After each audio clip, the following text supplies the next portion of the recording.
Hello, everyone, and welcome back to day number 4 of the Collegiate Esports Commissioners Cup Mid-Atlantic Invitational. Like always, I'll be your host, Paulie Hype. Hi, Paulie. Paulie-Hype.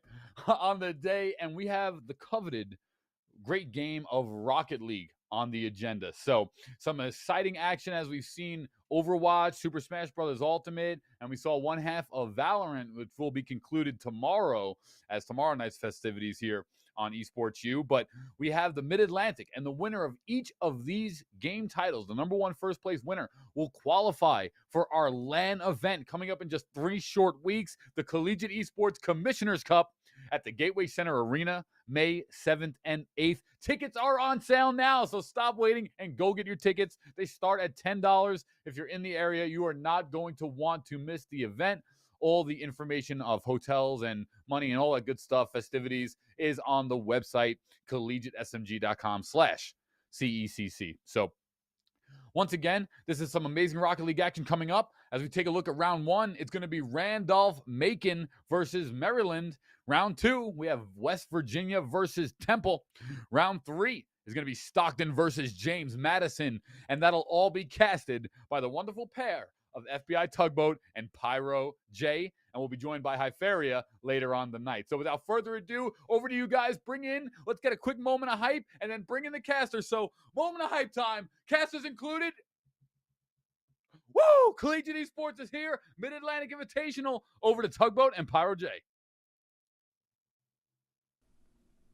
Thank you, Paulie. Hype indeed, people. We are out here. Yes, the Collegiate Esports Commissioners Cup Rocket League status starts now. Again, we'll have the culmination Valorant-wise tomorrow. FBI Tugboat here with my man Pyro J. Pyro, how we doing?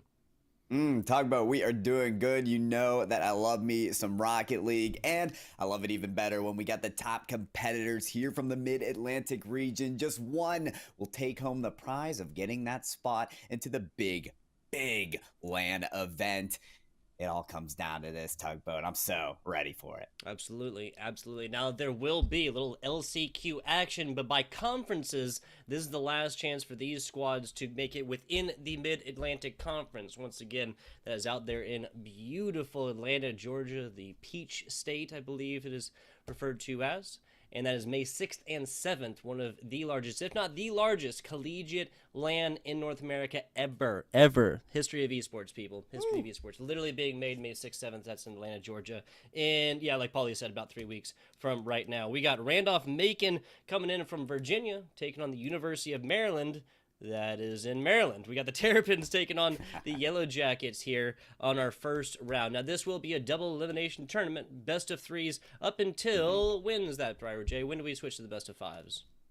That's right. It's going to be a while till they get to that stage of the best of 5 here. It's getting a little bit cutthroat in the first rounds, best of 3. So you better be ready for the best of action as soon as the wheels hit the ground. And why do we get them on the ground on the field? Here it's game number 1 versus Randolph-Macon and University of Maryland. Absolutely. I will run through these Terrapin squad if you would do me a favor and introduce Randolph-Macon squad. This is Spice, that is Juice Man, and that is Teddy, making up your University of Maryland Terrapin squad. We got Ferzier, who needs to play a little bit of defense here. Big City Slams, and Chino's in pockets, and it's still on the goal line here. They're still looking for some defense, but Spice should have this. Tugboat, what are we watching? A bunch of shots just knocking right off the woodwork. Yeah, these Terrapin members not wasting any time, early, late, regardless, getting right to it. Like you said, wheels on the ground. Another one, Juice Man trying to shoot into this one. Teddy on the outside, trying to get a claw in on that one. Not going to happen so easily. That's Ferzier, who's going to be able to take that one away and then pay for it with the life. Now back to it. Actually spawns in the middle. Kind of right place, right time on that one. Yeah, and so Randolph-Macon, a lot of defense here to start off the first minute and a little bit of double commits. So things could be looking better for them, but I will note the resiliency. Look at how still they're on the goal line, more often sending one defender on the ball, keeping it away. But for how much longer? Well, until then. Spice has had a lot of opportunities. We'll shoot that one right to the back of the net. Yeah, about a minute and a half into this one as far as Rocket League gameplay time, but that is University of Maryland. Just with this offensive onslaught, you can kind of you had to guarantee that one of these was eventually going to go in. Taking it to the numbers, we have 5 shots attempted already for your University of Maryland squad. Yeah, I'm limiting pressure, and how do you dissipate that? How do you get things working back for you if you're Randolph-Macon? Make these transitions count. Don't let up. Don't let it just be one rotation around the ring and you're out. Do it just like they're doing now with the infield passes. Spice tries to see it and break it off, but I do like the creativity on offense that we're starting to see from RMC. That's another shot. If there is one small thing I'd have to say so far, oh my goodness, it's just this difference of bare angles. There's been a couple like kind of top shots that are just a little bit too much mustard on the hot dog. You know what I'm saying? Those have yielded in multiple shots that would have gone in otherwise for this Randolph-Macon squad for the Yellow Jackets here on the left in the blue. It make me a little bit hungry with that hot dog talk, but I think RMC, they're just as hungry for their first goal, still trying to find some possession out of this, but this transfer could be advantageous. Spice off of the post again. That's got to be the 3rd, if not 4th time he's knocked a shot off of the post. I have no idea. I'm not sure if I count that high. This has been an incredibly electrifying first game so far. Taking it to the numbers briefly again. Last time we checked in with Randolph-Macon, they had 0 shots on. That is now 5 for them, 6 the University of Maryland. So this has definitely gone to be a more of an even-handed matchup. 2 minutes, 15 seconds on this one. Little demo action. Big City Slams paying for his aggression. 2:12 left here as members of Randolph-Macon forced to get on the defense very quickly. Shot to the top right there. Another perfect read for Big City Slams. And that's exactly what I was talking about earlier, what RMC has been able to do. When you only send one defender on the ball and leave the other on the goal line waiting for the follow-up, that's what allows for such a resilient defense to bat away each incoming shot. But Spice has been able to tear through the openings. That's yet another for them for the Maryland squad. 101 kilometers per hour. That's going to be, what, about 64 or so for our Americans for miles an hour. But regardless, an incredibly fast shot here from Spice. That is both goals made in. Throw an assist on for Juice Man here. And give him that assist. Maybe start to get that Playmaker award. We need some playmakers on the side right now of RMC. Randolph-Macon still trying to find those shots. They have hit this infield passing a lot of the time, but they haven't connected as well as maybe they could be. Chinos and Pockets laying this up for, well, themselves, and it's a tee-up, but that's batted away. The backboard defense, it's going to be there for Maryland.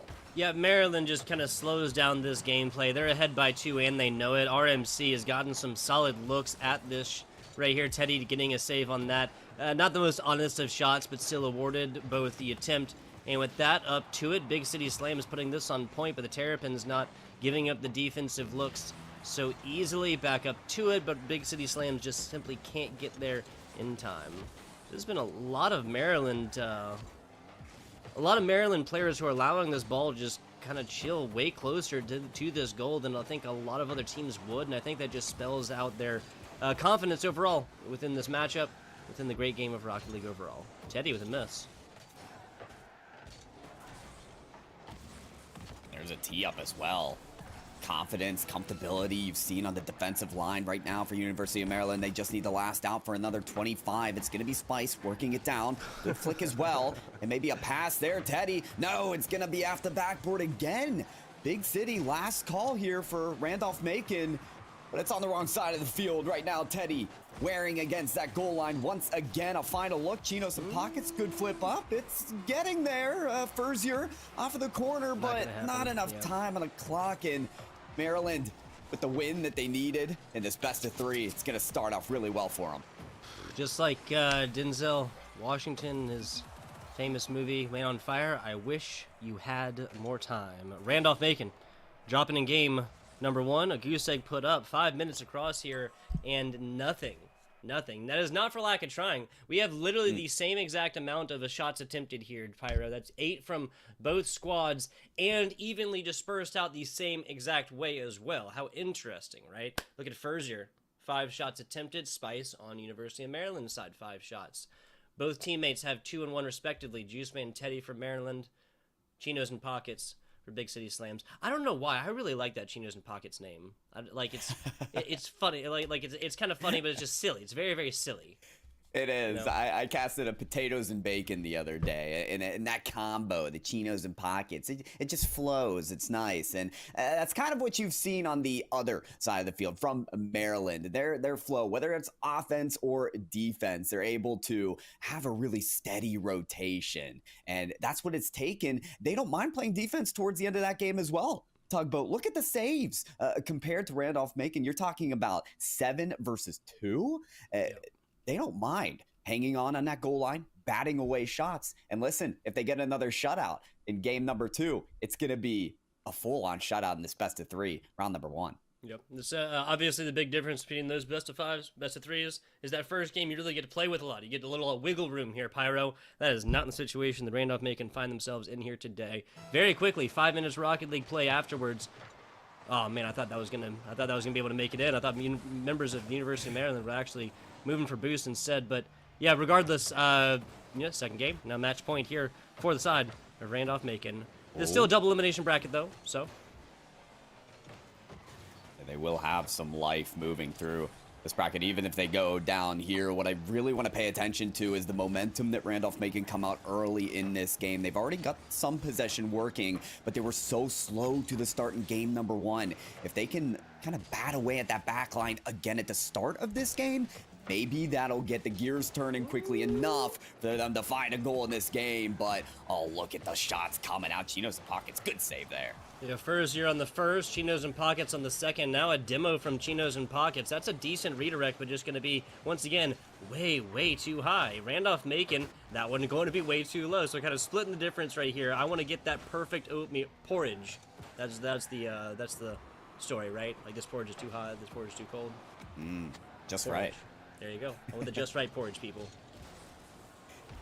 Well, that's Spice play right there on the defensive side, and you know, Spice overall has been just right for this Maryland team. The only 2 goals that we've seen in this series from that player right there, so that is a player to watch if you're keeping an eye on Maryland to hold on to the lead. And what a good read from Juice Man to get that momentum swinging back and forth. Furzier maybe looking for Chinos and Pockets, but they're not looking as communicative as they may need to be, as synergized to get this first goal. And then once again, RMC players, that's Randolph-Macon University coming out of Virginia. They are getting solid offensive looks, but just not following it up with any sort of kind of infield passing like you were talking about, or any kind of shot that is going to be like kind of taking advantage of poor positioning or something like that. This is a University of Maryland squad that has defended away so many balls in a row simply because it's usually just a first, maybe even a second shot. And those are generally going to be easily done when you're talking about high-skill Rocket League teams like these colleges, or universities, I should say. High skill definitely going to need to be that factor to actually get these shots away. You talk about what we saw earlier in this game as well. A lot of shots just hitting the woodwork, off of the post, off of the crossbar. Maryland could have had 5 goals in that last game if the precision was just a little bit more on target. Precision could be looking for here, but the backboard defense is going to be there for Maryland. Yeah, at a certain point, there's almost just like a series of bad luck events here for the side of RMC. They've had so many open net type situations where they don't get like extended looks, elongated looks that try to line up their angles perfectly, and every time it's just been a little bit too high, it's just been a little bit too slow, it's just been a little bit too wide. Again, just right being that theme of the day. It's got to be something here for Chinos and Pockets. Teddy caught awkwardly there upon the backboard, but able to muster up something. That backflip taking Juice Man completely off guard. Furzier trying to work off of it now. Batted away in Chinos and Pockets. You can tell how aggressively RMC have been looking. They didn't even have anyone at half court. They were all pressed up into their opponent's third. And maybe that aggression could pave the way for a first goal, but still knotted up at zeros. Not going to be on point, but still forcing the hand of the defender. That was Juice Man right here. Now a little back hit action. Spice putting this up. Furzier, easy block. Furzier taking it from the wall again and picking up a big boost on the way. Pass inside into Big City Slams and puts it right side so the Juice Man does not pick this one up so easily. Trying everything right here. Defenders' hands have been forced. Teddy trying to slow it down. Spice with a very dangerous play, but hey, not dangerous when no RMC members are there. That's right. They are kind of having a little bit of a presence, but just not enough. Each player right now on the field with one single shot. You'd think in these moments it takes an X factor. It takes one player to make that count, but it's looking so equal across the field. Spice still working this away. The only player to get points on the board so far, looking to take it downfield. Juice Man wanting to find the read here, but running out of boost. Teddy in his reinforcements, looking for that pass off of the corner. No, Big City Slams gonna get that kablam downfield. Look at the banger, look at the height of that ball. Juice Man, good read to send it out of the danger zone. Yeah, fantastic read from Juice Man. Puts it across the top of his teammate's car as well, and that just started this offense very quickly. RMC trying to get into position, but now Teddy accepting it. Teddy across the middle right now. Not one but two players down bottom. Chino in pockets, bites at it. Spice up. Spice still the only player to have scored so far, and not gonna happen in game 2 so early. I say so early. We have 3 seconds left on this. Shot to the middle. Spice yet again. You cannot stop this player. It's Spice. Teed up by Juice Man. That's exactly the play that they worked up before this, but the shot just got narrowly saved. But they hit it again, and that is a dynamic duo, the bread and butter that has worked for Maryland. 2 on the clock, maybe a last-ditch effort here, but it's gone the wrong way. Verzier keeps the ball up, but it's slammed back to their goal line. Maryland win game number 2 and move on to the winners' semifinals. Wow, so just like that, your Terrapins punching tickets into this next round right here. This is not for lack of trying by any means, Pyro J. Literally, we spent this I feel like we spent this entire game. It's 8 shots on for game 2, 5 shots for Randolph-Macon. These aren't like massive differences in numbers here. These are still 2 teams that were like very, very evenly matched. And at the end of the day, you're only looking at a 1.5 goal difference between these 2 games. Now, that's only 2 games. You only have a small sample size, as they would say. But still, I think Maryland, obviously Maryland earned it, but this really wasn't some kind of like huge blowout for our first match on stream, so I'm very happy about that one. Right, it keeps the competition very stiff, which is what you hope for an invitational event like this. But at the same time, it doesn't really put a star on one of these teams just yet. It's not like Maryland saying we are the team to beat today. No, they're kind of just narrowly moving to the next round. So that's one thing I want to keep an eye on, Tugboat, is if one team today is going to really stand out to be that team that moves on from this invitational. Yeah, we'll run through bracket. We'll let you know, dear Rocket League viewer, if any of these names stand out, right? Temple and West Virginia University, 2 fantastic universities. James Madison University and Stockton University. And then in the top bracket, we're looking at Howard taking on, they have a bye in their first round as well. Howard, fantastic schools. All of these are fantastic schools, but I think you kind of maybe got a little prediction action. We are looking at West Virginia University and Temple up next. This was obviously we only have 2 games to talk about, so only so much content-wise, but still, yes, Randolph-Macon put up 2 goose eggs. Yes, these are 2 incredibly close games, and yes, if this is a best of 5, I do think this would not be a 3-0 sweep. We literally watched Maryland score less goals in game 2 than they did in game 1, so. Fair. Yeah, it's going to stay close as we move into that next match. So let's wait no further. We're going to take a small break, and we'll be right back with that match. Tiny break. Easy.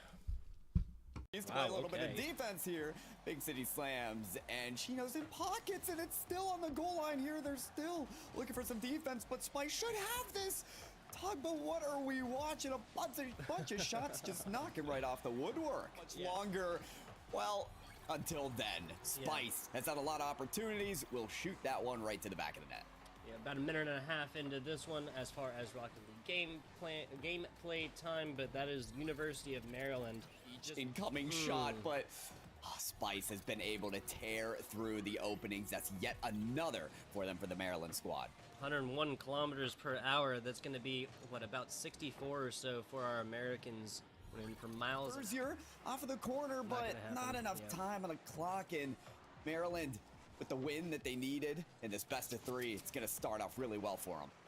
Just like Denzel Washington, his famous movie, Land on Fire. That's a way. You talk about what we saw earlier in this game as well. A lot of shots just hitting the woodwork, off of the post, off of the crossbar. Maryland could have had 5 goals in that last game if precision was just a little bit more on target. Precision could be looking for here, but the backboard defense. Early, we have 3 seconds left on this. Shot to the middle, Spice yet again.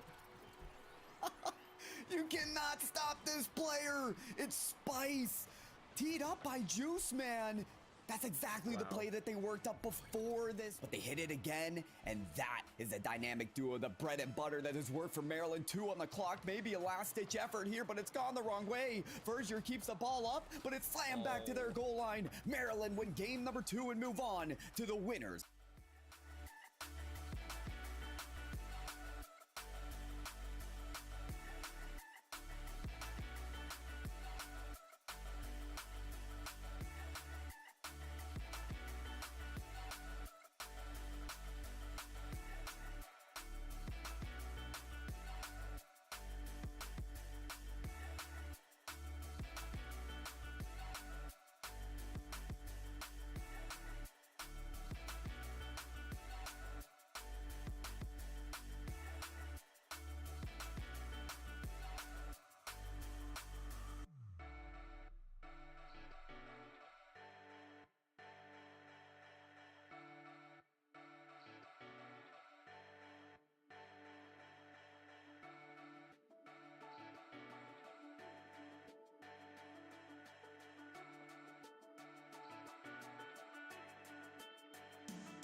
And we are back. A short break. It was indeed the CECC. That is the Collegiate Esports Commissioners Cup. Continues on with FBI Topa and my man Pyro J. Yes, I got it right that time. The directions, right? Camera left, whatever. West Virginia University. That's the Mountaineers coming on in. That is the. Oh, I guess we don't do. But we 5th seed.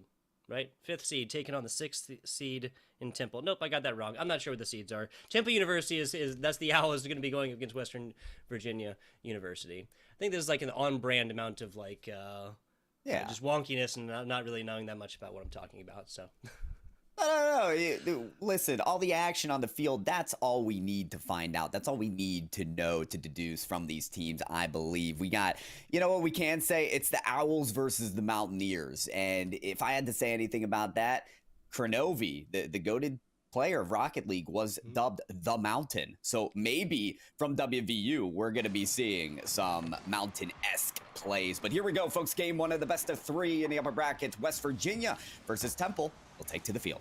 Yep. Just again, guys, best of 5s will happen later. Those are finals. Those are winners finals. Those are semifinals, and those are grand finals. Magic, Rots, and Fouls making up your Western Virginia University squad. And so the players, they are all set to go. Temple, fully all the yummy stuff, and Gibber Joe all trying to get along their back line, but not quick enough. That's going to be Fouls just dropping this one in. Breadbasket situation, bro. Oh, my Pinch God. from the other side. More postage necessary for that one. We had a 133 kilometer per hour shot earlier. That's the fastest on broadcast. But given this was 99 from downtown, I'm going to say that one was probably faster initially. Yeah, I mean, we know the Cookser pinch, but do we rename it the Falls pinch? That was The Falls pinch. that It was happens mountainous. I was looking for it, and there it is coming out of West Virginia. So right off the bat, coming out hot. We didn't quite see that in the last match. So like I said to Boat today, I'm looking for that team that's just on form from the beginning. West Virginia could be that team. Yeah, that was Magic, almost with a little bit of sleight of hand. A little triple pinch, but that's going to be everything in a bag of chips. Rots coming in with their first. That is going to be both of these goals assisted as well, right? Fouls getting the assist on Magic, Magic getting the assist on Rots. And they're really giving no room to breathe if you're Temple. Just suffocated on the back line with not just shots on target, but hard shots. That forces the defender to get a little awkward on the defensive line. You can't really reset your car unless you're a professional player. After that save, you're just not well adjusted to that, not quite yet. But West Virginia University looking like they're well adjusted for the competition today. Looks like they're going to play their first defensive bout, though, of this game. Yeah, that's a very, very important point. I was about to mention it. 90 seconds in, Western Virginia looked at the first defensive performance that they have of this matchup so far. We saw a relatively close one. Randolph-Macon dropping, yes, it was 0-2, but it was 0-2 game 1, 0-1 game 2, so relatively close on that one. So far, we are shaping up to, well, we score one more goal. We have literally seen as more than, or the same amount of goals, right, in, the first half of this game or so than we saw in the entire last matchup. Shot across the middle. Magic is there, though. Magic is there. Escorting this one. Walking the dog on in. Members of Temple meeting them there. That was the Owls flying up to this one. And if you're Temple, you got to be ready to meet that ball wherever it comes from. We saw the pinch from downfield. We'll see the shot, the double tap, the read from Magic, and he really pulled a rabbit out of his hat on this one. Jeez Louise, putting out the 5th ace or something like that. And we saw Magic, hit a 1, 2, 3 times up top, almost doing everything that they needed themselves. But now that's Magic. Dribbling it like Johnson. Like right? 20 seconds outside of halftime. Yeah, maybe some double teaming gonna be needed onto Magic. Get that basketball technicalities of formalities of strategies. Something gonna need to change here for Temple University, as it's not the start they were hoping for. It's Falls already working that infield and looking for Rots on the sideline. How polite of Colio. Colio decided not to demo the first person, then just go for Rots. What a respectful player. A respectful player. I love it. Sportsmanship. Exactly. 3-0 right now for Western Virginia. The Mountaineers have certainly put together a solid little pace for themselves. A score about once per minute here. Happened twice in the first, though. Just an average. Fouls outside. Fouls giving up an easy one. That was going to be yummy that it came shooting in at this, but defenders were there. Rots, weaker touch cross here, but Rots, a much better hit down bottom. He's just kind of setting it up for themselves, and Colio barely able to get there. Magic almost with a double touch. I think it's the first time, actually, we've only seen them with a single touch, like on offense, right? Right, and kind of move back to their defensive half. But here's the problem. There's no transition right now for Temple. Yes, they'll put this ball in the other half of the field, but are West Virginia being tested? No, not quite. They've had the extent of the control, the possession, no matter where this ball is on the field. And so Temple, without keeping this ball close and forcing 50-50s, without looking for those pinpoint accurate passes to the infield, they have not looked lethal, and some of that's going to need to change. If not in this game 1 as time wears thin, it's got to be in game 2, because this is only a best of 3. Yeah, I hear you. I hear West Virginia just coming in with the steals so far. That really has been the name of the game. Their transition game, like you were saying, also just been categorically different, it seems. Magic, the stop down bottom, we'll give it an epic save. Okay, I'm with it. The ball is traveling like 10 kilometers per hour, but I'm with it. Sometimes that's all it takes, Tug. But it's going to take a mountainous effort for Temple to get back into this one. The Owls flying too close to the sun here, as it's been detrimental to them. All of the goals scored by West Virginia. And you can tell they've taken more of a passive approach here. Yes, they're putting hard shots on net, but they're not forcing themselves so aggressively as they were earlier towards their opponent's half. Instead, it's more of a patient approach. They know they can hold on to this lead for the extent of game 1. Yeah, so also a mild difference. Ooh, so close. Gibbers keeping the 4th goal from going in right there. Nicely done. 12 seconds to go or so, but if we end game right now, then I think it's very interesting that we literally saw match number 1 that was completely dominated by Spice, right? It literally got all 3 of the goals scored in the entire match between University of Maryland and Randolph-Macon. And this one, though, it is evenly spread. Every member from the West Virginia University squad getting a hand on a ball. They did immediately go in afterwards. And all of those assisted as well. Not just a goal per, but an assist per. Right. 3 total goals, spread across evenly. 3 total assists, spread across evenly. Looking at the shots attempted, this is about as spread across evenly as you get as well. And listen, with an even squad, you're looking at a united team, one with coordination, synergy. You can tell they're communicating. They're very comfortable in knowing what roles they play on the field.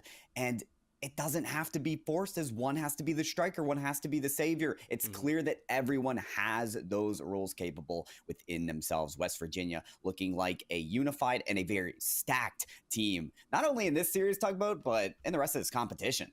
Well, I can completely agree with you. Of course, and again, in case you're just joining us, Temple drops another game.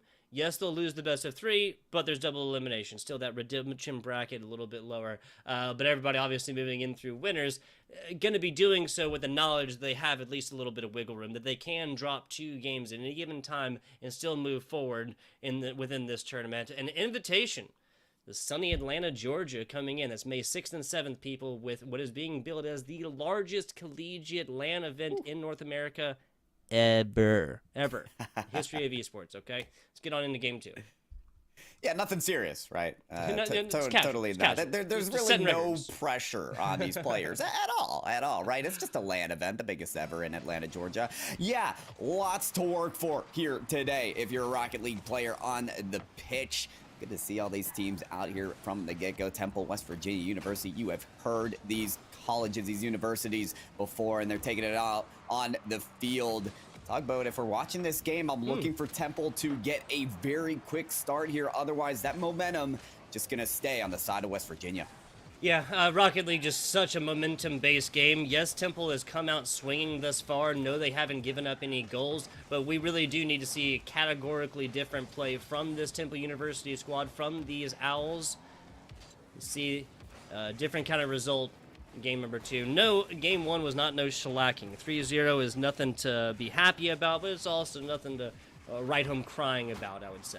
It's not a completely one-sided affair. Now that 4th shot almost went in at the end of the game, but that is a game ago. Must have the memory of a goldfish. Just continue to look at, play the game that is presented in front of you with no regard for a record.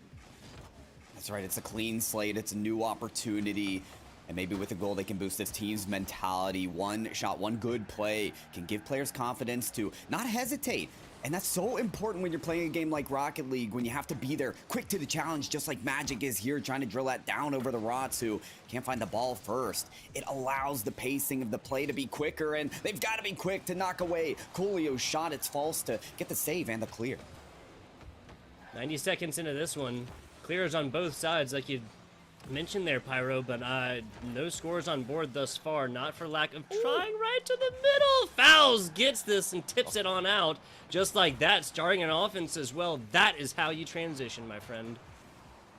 And it's so important for West Virginia to keep this opponent down to 0, and now they're picking and prodding here on their opponent's goal line. It's Rots on the ball, looking for that read off of the sideline. False to dish it out to Magic, but look at how quickly Jibber Joe cuts off that lane. Temple are taking nothing for granted in this game, not 1 second of it.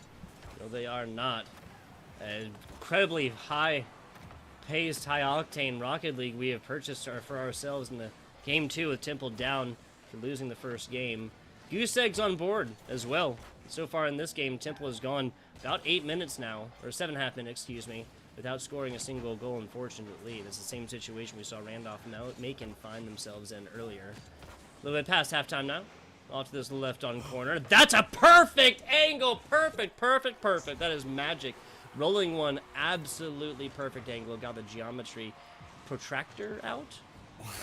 Well, yeah, let's go. Protractor, compass, roller, I don't know, whatever you brought to, whatever you bought at Walmart before you went to school on the first day. Yeah. Listen, what's important here is we've seen so many true angled plays coming out of West Virginia today.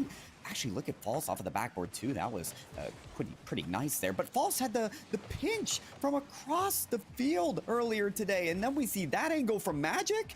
I mean, it is just nearly perfection coming out so far from West Virginia University. And if you're Temple, you're just scratching your head thinking, if they can hit these angles, how do you stop a team like that? How do you stop a train? It's definitely going to be hard. Magic, left side, trying to pick this one up and trying to...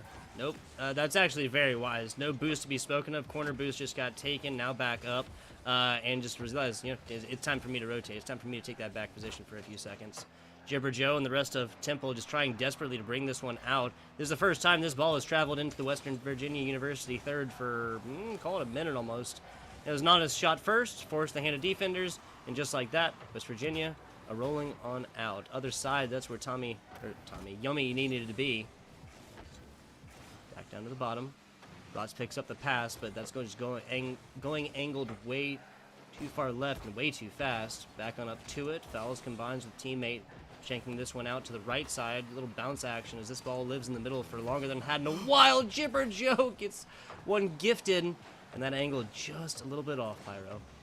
Oh, and it was so close to the redirect of the day there. The speed that it came, that it would have hit the back of the net, would have been exactly what Temple needed. And speaking of what they need, it's a goal in the next 40 seconds. Otherwise, they go down to the losers bracket.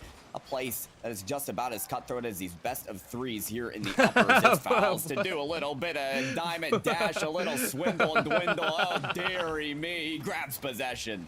That is my favorite play today. Somebody clip that, please. Magic back on over.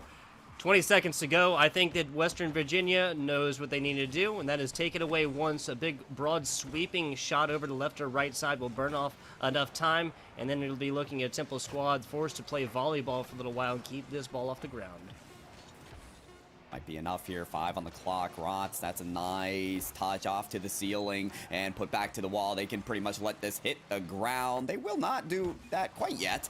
They want to give maybe Temple a chance, and will they go to be punished for it? Still up in the air. They're going to hit the bottom of the, the ground, and, well, they finish it off. Congratulations, West Virginia University. A couple strong wins to put themselves into the winners semifinals.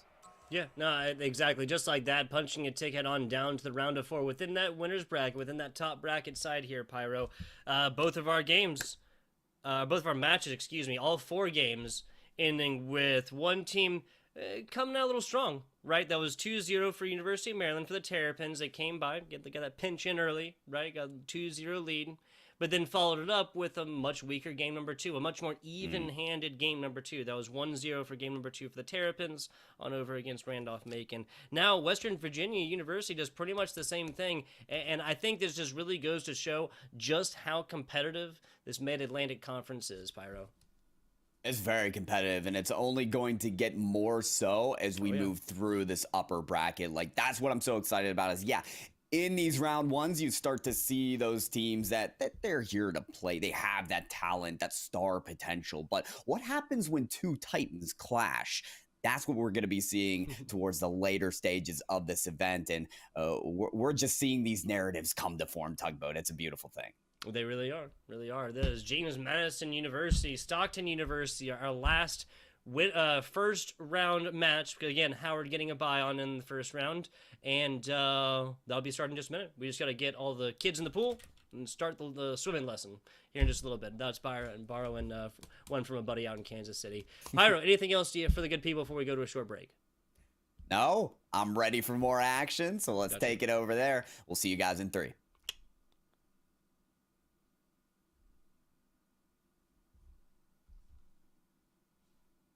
Jibber Joe all trying to get along their back line, but not quick enough.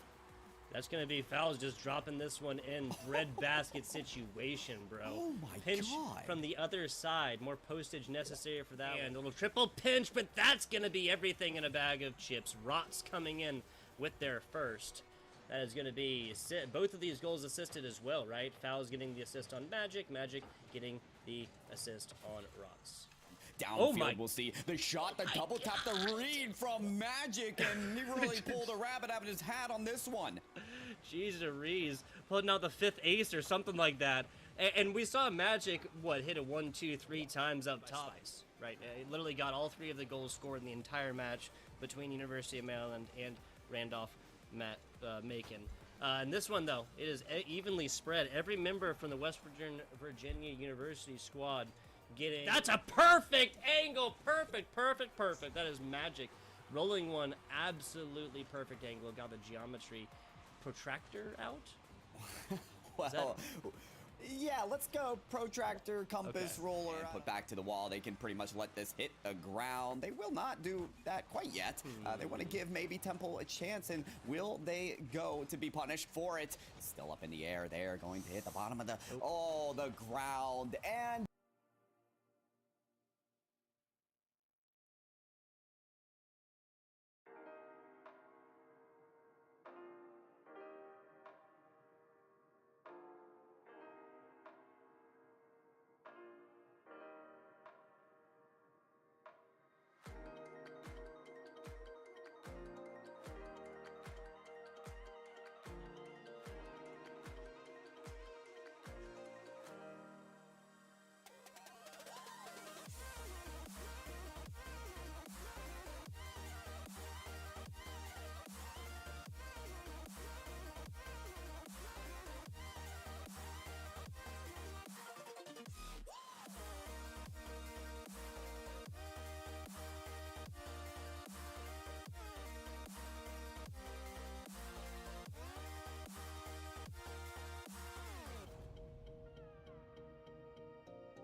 Hello and welcome back, FBI Tugboat, with my man Pyro J, and talking about dirty, deep, dark secrets in the off broadcast, right? When we were off stream there. K-Tad's is that he is a fantastic producer. We do appreciate them and all that they do production wise for us casters. Without them, we are just beautiful faces and golden voices screaming about esports in our room. So we very much appreciate that. It's K-Tad here today. Pyro, what are we looking at next? Oh, we are looking at one of the matches I have been waiting for. Stockton University versus James Madison University. Players to watch especially that I've seen play at LAN, and they're looking to qualify for a LAN through this event. You've got Bussy, and you've got Top Cheese, a player that's going to be, you could expect him in some RLCS play soon. And listen, I'm just looking forward to seeing these players on the field. But James Madison University, I want to see what they've got as well. And in a best of three in the upper bracket here, well, it's going to be interesting to see.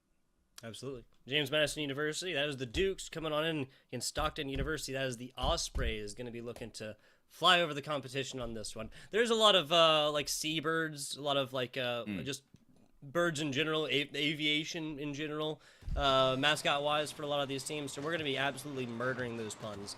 You will be tired of it by the time this is over. Oh yeah, and isn't that sort of a term, the murder, like a flock of geese or something like that? Oh, he caught it. He caught it. It's the crows. It's the crows. Yes. It's a murder. Well, hopefully we see less of a slaughtering from one team to another. It's been that way throughout the day, but maybe we'll see it again as Bussy for the first goal, shot right under the crossbar. Nicely done. 30 seconds dead even as far as game time into this one. 95 kilometers per hour and a strike very, very early. We talked about Stockton U. No bias here. Got to introduce the James Madison University squad. That is Loco. That is Diora. And that's Rever. Not Trevor, but Rever. Trying to throw us off over here. Not us casters. We're ready for it, Rever. Oh, I'm on it. I'm on it. I'm ready for you, Rever. We'll see if Rever or Loco is ready for this one as, well, yeah, Tugboat. I mean, what we're looking at is potentially very explosive offensive team of Stockton University. You see how they're getting these infield passes. You see how they're getting the reads on the backboard. Did I not say explosive? Yeah, this is Bussy all day long and twice on Sundays, and twice on Wednesdays, I guess I should say. That's going to be 2 scores, Bussy, but what, 50 seconds into this one? 50 seconds of actual gameplay time? Crazy stuff. Yeah, getting off to a very, very hot start. Hotter than we've seen any team so far. It's going to be up to James Madison University to start to feel that heat as well. Bussy and Top Cheese, kind of the dynamic duo, wheel to wheel on that up front, and Drip off of the crossbar, not under it, not like we've seen the other plays there. And so James Madison University doing what they can to stifle, to put the brakes on the Stockton U offense. What a Drip, maybe he heard what you said there, Pyro. He didn't like it. Got it going early right here. That is going to be 2 shots attempted and the assist on Bussy, one of Bussy's 2 goals here early. But like you said, I mean, Top Cheese, this is the name to be spoken loud and proud, and in the Rocket League circles. Nothing so far. 20 points. Only touched the ball 10 times. That's it. Oh, and that's just because he's a teammates doing stuff like this. Come on, when he carries it across the field, you just give him the ball at this point. Yeah, if Bussy wants something done, he's going to do it himself. Almost 600 points in this. 3rd goal up. Yes, it's assisted, and Drip coming through with that, making it look quite fine aesthetically. 3 minutes, 14 seconds. Got pie time up top. Oh, you're making me hungry again. Here, talk about forever. There, off the backboard, Diora looking for him, but no, it's dropping down, and oh, here's just more opportunity. Top Cheese wants to lay this down to Bussy. Good play from Loco on the backboard. They're starting to gear up upon that backboard. They're starting to find these counterattacks. This is the way you break down their opponents. Love it. 20 seconds at a halftime. We have as many scores in this game as we had in our last matchup between Western Virginia and Temple University. The Dukes, the Ospreys, getting to battle very, very quickly. And often, that's another open net, just like that. A lead of 3 gets narrowed down to 1, and 1 is no real lead indeed here, Pyro. A great game of Rocket League. Oh, it is not. We have seen a Wow, 2-0, a 3-0 in these game ones, but ooh, baby, these teams are here to play it off of the kickoff. Little transition of the momentum on the side, and well, this is about how Rocket League goes. There you go, 6 shots, and 3 of them coming in the last 6 seconds of gameplay, people. A high-scoring affair indeed we have. Already twice as many goals in the first, not even first half of this game that we saw between Randolph-Macon University of Maryland, entirety of match 2, those 2 total games. Top Cheese almost takes another one, and I'm not sure I could have taken that. There he goes, Loco, dropping it down. They've had a really good response here coming out from James Madison. They just need more opportunities like that and continue to weather away at the defensive unit of Stockton. But, oh, Bussy has an opening here, some space. Moving up Broadway Street, it's quickly taken away. Top Cheese, oh, deleted from the field. Drip up the sideline and, ooh, put back. These players very comfortable in the skies, Tugboat. I think the ball's spent more time elevated than it has on the ground. Yeah, I wanna check that ball's frequent flyer miles, because I'm pretty sure they can go anywhere they want in the next year and a half or so. Within the continental U.S., of course. Nothing against Alaska and Hawaii, it's just farther away. 110 seconds left into this one, and that's going to be an easy pickup by Rever. Yeah, that's just an easy shank at the left side, purchasing his team loads of time to get back, and now shot across the middle. Ball comes here, this is Top Cheese and the rest of Stockton U trying to get on the offensive yet again. Do their best to do just that. Loco up the field, Top Cheese off of the ceiling, and Bussy back in center field. A danger to be had. But these quick challenges coming out of JMU is exactly what they need to get started with something a bit more dangerous. Rever taken out of the field. That could have been their shot taker there from James Madison. Top Cheese moving this down and off the corner again. Could be a good tee up, a good pass, but Loco quickly around that defensive rotation. And they'll look to take to the skies once again. As Rever, can he get this read on the double? Oh, it just goes wide. Would have been a perfect chance to get James Madison back in the play. Yeah, that was just a tiny bit outside, called a foul ball. 50 seconds left into this one, especially given how high scoring this has been. I'm not going to say that James Madison is out of this one quite yet. Now, they're not out of the woods. Still 2 scores to be had, and that's just to tie it up. Oh, my goodness. That's the Top Cheese we were talking about. And Top Cheese, top of the net right there. That's the best way to do it. Had Drip on the pre-flip. I'm not sure if Drip was going for the ball or the opponent, the goalie. There was very close to the goalie bump, but way Top Cheese and the placement was nearly perfect. Got Drip moving up there on the kickoff. Very, very dangerous there. Almost paid for it. My God. Simple fact of the matter here, Pyro, is that James Madison University's most high-flying and impressive goals so far have happened off of this kickoff. Game 1 is done, though. I'm going to call it. Not going to see 4 scores for the tie in 29 seconds from James Madison U. Fair to say at this point. You mentioned their tactics have been on the side of the kickoffs, and 4 in a row of those would put them back in this game, but I got a better chance at going positive when I'm at the casino, and we already know how terrible that is, Mr. Vegas man, Tugboat. But House always wins. Still gonna be exactly what Stockton we're looking for in terms of game 1. Tugboat, though, we do have a bit of a response from James Madison. I feel like either of the losing teams just haven't been able to find the goals, haven't been able to find the ball into the back of the net. James Madison, though, have been able to do that. Do you think that this is the team that the best chance to give us a decider in this series? That's a very, very good point, and where we kind of need to turn our attention to at this point. The simple fact that this is a high-scoring affair, 8 total scores in this one. I'm going to say that Stockton doesn't find themselves in a position where they're able to score 6 times without giving up at least a little bit. Also, kind of flip side of the coin, right? That was heads, here's tails. James, if you take that 6 seconds of gameplay, and you just kind of control exit, cut it away from this broadcast, right? Where James Madison made those 2 kickoff goals back to back, then that means the losing team would have gone 25 minutes of gameplay or something like this without scoring a single goal. But literally just within those 4 seconds or whatever, right? If within those 4 seconds, that is thrown out the window, crumpled up and thrown out the window on there, and James Madison kind of proves that they're not going to go so quietly into the night. They might put up a goose egg next, but it's not going to happen in game Now, to answer your question, yes, I think that James Madison U can come back at this, but also like can come back at this when it comes to scoring goals, because again, that is not what we've seen from the losing team so far.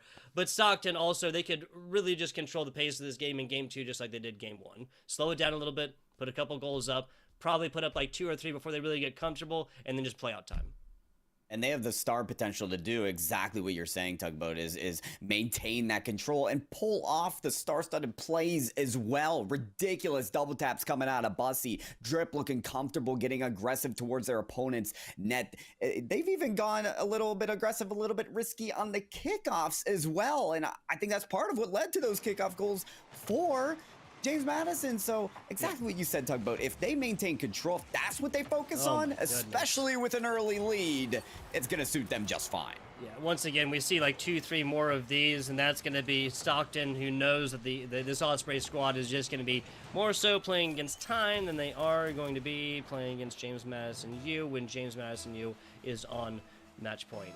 Now again, best of our double elimination. James Madison does lose this second game. They will have lost the match, but they will not be out of this competition and still be in the running for that ticket on into the sun to the Peach State. That's Atlanta, Georgia.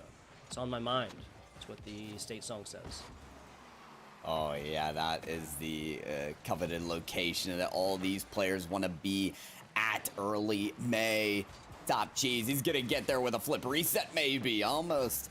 Scores that goal, comes around the barrier once again. It's just these lethal shots, the flip resets, the double taps. Everything is rooted in mechanical genius when you look at the Stockton team. Fully stacked to make the plays that put the fear in the eyes of their opponents. Loco does find a player here looking for that enemy boost. Doesn't pick it up though, and they're gonna be a little short-sighted coming on this transfer. Yeah, the pass actually from Buse to Drip isn't going to land right there. Drip was just, the ball was just going like a little bit too fast, just like that though. Bussy on the middle field here is always able to put this one back, and of course we have Drip ready to accept this one down bottom. The rotation comes in, a decent little stop, but once again, the idea of putting this ball in the corner is to allow his teammates time to rotate, get into position, maybe even take some demos, or really just formulate that plot. Bussy, nice epic save right here as Rever gets awarded with another attempt. Diora stop outside, can't quite get to it as Loco, and Bussy realizes he's got a little bit of time to play with right there and simply takes it. Now an easy take, that's Trevor. Diora almost getting everything. Nope, that's Rever here, and we have a tied game at 3-16. Do we ever? Diora, oh, the quick launch from ground to ceiling basically was so essential for them. Talk about the need for teams to have confidence and their ability to not hesitate when they go for plays. It's very impressive to see James Madison go for plays like that even when they've been caught on the other end, and it comes so close here. Top Cheese. I feel like there was a little bit of spite, maybe a little bit of malice, a little vim and vigor on the end of this one. Not talking about mustard anymore. Loco, unfortunately, technical own goal after Top Cheese literally just snipes out his front right headlight. Crashed into the back of the net just like the ball did with the go-ahead goal of Stockton. They did not give any breathing room to James Madison University. About 5 seconds until the tied-up scoreline. Oh no, they might be able to tie it up again. Rever, oh, trying to go with the air dribble bump. Couldn't find the bump in time. Bussy now from the backboard to the side wall. Diora reads it. And that aggression gonna start playing out for James Madison University. They got a taste of that tied up scoreline, and boy, do they want it again. Oh yeah, everybody likes the taste of cheese, right? Most and I actually people. can't say that. No, you're right. You're right. Yeah. Lactose intolerant. Yep. There you go. There you go. Yep. Maybe not so much. A lot of cultures like don't want you to like eat cheese with other things as well. Oh. So yeah. Not everybody at all. Can't say that. What I about like the cheese, top though. of the cheese block? Just the Top top. of the cheese block. Top cheese. Oh. I was thinking about that one about 10 times more than I should have. My God. Back to this one.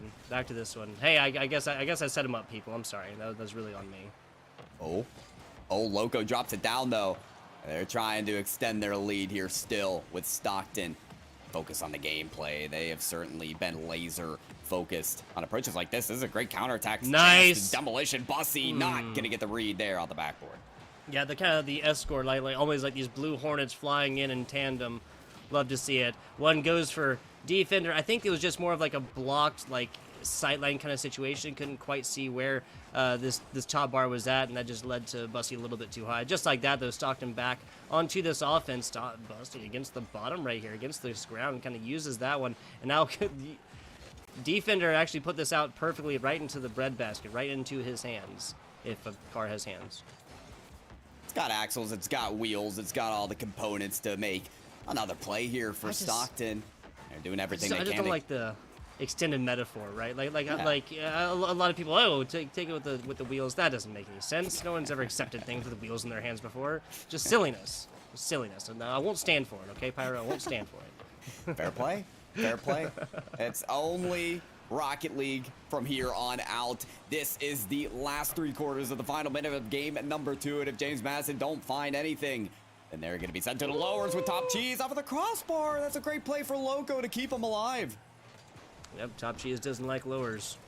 That is how this Stockton University squad has been playing. Now, again, only a score difference of 1, so we're not really seeing Stockton, like, just play time. They're not just, like, playing keep away. They are playing this ball consistently. An insurance goal, the second one, that will be enough to put the feather in the cap of Stockton U, have them moving on in to that winners bracket semifinals. Got to get there first. 12 seconds separated, and then a little mini overtime in the form of a little volleyball action. No longer Rocket League at that point. It'll be a final chance, though. Hit to the ground. Loco looking at something. This is a good tee up. A drip might have the advantage. Clears it downfield. Diora. Nope. Does get some levitation on it, but there's nobody back home. No reinforcements to keep it up. Instead, Stockton University with 2 wins to keep them in the winners bracket. They'll head to the semifinals. My God. 7 total shots for every player not named Top Cheese in this previous matchup.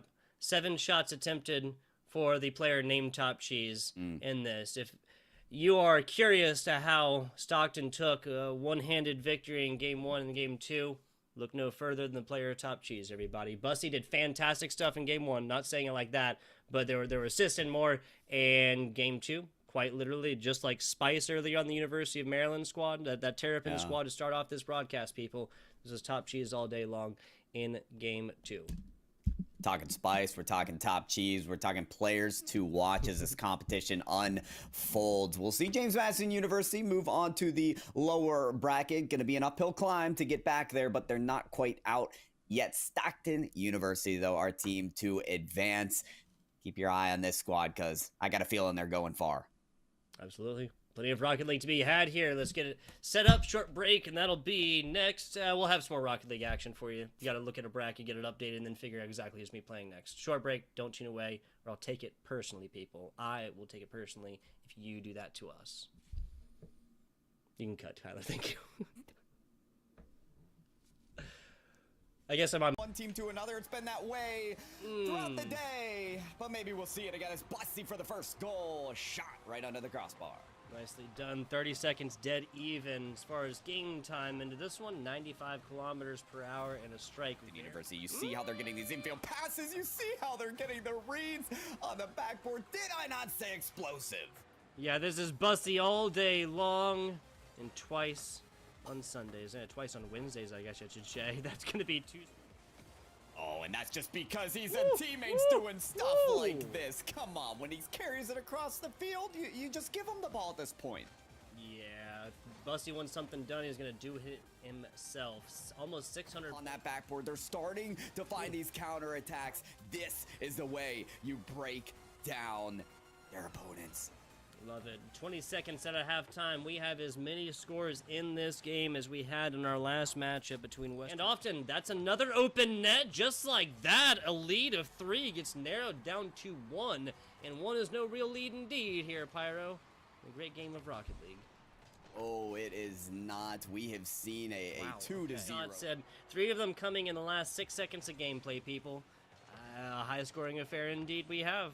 Already twice as many goals in the first, not even 2 scores to be had, and that's just to tie it up. Oh my goodness, that's the Top Cheese we were talking about. Top Cheese, top of the net right there. That's the best way to do it. Had drip on the pre-flip. Not sure if Tripp was gone. Haven't been able to find the ball into the back of the net. James Madison, though, have been able to do that. Do you think that this is the team that the best chance to give us a decider? Almost getting everything. Nope, that's Rever here, and we have a tie game at 3:16. Do we ever? Diora, oh, the quick launch from ground to ceiling, basically, when they've been caught on the other end, and it comes so close here. Top cheese. I feel like there was a little bit of spite, maybe a little bit of malice, a little vim and vigor on the end of this one. Not talking about mustard anymore. Loco, unfortunately, technical. Might have the advantage. There's a downfield. Diora. Nope. Does get some levitation on it, but there's nobody back home. No reinforcements to keep it up. Instead,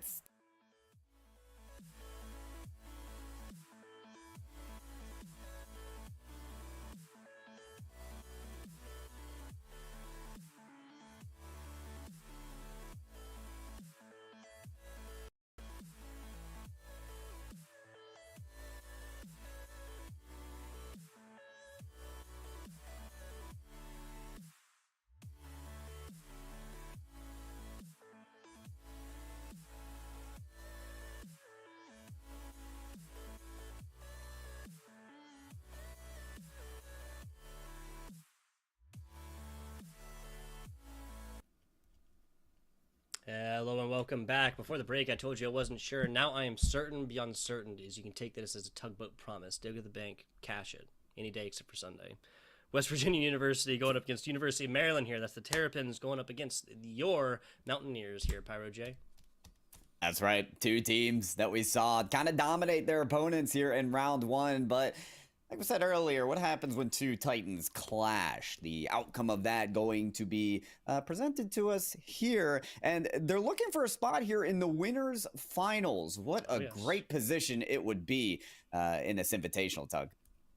Yeah, so what, one of these teams guaranteed to take a dub, one of these teams will drop down a lower bracket, but if you take this, just punching that ticket into a winners finals will be a fantastic thing to have detained already and early. But where my attention has to be turned towards, right? Western Virginia University and the University of Maryland both have not just not dropped a map, they have not allowed a single goal to be scored on them yet. I can guarantee you one of these teams at least is going to be giving that up here in this match in the next 10 minutes or so. That's right. At some point, it's gotta happen. There's no draws in Rocket League. Players to watch. I'm looking at Spice. For sure, from Maryland, who had, I think, all of the goal scoring. Yeah, for University of Maryland and West Virginia. West Virginia. I'm keeping an eye on Fouls. Fouls with that shot, and then Brutz with the follow. Those are the players that are going to get that offense going. Absolutely. That's Pyro J saying Fouls. I can't say that I was going to say Rots. I was going to say Magic, really the one to look at, and that's Rots, like literally hearing your words and reading my mind and realizing wants to shut up the commentators. Fantastic stuff. 37 seconds into this one. That's Rot striking first with a gut shot. Teddy down bottom. Rot's easy pickup, showing what they can do on both sides of this ball, Pyro. That's right, and look out for Fouls taking it from the newest of heights, but not enough as that defensive line locked it down. As you look at Maryland on this transition, you're not going to look at them going quietly out of this game. No, they will stay steadfast in their maneuvers around this half-court line, around their ability to hold on to possession, and force up plays like that. Spice, the man to do it. Absolutely. Rots on out Magic. Magic off the backboard. Fouls down bottom, and that's just outside. And then Spice almost makes it, but Magic picks up the rebound and strikes one in for this West Virginia University squad.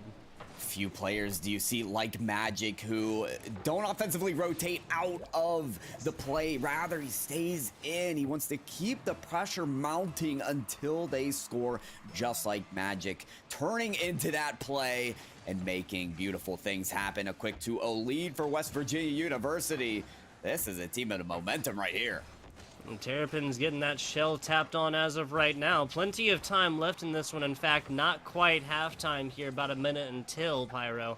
But at the end of the day, whatever the scoreline is at that halftime point is going to be what can be undone at the end. Escorting the ball on in here. Rots picks up another one, and this wound starts to fester. Yeah, well, you're looking at University of Maryland really try and poke and prod the net, but in some risky maneuvering ways. We've seen teams try to work these infield passes, but when they're too slow to the play, it's too easy to cut off. And a quick team like West Virginia University is going to cut them off every time. Here it is, though, trying to hold it down on defense. It's a good pinch and clear to keep them out of the danger zone.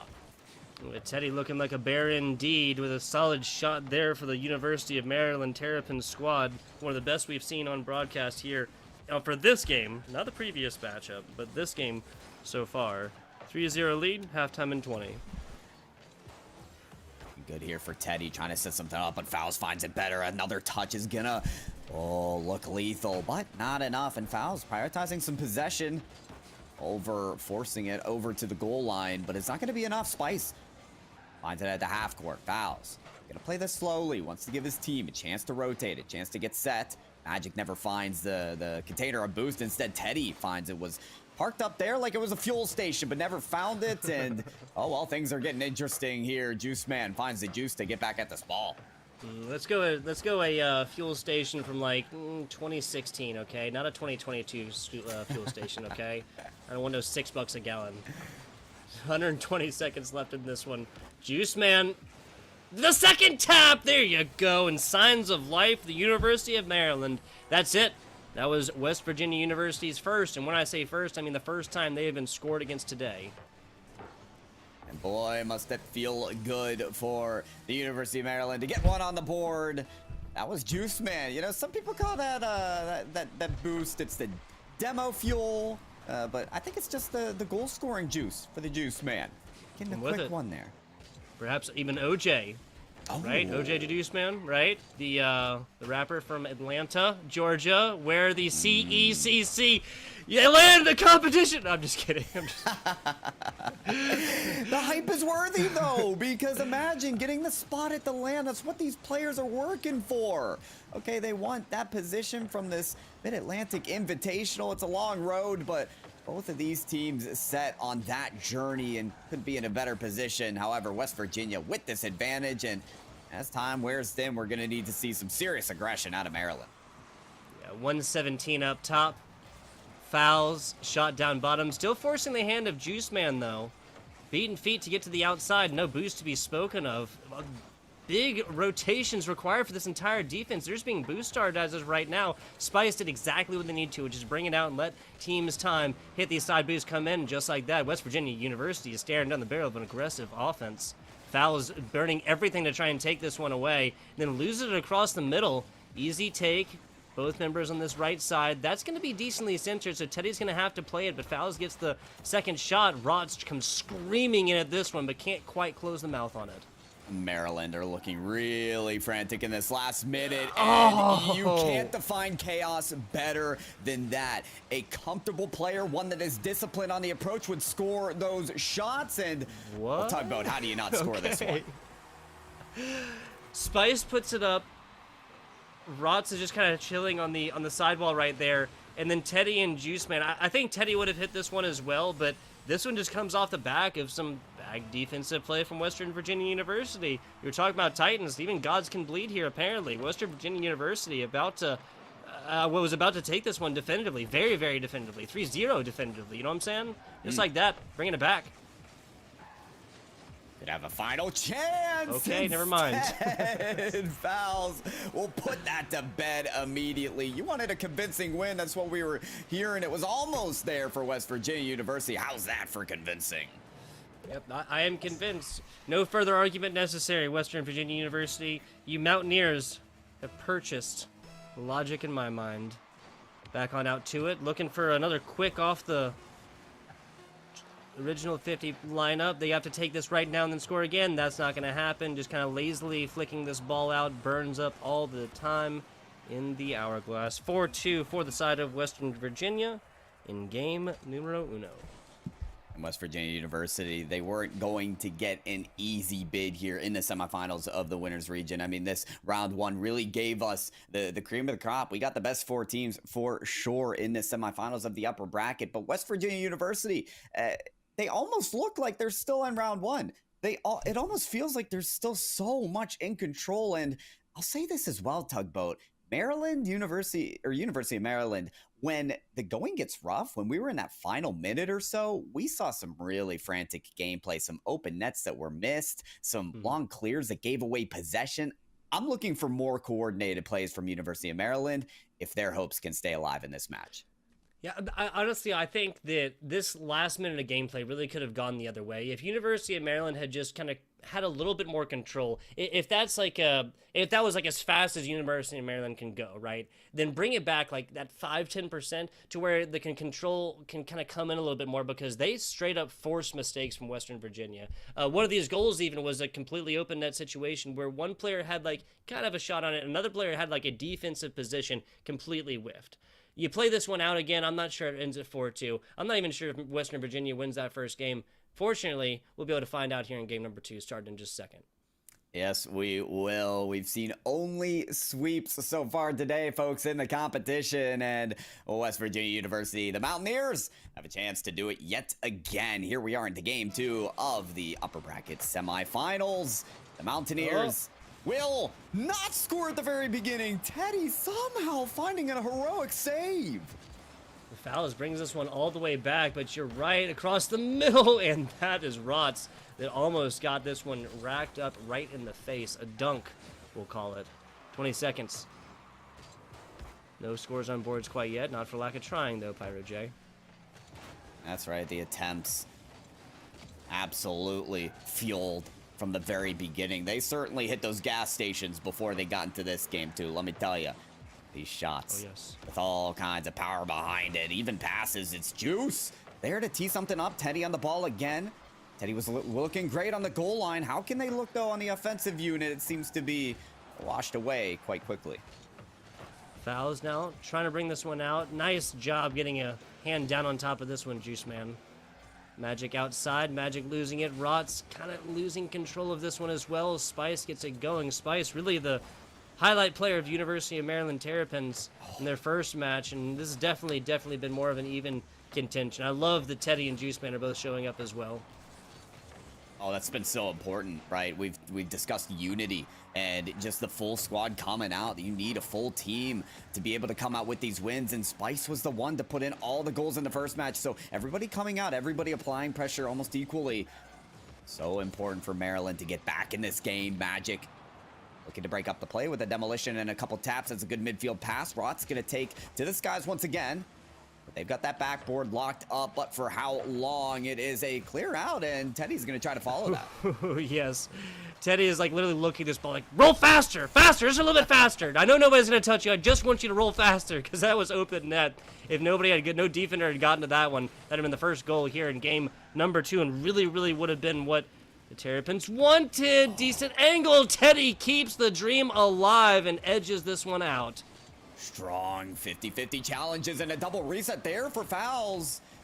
I don't know if this is a regular Rocket League competition or the freestyle competition sponsored, you know, where they give away cars and 450s or something, but Fowles making it look like a bit of a show here today. But Spice, a touch that definitely they were going to want back if this gets to be a little dangerous, but now it's dangerous on the other side. Spice back in the ball and maybe setting up a play here. Yeah, now back to the middle. Fowles tries just like that. Like, I understand Juice Man wanting to play conservatively, but that was so far back when the offense was the name of the game. Speaking of offense, Rotz shows up again. Talk about making something out of nothing here. This just looks like an attempted passing play, but with even the bump, even the physicality, he's not broken up off of the ball. No, there's very steadfast towards it, finds the angle, and a big first goal for West Virginia. Now lowered down, Juice Man kind of plays the same spawn position, taking advantage from it. Burns everything on that escort in and loses possession. Spice up top, Spice down bottom, tied up at 2:08. And if anyone was going to do it, it was Spice, the goal scorer for University of Maryland. Ooh, baby, look at those angles. Top corner from the skies. And an equalizer that they truly needed to stay alive. We could see our first game 3 today. We could see our first knocker tugboat if we see more plays like that coming out from Spice. Yeah, still anybody's game here. Yes, Western Virginia was able to maintain momentum from game 1 to game 2. I'd say with now, especially given that the Terrapins will not be facing any sort of goose egg type situation. Neither team Willock scored one here. Teddy using the wall to actually get this one lofted up a little bit more, but Rotz is the only one there, and Rotz gets a second. Talk about corner shots. Playing like he's against bots or something. I mean, sometimes he makes it look too easy. Just reading that ball off of the ceiling. You know how difficult it is to read the trajectory of the ball when it's coming off of that lip towards the ceiling. Yet, he comes at it like a homing missile. West Virginia University give Maryland no time to breathe after they tie up the game, and the lead is theirs back. Yeah, no quarter given here. An absolute bloodbath in game 2 we had after Western Virginia definitely feeling the pressure for a little bit. Now it's on Maryland to take one more and tie it up, and the good news is that, again, that lead of 1 is no real lead, just barely on points up top. This can still go anybody's way. Back to the middle here, members everywhere meeting it. Juiceman tries to get an angle, but it's going to be Spice down bottom that takes a demo afterwards. Demo reciprocated, Magic inside, and now a score difference of 2 is going to be the name of the game for Western Virginia University. They can breathe a little bit easier. Game still not over. Not over quite yet, but that play certainly over through the smoke screen. You never know what you're going to find, but the traded demolitions really opened up a lane there for Magic to score. So Maryland going to be focused on holding their numbers. As they look to pounce on this play, Teddy finds the shot, but it's a little bit behind him. He can only pull off a slow roller. And they are missing out on golden opportunities as Fouls just plays this so delicately. Gives away possession, and Maryland need to work at this. Magic now flipping at this one, getting into about half court before Juiceman picks it up. Spice trying to set this one up, but Nuts just teases this off at this one. 30 seconds, still a score difference of 2. This one back the Western Virginia way. Mountaineers trying to get a block in. Rot somehow tumbles up to this one. Rot's just making his name known here today. Great saving play, and could have saved them the series as well. Teddy looking to headhunt. Gets one demolition, just misses the goalie bump there that would have given them the goal. Spice back in the ball looking for that pass. It's still in the box. Still dangerous here. Teddy backflip. Oh, but the dunk's not there for Juiceman, and that'll be it. West Virginia University sweep in yet another match, and oh, Fouls almost finishes it off with a spectacle, but they get the win and are headed to the winners finals. 3-1 victory. Both of these games going down to a score of 2, Pyro. Both of these teams coming into it, not having dropped a map, not having dropped a single point, not having allowed a single goal against them. Both of them have that taken away. Can't say that the rest of this competition, at least. And Western Virginia going to punch that ticket on into the winners finals. And I can't wait to see what a team like that does when they have to go the distance. We've seen 2 best-of-3s where they won the first 2 games and they move. We get to that. It's not going to be the same. It's going to be a best-of-5 against the likes of either Howard or Stockton University, which we already know, Tugboat. At least if Stockton moves on, we have yet to see from Howard today, and I am very interested in that. But whoever moves on from there, it ain't going to be an easy match. No, it will not. No, it will not. A very, very good point. Howard being the last team we have not seen on broadcast here today. Let's rectify that. We'll have a very short break. We'll be back with you.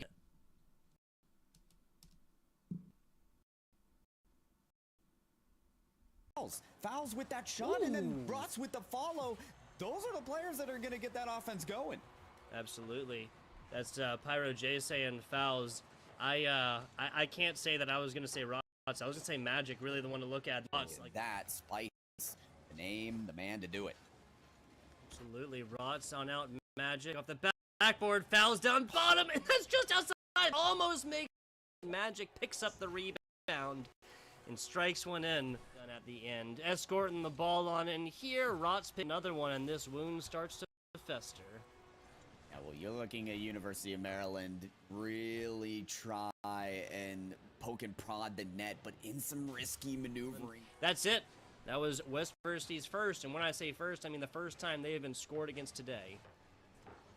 And boy, must that feel good. Would score those shots, and what? we'll talk about how do you not score this one.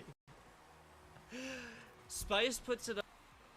Rotz is just kind of chilling on the sidewall right there. And then Teddy and Juiceman. I think Teddy would have hit this one as well. Immediately. You wanted a convincing win. That's what we were hearing. It was almost there for West Virginia University. That for convincing. Yep, I am convinced. This right now and then score again. That's not going to happen. Just kind of lazily flicking this ball out. Burns up all the time in the 4-2 for the side of Western Virginia. But that was so far back. This was the name of the game. Speaking of offense, Rott's up again. Talk about making something out of nothing here. This just looks like an passing play, but with even the bump, even the physicality, he's not broken up. 208.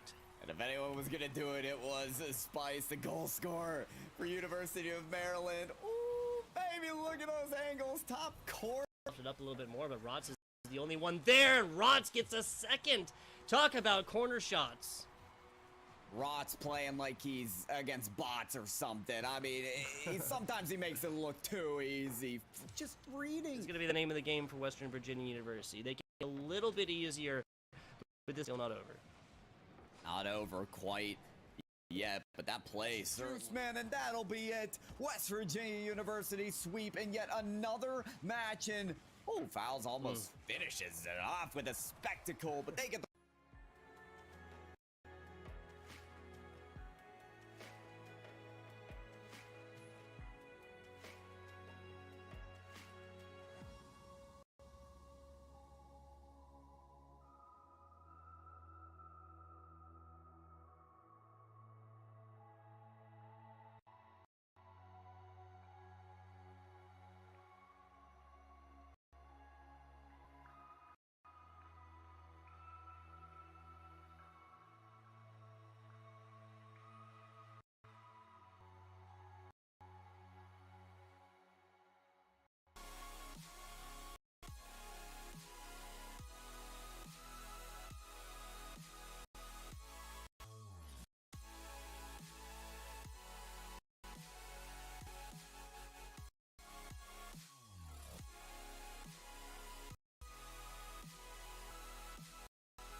And we are back. The CECC, that is the Collegiate Esports Commissioners Cup, continuing now. Still fighting for that invitation on end to Atlanta, Georgia, May 7th and 8th. You just saw it there.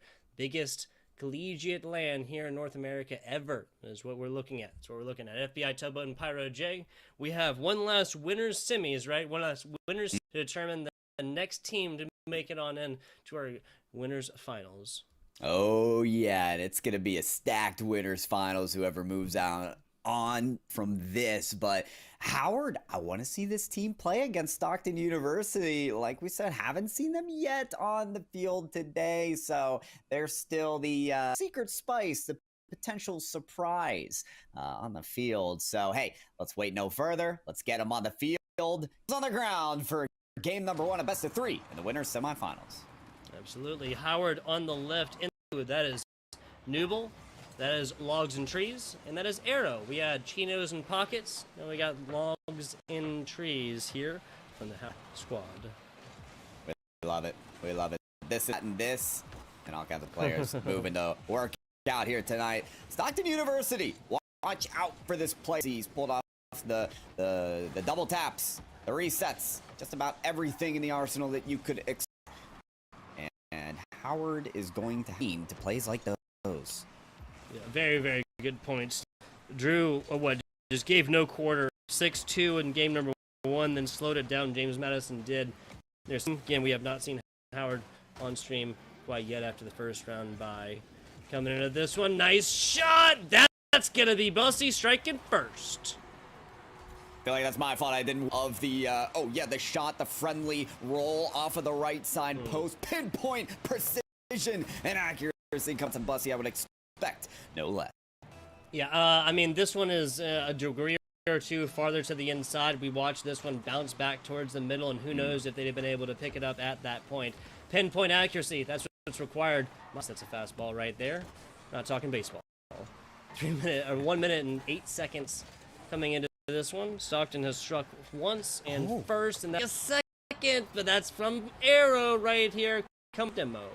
Never seen a more timely demolition as well. You got to be aware of your surroundings here because it's very clear that Howard and backline follow their shots. It's funny demolitions like that come after the first shot, then break up the play for the follow-up. But I like to see forward thinking in their approach, but not to take out the shot from Bussy. Yeah, gonna just bus laying like everything right now. 132 kilometers per hour. We saw 133 earlier. That is almost our fastest. 10 seconds as well. Stockton just doesn't like these teams tied up with them, man. No. Never one temptable. Always have to be chasing them. That is the theme that we've seen so far from Stockton. They like to be on top, just like Top Cheese has been on some of these plays, as well as Bussy. There goes Top Cheese. Very quick challenge and looking for the read off of the double tap. That's still going to be wide and a bit by the wayside. Newble having to take advantage of that play, goes for the bump, and still that physicality reminded me of version 1. You see players like Comp opt for the demolition, the bump more than the ball, and that can prove to make out some very creative plays for Howard.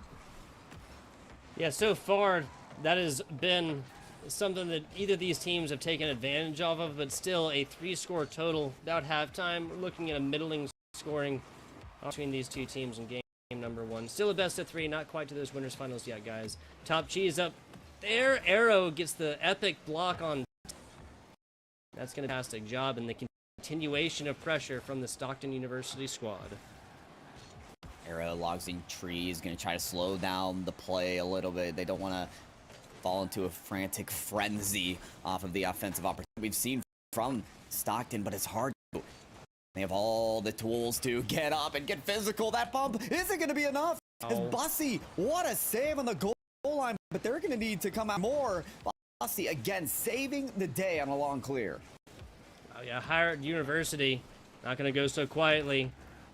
That's offense or defense wise. 2 minutes, 12 seconds, a little bit past halftime. Top Cheese puts this up, tries to drop it, but deciding better of joining his teammates. Right, one could have got it done, but not a true angle was found. Log trees finds another for Howard University. That's the Bisons. The Bisons batting it away. You were looking for true angles. There's one. The needle on the defenders. Logs and trees hacking away at the defense of Stockton University, and this is the winner semifinals we were looking for. The back and forth, and will Howard be able to hold on to a tied up game for a little longer than a few seconds? That's a big question here, Tugboat. More often than not, Stockton University grab that quick lead again and again. Yeah, so we're going to be getting into this one in a minute, or about 100 seconds left. In a shot up top. Top Cheese can't get there. He does.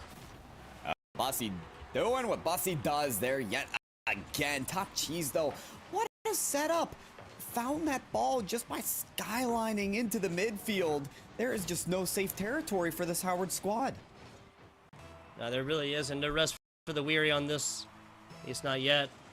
Still getting after it. Stockton again likes playing the head. 100 seconds left. Arrow to the outside. About as shot as you'll get.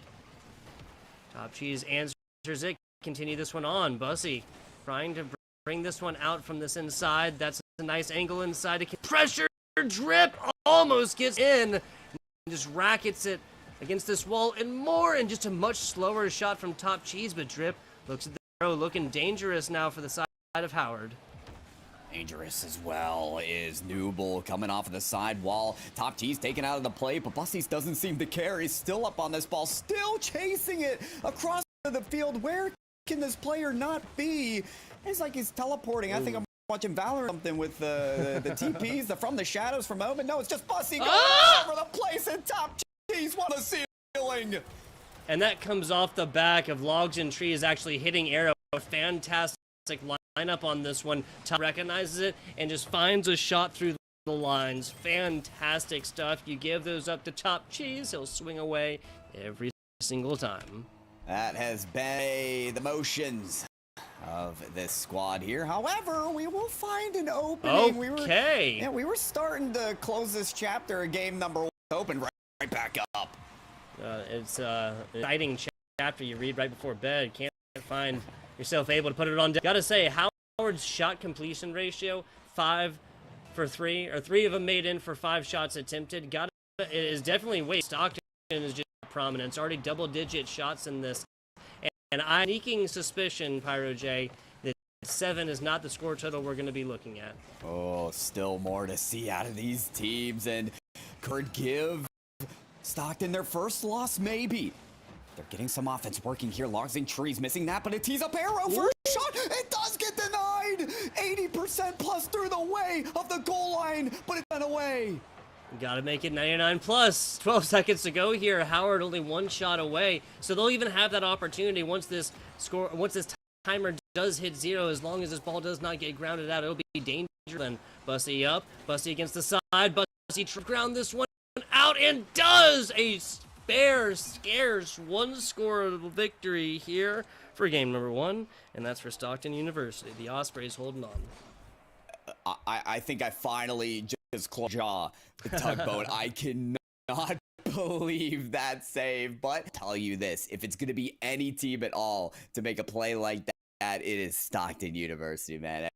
One way or another will themselves into a victorious standpoint, but shouts out to Howard. They have certainly given them more of a run for their money than any other team.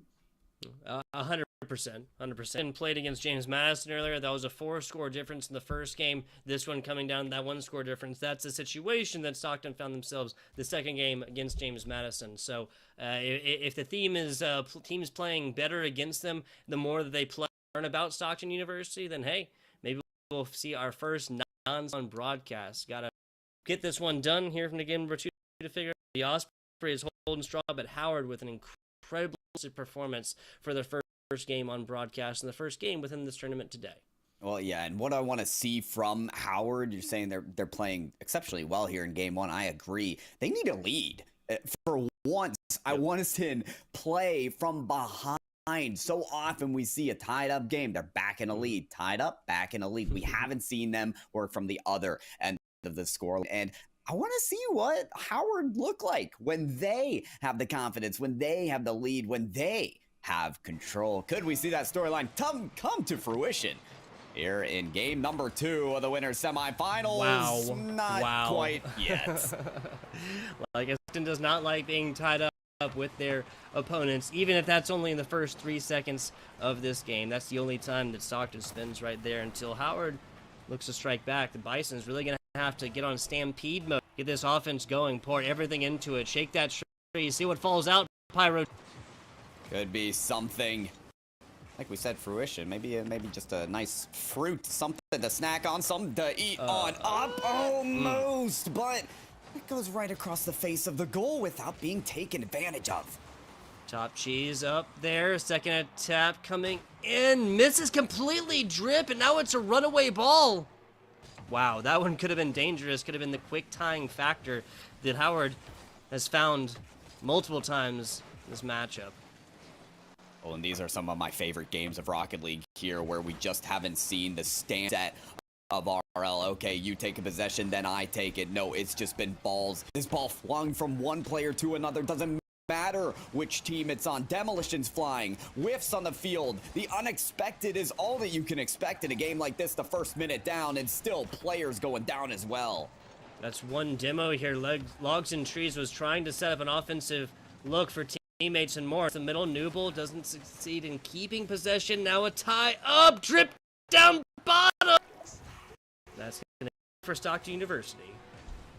Okay, this is dirty. Look at this touch. If you look at this from another angle from Arrow, you're saying no way he catches up to this. Even if he does, you don't find that angle. Surely. But he's actually rotating his car from behind to get the touch that they need. And I just don't understand how some of these players get these reads, but Stockton University seem to get better as this game goes on. A potential goal does go from Howard. Yeah, that third would have been kind of a spirit breaking, right? Lead of 2, starting to get into an actual lead. 1 is going to yield some insane games. Arrow's almost there, but it can't quite find its target. Can't find a target quite yet. Howard still poking, prodding, looking for that first goal that they really do need. Don't want to go down the lowers, and with a loss certainly could. And they would give up the position of the winners finals to Stockton, that one step away from the Grands. That sweet position that these players want so badly to win the Invitational and go to that LAN in Atlanta, Georgia. Could it be the play here? Top cheese to close it out. Oh, not quite. Can't spell Atlanta without land, right? That's right. I cannot possibly be the first person to think of that, by the way. Like, there's no way. I have no faith in the esports talent community. I wouldn't have thought about that. Just like randomly in the middle of a halftime game. I'll call you witty nonetheless, though, Tom. Well, thank you. You're a sweetheart. Halftime now. Top cheese tries Arrow. I think the Arrow's biggest single player effect in this game is it's making Stockton play honestly. You know what I'm saying? Like consistently respect this, because the simple fact is they get so many angles spectacle wise, right? Like these players will frequently have much more of a wider look. Oh my god, I was singing the praises of Arrow and he just gets dunked dialed. Oh no, yes, and for how intelligent this was. Normally you expect the defenders to be there, Tugboat, to kick away, and he backboard reads the passes, but no, Bussy, Cherry, and not even passing it down, gets the angle to put it behind the defender. This is why when defense on the goal line, you want to find yourself behind it, not always in front of it, because plays like that can happen. Yeah, this is a bounce play that has, I would say, left alone, probably 4 seconds of airtime before it actually does go in. It's true, it was rolling that way, it was going to go in eventually, but 4 seconds is a lifetime when you're talking about these high skill. Okay. High tier, high skill. Go on, Tugboat. Yeah. Yeah, no, I can't talk that well after a goal like that. Nooble puts this up and over. Top Cheese tries to slow it down and then actually makes a play for it, but then own goals. That's going to be the first strike for Howard against Stockton. Oh, yeah. It's just high skill, and then you don't expect skills to come out in a way like this. After the own goal, we're going to get, some whiffs on the kickoff. We're right into motion here. Arrow almost 100 kilometers per hour evenly. I'm not sure if Top Cheese busted an axle on that, maybe popped up flat on the way. 100% sure, but it hits a really wonky angle. Maybe it was to avoid to hit teammate. Okay, and then can't even get a hit on this one on the very end. Logs and Trees, good rebound though, good second touch. Putting this one out. Arrow was lining up at it, but couldn't quite get there before Bussy could. Oh my, this is a shot. You were singing the praises of Arrow. Talk about it. We're going to see it yet again. The placement, exactly where it needed to be. 99 kilometers an hour again, just shy of that 100 mark. Talk about consistency, Pyro J. Just like that, we have 93 seconds left, and we have 0 advantage. And what a comeback it's been. 3 in a row here for Howard to find themselves in a tied-up scenario. If they can get one more, they can finally play with a lead. That's all I wanted. It's all I wanted to see. Can Howard make it happen, though?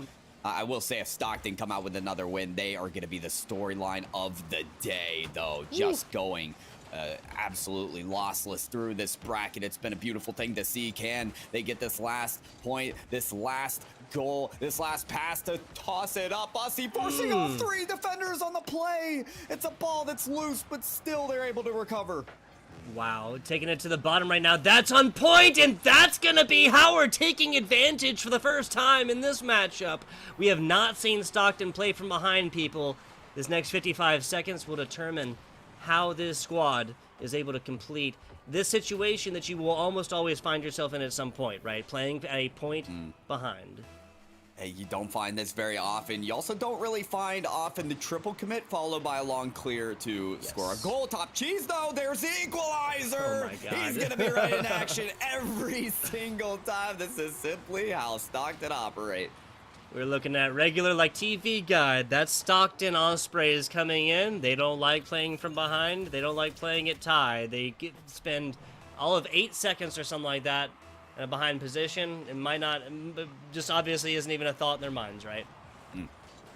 thought Playing in the game Drip's ahead of mind might be to Oh. flip reset this in, pulls in 2 defenders, gets past them both, and that is what Stockton's all about, the big plays. Brutal.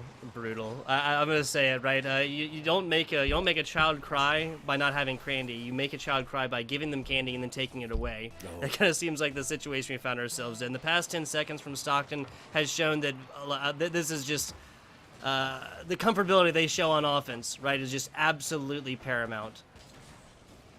No pressure, right? Just ice in the veins. Might be down, might be looking at bad situations, simply does not matter. And they press on no matter the score line. That is Stockton for you. Look at the tee up, look at Top Cheese, looking at this one again off of the ceiling. We'll touch off the backboard as well, and this is exactly where you want the ball if you're Stockton. Keep it in their opponent's half. Up and over. Might rather be another scoring ability right here, but Howard has got to keep this one up. 3 seconds left. We're going to be looking at last bounce. That is brutal. Brutal. Top Cheese from the top rope. He's going to put in the last nail in the coffin of Howard Bison's winner's bracket run. A fantastic run, and definitely giving Stockton a harder chase for their money. But Howard will continue on their CECC Rocket League competition from that lower bracket. They will certainly have to do that. Not going to be an easy road from here on out, yet not impossible. But it's surely looking much better for Stockton University, Bussy, Top Cheese, and namely Drip, who normally plays a more facilitator role. We've seen Bussy and Top Cheese perform incredibly, but look at all of them with 2 goals in that last game. That was surely a full team effort to put them into the winners finals.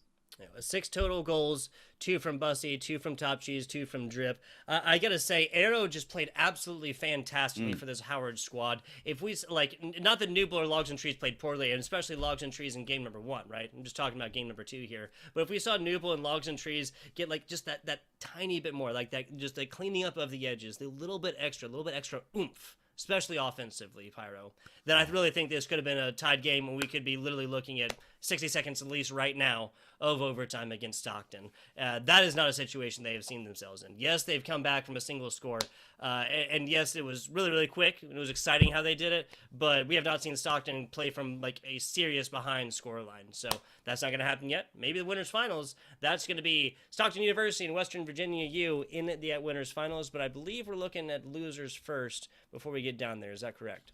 That is right. Yeah, we're going to head to the losers bracket. We talked all about these teams that lost their first game, but not their last game. And hey, maybe one of these teams won't lose their last game. Maybe they'll go all the way back to the grand finals. Folks, you're just going to have to stay tuned and watch as we take it there next after this short break.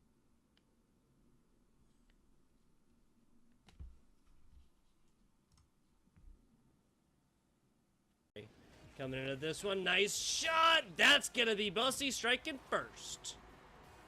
I feel like that's my fault. I didn't warn them of the, the shot, the friendly roll off of the right side post. Pinpoint precision and accuracy. Arrow right here coming off of a demo.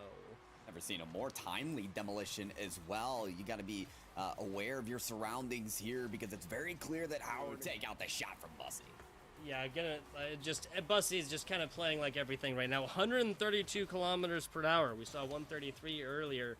That is almost our fastest. 10 seconds as well, but not a true angle was found. Logs in Trees finds another for Howard University. That's the Bisons. The Bisons batting it away. You were looking for true angles. There's one threading the needle on the defenders. Logs in Trees. Oh, Bussy doing what Bussy does there yet again. Top Cheese, though. What a setup. Found that ball just by skylining into the midfield. There is just no safe territory for this Howard squad.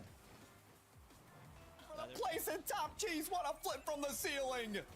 And that comes off the back of Logs and Trees actually hitting Arrow. Arrow had a fantastic lineup on this one. Top Cheese recognizes it and just finds a shot through the lines. Fantastic stuff. Have that opportunity once this timer does hit 0, as long as this ball does not get grounded out. It'll be dangerous until then. Bussy up, Bussy against the side. Bussy trying to ground this one out and does a bare, scarce one score. Two of the winner semifinals. Wow. Not quite yet. Like I said, Stockton does not like being tied up with their opponents, even if that's only in the first 3 seconds of this game. That's the only time that Stockton spends right there until Howard. That's going to get it the second here for Stockton University. Okay, this is dirty. Look at this touch. If you look at this from another angle from Arrow, you're saying no way he catches up to this. Even if he does, you don't find that angle. Surely. But he's actually rotating. Jeez, though, there's the equalizer. Oh my God. He's going to be right in action every single time. This is simply how Stockton operate. We're looking at regular like TV guide. That's Stockton Ospreys coming in. They don't like playing from behind. Is what Stockton's all about, the big plays. Brutal, brutal. I'm gonna say it right. You don't make a child cry by not having candy. You make a child cry by giving them candy and then taking it away. Oh. That kind of seems like the situation we found ourselves in. The past Bison's winners bracket run, a fantastic run, and definitely giving Stockton a harder chase for their money. But Howard will continue on their CECC Rocket League competition from that lower bracket.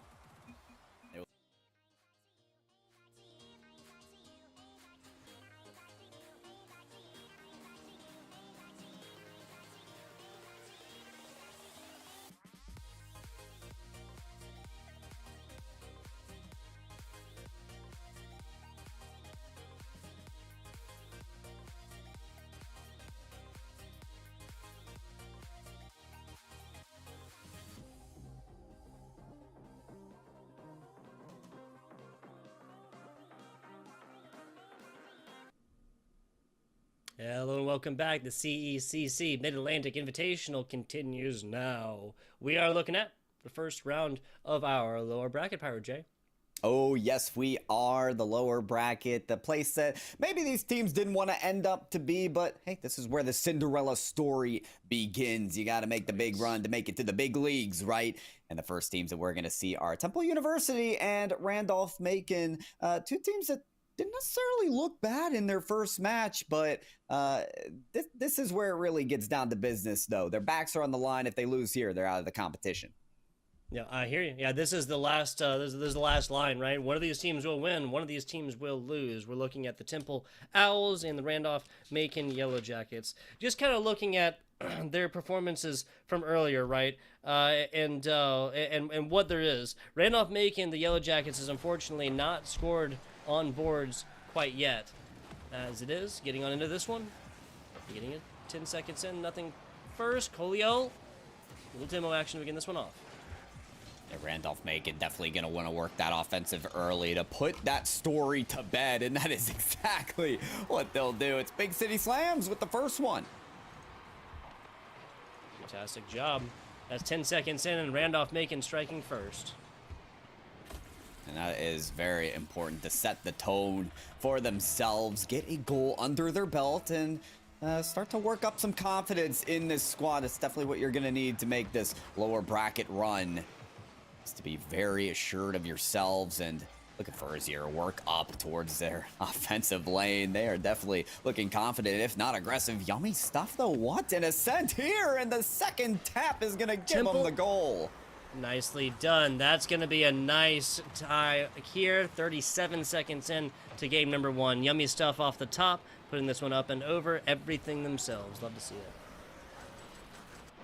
And now we've got a tied up scoreline just like that. So both these teams want what could be given to them, a long road in this lower bracket.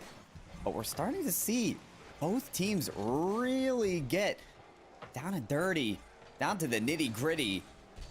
And maybe it is Chinos and Pockets to work it down the offensive lane. Yummy stuff with that demolition. Furzier looking for a shot off of the backboard. Not gonna go.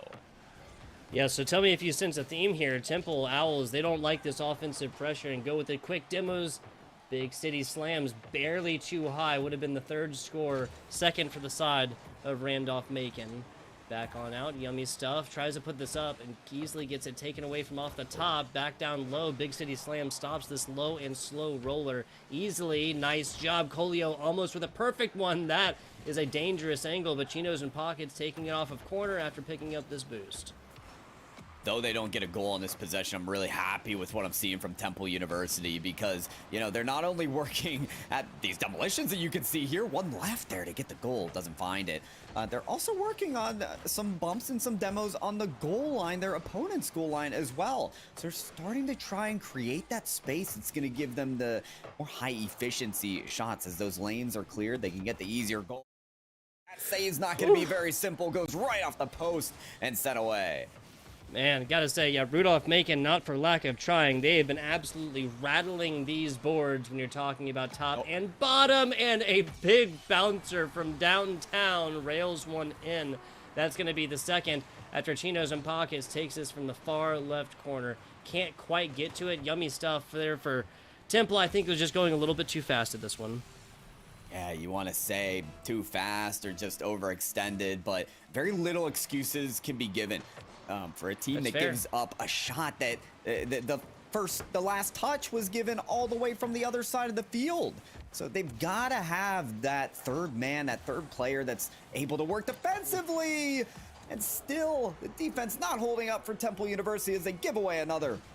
There you go. The Yellow Jackets going to sting thrice on this one. 8 seconds outside of halftime, and that's just an easy pickup. Chino's Pockets into Furzier. Looking at this one, I believe this is the Randolph-Macon squad. Yeah, this is the the matchup earlier that the University of Maryland that they were not able to score up on University of Maryland. So that one not being something we pay attention to necessarily more. Temple also similar situations. They failed to score any goals in their first upper bracket game. Is not the situation they continue to find themselves in. Nobody will be putting up goose eggs in game number 1, Pyro. No, which is great for this team, but, you know, if you look for Temple University, you're looking at Yummy Stuff. That was almost the read off of that backboard, and still the only player to get a goal in this first game. So when you're looking at the finishing factor, it might have to be this player right here on the ball, giving it away just too easily. That 50-50, that challenge needs to be taken a little more head on. And some of these misalignments, these missed connections for Temple are going to give them missed opportunities and not going to be able to work with a lot here as the final minutes, draining the clock down. Yeah, that's a decent angle there for Chinos and Pockets, but now set up for the offense. Stopped across the middle. Yummy Stuff now trying to go on a run of their own. Colio gets nothing but a look before the flames envelop him. Be super dramatic about a demo, guys. Colio here, now feeling the flames as well. Back on over to it. Chinos and Pockets after dishing out death left, right, and center. Now going on an offensive look. The oppression coming in as a stop down bottom, and Big City Slam still can't get a true angle to get this one forked inside. And in fairness, they don't need that goal, right? With 2-goal lead, minute to go. They're feeling good. They're feeling fine. Infield passing, nice give and go, but it's going a little too strong for them. They just narrowly get back in time. The recovery quick enough for Randolph-Macon, and yeah, good control working up the field. Furzier past the final defender. The other one's gonna get back just in time. Jibber Joe, but is it enough to get 2 more on the scoreboard? I'm going to say there's enough time here, Pyro, but we're just going to have to look at a much different offensive look. Jibber Joe looking like they were getting caught up with a teammate, actually, but then wins this one on the outside. Yummy Stuff going back to their demoing ways, and now a hit to the middle. Colio, that's on point. Forced hands of this defender, forced them to make a play on it. Yummy Stuff back on over to the middle, but Chinos and Pockets is there like always. Has been that player to keep it in action. Yummy Stuff, though, trying for the drop down right off the crossbar. Jibber Joe not in position to finish it off. Could the follow-up be there? It's a drop down. Oh, but look who else is dropping down for the save. It's Chinos and Pockets, the player to be there again and again. The final save that Randolph-Macon needed for the Game 1 victory. There you go. Randolph-Macon strikes first in game number 1. 3-1 scoreline on this one after Temple. Man, they had such awesome looks at this, Pyro, but at the end of the day, the Yummy Stuff was just doing everything offensively in the second half, or the second 2 minutes, or last 2 minutes or so. That was Chinos and Pockets just showing up everywhere when it came to that defense. Only 2 saves awarded. That's the biggest slight I've seen in 2022. This guy was just doing everything on defense. Sometimes you have that player that's trying to carry the load, and we even saw this in the last game, right? Howard had that big player that was doing almost everything, and now you're looking at Yummy Stuff. A lot of that offensive pressure, but it's got to come in a unified form. Randolph-Macon a goal for every player on that squad. So we'll see our first team that has the potential to be knocked out of this invitational.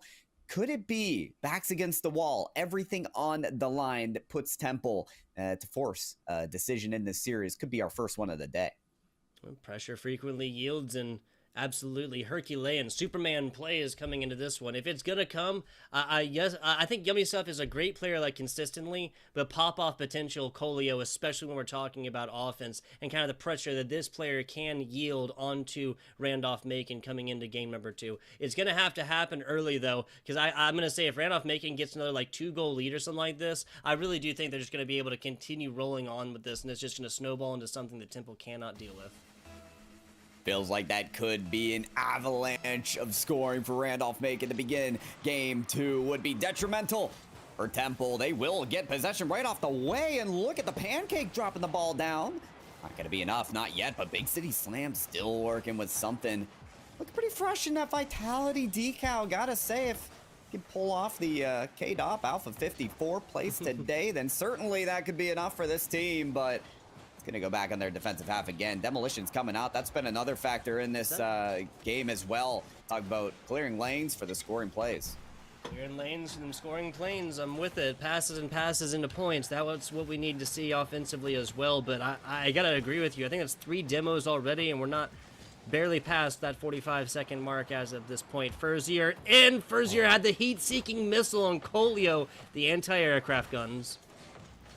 Temple, like homing missiles, like we said, are eyeing up those shots. That one does go by the wayside. Coolio again, stuck in an awkward position, and Furzier couldn't capitalize on the last play, but he's there for that one. Yeah, huge stop right here. Colio just doesn't get like a really definitive block on this one, and then stops it right in the middle, just wetting, like, what, T-ball, right? That was right, sitting up right there, just ready for the taking. Always going to swing away at those when they're set up. These Randolph-Macon players will. You got to know, if you are Temple, that this Randolph-Macon squad, they're going to be there for just about every touch that they need to be. You're looking at, Big City Slams take this down the field, and just an absence of defenders there for Temple University. They're letting this game get away from them early. Yeah, Big City Slams just reads this one perfectly, takes it, and I think that was the result of the Owls just trying to get on that offensive side a little bit early, trying to cheat up a little bit, Pyro.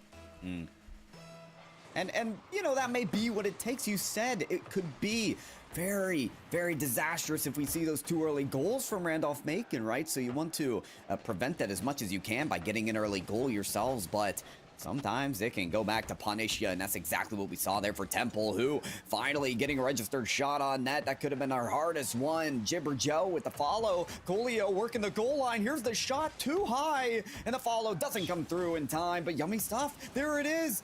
Not past Furzier, and a good clear to dissipate the offensive. Big City Slams has like 10 more boosts or something like that. I think they would have had the boost to go forth and get in a position to put that one all the way in for the third. Not going to happen quite yet, though. Temple looking for their first goal about 30 seconds outside of halftime. Nice clear as well. Jibber Joe jabbing it down the sideline, careening down. Furzier, nice air dribble. It's really been that player to put his name in headlights tonight. And may have to do it defensively. Good flip into the ball. Gets the body of the Dominus on it to clear it away.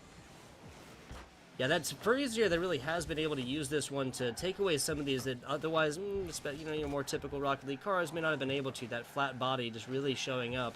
Past halftime now. Yummy Stuff putting this one where they need to, but Chinos and Pockets can't quite let that happen so easily. Yummy Stuff again, and members of Temple just getting teased with these shot opportunities. But the reinforcements have been coming in so well for Randolph-Macon. We've seen all kinds of bumping plays on the goal line that have taken Randolph-Macon out defensively, but again and again, there's just one more left, one more remaining, one more goalie than they're more positioned for. There's that goalie for Temple. They take another away from Randolph-Macon. Could it be a third? Yes! Yummy Stuff gets the clear away, and Coolio pushes upfield.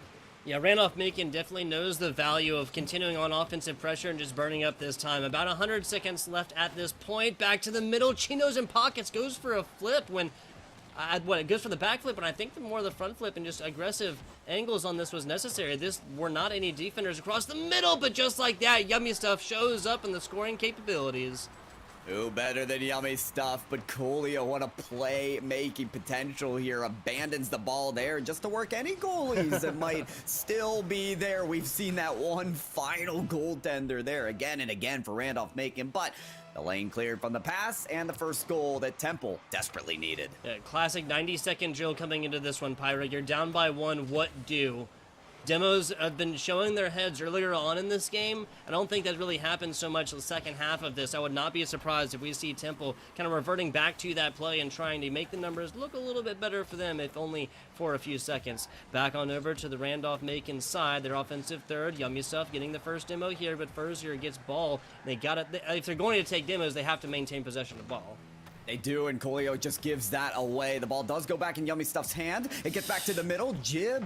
Oh, not going to be enough. Jibber Joe looking for it again. Coolio, feed the ball to Coolio. If you ask me, that could be the solution for Temple University, because every time it goes into Coolio's hands, it could be a shot. Big City Slams is an attempted shot. It does go out. Chino in pockets. Maybe the dump down to Ferzier, but there's the save again. I mean, every time this ball hits this ceiling here, that's looking at like, what, 5-8 seconds or something like that, dusted out, and we only have a couple more of those. Jibber Joe up, down bottom, Ferzier's there again, saving it away. Yummy Stuff trying to get this one going, trying to pick this one up, and trying to get into that offensive rotation, but doesn't quite get in. Ferzier and the rest of Randolph-Macon just doing a fantastic job. Now a run to the middle. Yummy Stuff, this is probably Temple's last offensive look. They've got to get it around here towards the other side of the field. One of them demoed out, but there comes the clear. Chino's in pockets trying to play this to the ground. Jibber Joe getting one last life. Yummy Stuff actually there near the net. Can't get under the ball. It's kicked on down. Randolph-Macon will stay alive, but that's the end of the journey for Temple University. Yes, unfortunately, the Owls going extinct here in the first round of the lower bracket onto broadcast. Not quietly and not easily. A score difference of 2 followed up by a score difference of 1. Still very, very even and electrifying gameplay we get all the way towards the end, but unfortunately can't quite keep that one alive. Also, continue on with the sweeps as well. We've only seen 2 zeros here on broadcast, Pyro. Only 2 zeros. I don't know if that's a curse or a blessing. It certainly is a blessing for the teams that have been able to move on and on here through this bracket. So, hey, good enough for them. We will see, though, Randolph-Macon move on. They've got the pleasure, if you want to call it that, of playing Howard in the next round tugboat. That's going to be an interesting match because Howard played very effectively against a primed and ready Stockton University. Yeah. Randolph-Macon, I mean, you get the bonus of moving past into another round, but I don't know if it's a blessing getting to play Howard. Yeah, I mean, going on, Howard has been playing to the nines all day today. They've also only see them on one broadcasted match, so they've only been in that situation once and still came up just absolutely shining. Going against a Stockton University squad is always going to be hard no matter which team you are. Obviously, we saw a very high-octane squad. They just literally took this pace of play and just turned it up to 11, pretty much throughout the entire time, and still, Howard was able to keep that pace all the way along, just step for step, all the way through. Yes, it was a 2-0, but yes, it was very, very close. As it is, short break before we get our next matchup here. Pyro, you got anything else? No, but I know it's going to be JMU versus University of Maryland, so that one is surely that we're ready for. We'll see you right after the break.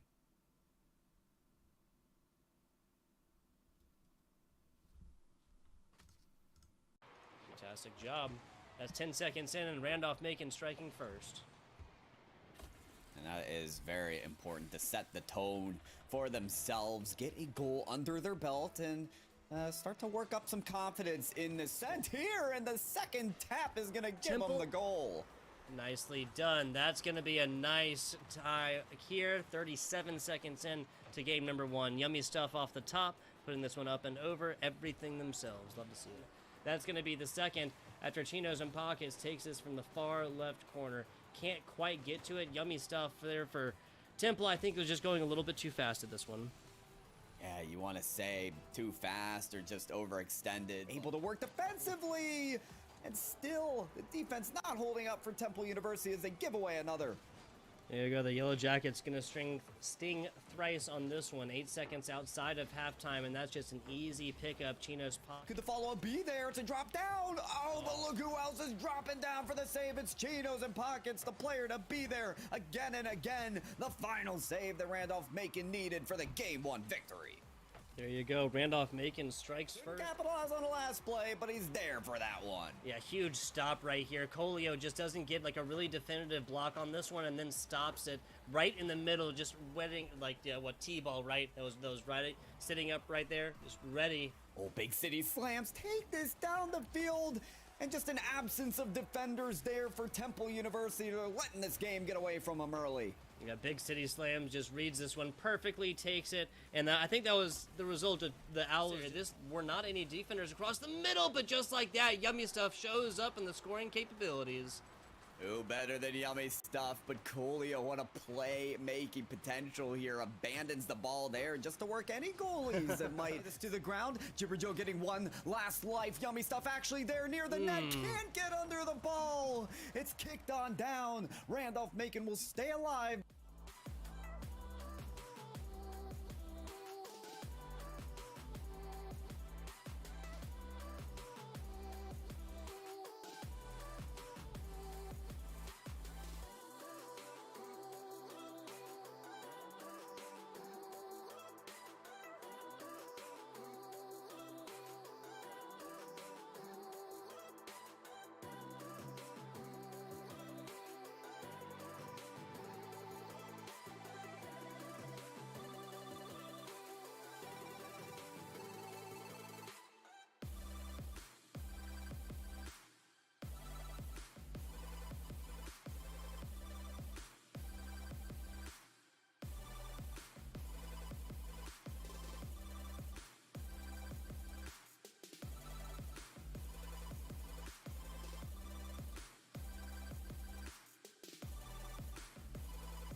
Hey Rocket League fans, welcome back. It's the CEC Mid-Atlantic Invitational. Winner of this is getting an invite on in to sunny Georgia, as Atlanta, Georgia, May 7th and 8th for the largest collegiate LAN North America as to this date.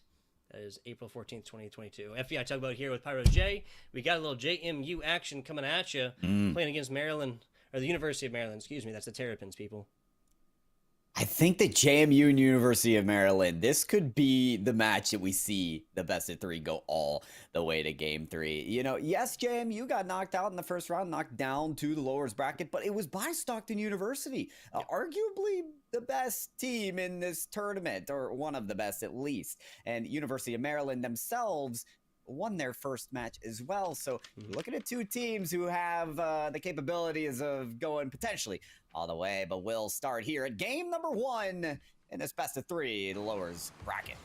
Yeah, exactly. And especially given the University of Maryland dropped to Western Virginia, a fantastic squad, score difference of 2 on both. That was incredibly close, and I have no reason to believe, Pyro, that we got anything but that to continue on with this broadcast. Rever, Loco, and Diora making up your JM University. That's James Madison University squad. Maryland made up by Teddy, Justin, and Spice. Spice has really been that offensive prowess thus far, Pyro, has he not? Goals upon goals coming out of Spice as a player to watch if you're looking at the offensive department at University of Maryland. Spice currently, though, on the back line looking to get this away. Nice demolition on the Justin. Rever still beating upon the opponents and opening up the lane for Diora. Wasn't going to be easy to score, but solid placement. The James Madison, fantastic stuff. Some kind of confusion, some chaos across this middle, and that's going to be Spice who can't quite get to it. Also, we saw Juice Man, Teddy, and Spice playing earlier. Now it's Justin. Might be the same player. Not 100% sure, obviously. But both J beginnings, who knows? But it might be a new player. Might be a new lineup here. So yeah, seeing as how often I see Justin of NRG call himself Juiced or Juice Justin, I feel there may be a comparison there. But we'll see if we still see that same University of Maryland, that very competitive squad. They're down 1 here to start game number 1. Loco. Oh, looking for another opportunity. Spice playing this slow, though. I really like that approach. Passiveness coming out of University of Maryland to get this possession back working for him. Loco, that's on point, forcing hands of defenders. Teddy can't quite get a super good hit on this one. Spice back to the middle, and Rever meets him there to win this one out. Loco almost with a perfect angle, top bar and down, but that one gets shanked away from him. He can't quite get the angle on in to even mate with that top bar. Loco there yet again, but it's going to be Spice that cannot get to it. Dior with a low and slow bouncing roller that comes in for the second JMU score. And the shot may have been low and slow, but Dior did so much work before that. Stole the boost, got a demolition. Shot was low and slow, but they left the University of Maryland high and dry on an approach like that. A first kickback here. 2 goals now for James Madison University. They're looking like the top team. Maybe put a 3-piece on it, but off of the crossbar, and it goes away. Yeah, that 3-piece almost looking right. Didn't quite happen. That angle just not quite true. Justin, right side now, trying to pick it up is Teddy. That's on point. Local will have to play this one. Puts it out right side. Justin once again, but it's Spice from the ceiling right here. Burns the boost to get there. Can't quite get much going afterwards. No corner to be spoken of. And 2 JMU players, University of Maryland players on top of it. Both of them can't take it at the same time. Now you'll see University of Maryland kind of work their way back on this ball. They want to make this first longer offensive possession actually worth it as they force these 50-50s. And Justin looking for that touch. Teddy ready as reinforcements, especially with the demolition. Could work off of this. Guy's right under the ball. Spice there for the shot. Teddy, in the equation as well, but couldn't find the touch he needed. Justin the follow. Is it good? No, set away by Diora. Throw an epic on top of that save for Diora. Fantastic stuff on that, and that's JMU once again playing the offense just about as hard and heavy as they are playing their defense. 120 seconds left in this one, Pyro. I really want to see a Maryland squad put at least one on, because momentum, everything-wise, is JMU. Now combining for it, Teddy and Justin both getting up to there. If there was a follow-up, I'd be nervous there for the JMU squad. No doubt about that. You want to be primed and ready for a play like that, but I couldn't agree more talking about you want to see a goal come out here from University of Maryland. That's kind of stuff will crash the mental of a team who haven't convinced themselves yet that they can score a goal off of their opponents. But Diora, what a back pass over to Rever, though, to continue the offensive prowess from James Madison. It's not going to be enough for a look as they'll send it away. Teddy giving up possession with that long clear. Loco escorting this one, uses bottom corner to try and get it out, but Spice meets him there and sends it flying the other way. Both trying to pick it up. That Spice and Dior. Rever on the backside going to be able to. Teddy had an opportunity from down low to kind of ground this ball, bounce it back the other way. But once again, Rever, Dior combining for the defensive opportunities for JMU. Now in the offense now, this is where JMU plays from. Oh. That's about the way that it goes. Diora has done so much in this match. It's good enough for a hat trick. And Loco just setting up the play, exactly what was needed. They've been breaking down the defenses of University of Maryland all game long, and that was the best showcase of it. Absolutely. A 3-score lead now is a little bit of comfortability, not just the lead, but a little bit of insurance. 2 goals after that. 45 seconds into this one. An average of 15 seconds per goal for the Terrapin squad. They can do it. They've shown that. Now it's just about getting that one done. Back from the top. Bounce plays, and top bar shows up for the 4th player for James Madison University. Worried about University of Maryland here. They're going to look for at least one to give themselves that momentum maybe, or start to extinguish the flames on the side of James Madison. And they are surely batting away at this net. Teddy trying to look for the descent. It's just not enough. Rever staying close to that ball. Wants to take time right off this clock. We're down to single digits. Loco following this with the morsel of boost that is left. Diora looking to read this and does stunt the momentum there briefly. There's Justin, puts it midfield, down on the ground, and James Madison find a commanding lead and find the final win. That's going to be 3-0 here for game number 1. Terrapin's not out of this. They still had 4 shots, but we can just look at this and see kind of the difference in this game. 11 total shots, James Madison University and Dior got all 3 of these scores. Yes, they were all assisted, 2 of them coming out from Loco, 1 coming out from Rever, but when we look at the University of Maryland, 4 saves on both sides, but only 4 shots and none made in for the University of Maryland. They just didn't have as much time of possession, really anywhere near it offensively as James Madison University did. Yeah, tons of offensive looks from James Madison University, and they were able to take advantage, surely, of 3 of them. We're looking for that same amount of pressure to be cooked up from University of Maryland. Hard to scrape at keys to victory here for a team that just can't get those high-efficiency shots. Yeah, they have a few there, but are they the looks that are needed in order to get points on the board? So far, not looking like it. Yeah, if there's just steps right here, I think that Maryland really needs to try their passing game, and especially infield, a little bit more right here and try and set up teammates to get into primary scoring positions. There are also a couple times that, you see 2 University of Maryland players just screaming down this field, whether that was Spice and Justin, Teddy and Spice, whoever. But then that last University of Maryland player playing a little bit back, and when you're down 3-0 with a minute to go, this is just pouring on offense time. It doesn't matter if you lose, you're already losing, right? Lose by 10, lose by 0, lose by 1, lose by 3. It's all the same right there. Pour it all into offense. Start getting some demos going, and that's just not what we saw from Maryland at the end of that first game. Is that an already World 1? It's something, all right. It is definitely something, Tugboat, and it's a little more something for James Madison University. They'll take the momentum of game 1 straight into game 2.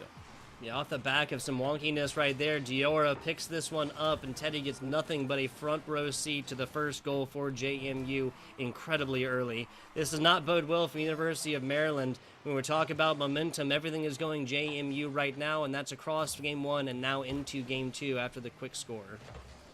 Oh, and maybe a second goal. Oh Loco my with the God. read. That is exactly the kind of stuff we want to see for James Madison to take the commanding lead again. Is that loco or is it crazy? One way or another, I know that angle is insane. 20 seconds, not even 20 seconds here, Pyro J, in striking not once but twice for JMU. Not willing to give this one up. Looking for thrice here as Diora flips into corner boost and now brings it down. Waiting for it is Loco, but a weird angle on it, and he just takes it back to the same corner this ball just lived in. Bounce plays across the top. Hey, this top bar is showing up for Maryland now. Yeah, and well, something has to at this point, right? It's just a scoring frenzy at this point. Diora, what a read from the ceiling. If you're University of Maryland, you want to slow this game down or maybe find a big boom and clear just in the point that Maryland needed. There you go. Little pinch play right here, right? Taking it off the wall. Dead on center right here. Now it's Rever that gets nothing but a front row seat to this. First score for Maryland. Does this open the floodgates, Pyro? It opens up something for them. Listen, it's their very first goal, and I haven't seen enough convincing offensive possessions from Maryland yet. That goal right there wasn't even off of a possession. It was off of a wild pinch, and though there could have been some calculations made to that play, there was certainly something here. Spice coming out with those early tournament antics to be the big player yet again. Yeah, I mean, we saw Spice do everything in a bag of chips offensively earlier. There's no surprise in my mind that Maryland now is finding offensive prowess and points off of this player. Back to the middle right now, Spice wins it again. Rever on the back, it's always more important for that second touch. Continues on trajectory, actually, though, and Teddy's hand is forced down bottom. Defensive rotation, Spice across the top. Diora stopping this, popping it up and over, and Justin's forced to play this one yet again. Oh no, but there's a great shot, and the goalie bumped away. Rever with a hot shot from half court. Yeah, so this is just a factor of JMU lining up shots. They can block away 1, you can block away 2. I think that might even actually been the 4th right here, so even 3 is definitely doable, but Maryland just can't keep up with the onslaught of offensive opposition. A lot of O's right there. I'm one for alliteration, so. Poetic, just simply. Beautiful tugboat. Oh, and, Diora looking to add on to the beauty that we've seen across the field tonight. It's a good sign and a good indication for everybody following along tonight. We're on pace for several goals in this game. Put on another on the scoreline for James Madison. Yeah, not crazy, but locomotive. Maybe that's what that means. JMU finding a lot from Loco right now. 2 goals, 1 assist. Everybody with 3 shots on the side of James Madison. Meanwhile, Maryland only has 1 shot for 2 goals. The 200% efficiency. Oh my goodness, Justin back up, and it's just another bouncer! It could turn the other way. Loco, wait, is that wide? That is wide, just like a tiny little bit. That almost turns into another one. And I gotta say, a 3-score difference, especially given the Maryland ended game 1 that would have been at least a big knock against the prowess what Maryland can do on the end here, right here. Teddy's certainly going to look for something. Loco in the mix as we start to find our way into a slower paced Rocket League game. In fact, we haven't seen a goal in about a minute. Couldn't say the same for the rest of this game, or the beginning of it there. It was almost stolen. Loco is gonna get the theft, and there it is, added to the tally. Maybe not Loco Crazy, maybe not Locomotive, maybe the Crazy Train. That's what we'll nickname Loco in here. That's what we'll nickname Loco. I'm with it. Halftime now, 3-score advantage for JMU.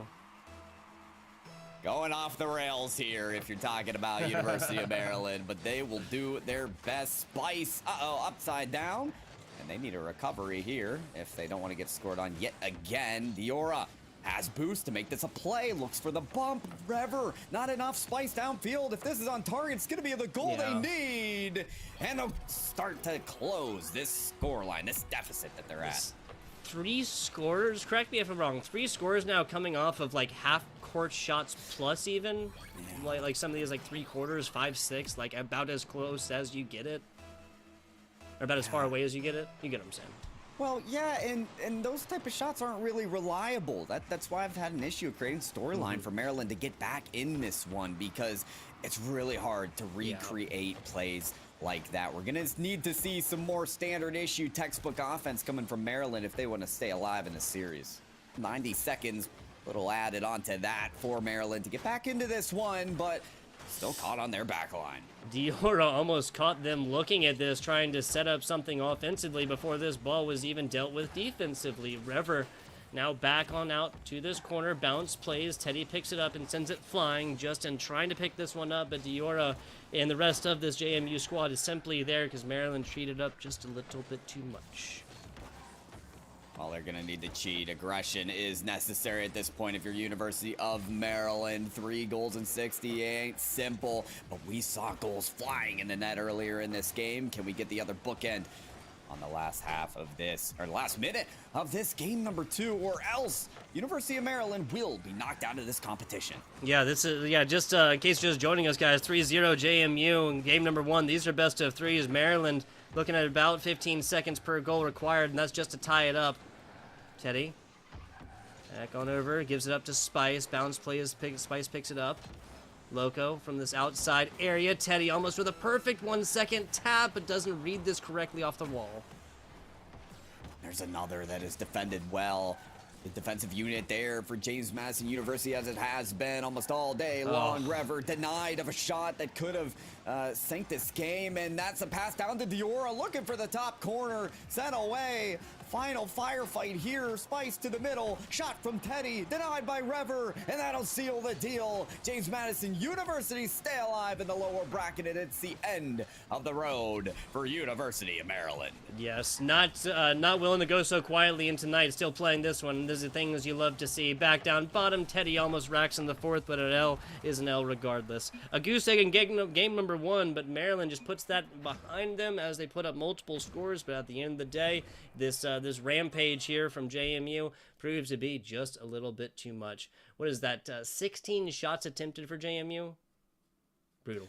Oh. Brutal. 16. That is... Oh, my. Also, that's the kind of offense. Yeah. That's the kind of momentum that, honestly, you need, Tugboat, to make a long road in this lowers, right? You need to convince yourselves that you can go up against any opponent, any foe. Yep. James Madison University has done well, even against arguably some of the best, like Stockton University. So they could be primed to make that long run as they make their way into a very later stage of that lower bracket. So good on them to make it through. Yeah, exactly. Not just 16 too. This is something else. Loco with 6 shots attempted, Rever with 5, Diora with 5. This is evenly split all the way across right here, and every single goal was assisted. Or no, excuse me. 4 of the 6 goals were assisted, excuse me. And the player with 4 goals, Loco, getting one of the assists themselves as well. So this is just a well-split, evenly rounded team. 3 different members that can really get anything done. Offense side of the ball, defense side of the ball, and everywhere in between, Pyro J. That's right, and we're gonna show every single game in between this tournament. Okay, who is JMU playing? We get to find out next between the brawl of Randolph-Macon and Howard. I'm curious though, Tugboat, between these two teams, do you have a preliminary prediction between Randolph-Macon and Howard? Man, Randolph-Macon and Howard, I feel like, especially given that this is the first lower bracket run and how similar these two teams played in the beginning, like both of them across right there, I got nothing predictions-wise. Here. But yeah, unfortunately, Pyro, do you believe we'll be having a little High Fury action coming in a little bit?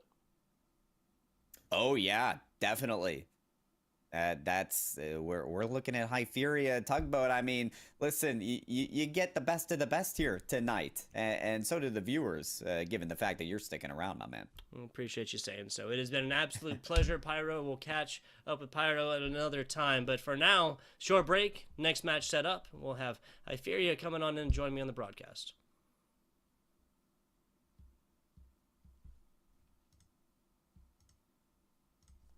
Opponents and opening up the lane for Diora. Wasn't going to be easy to score, but solid placement.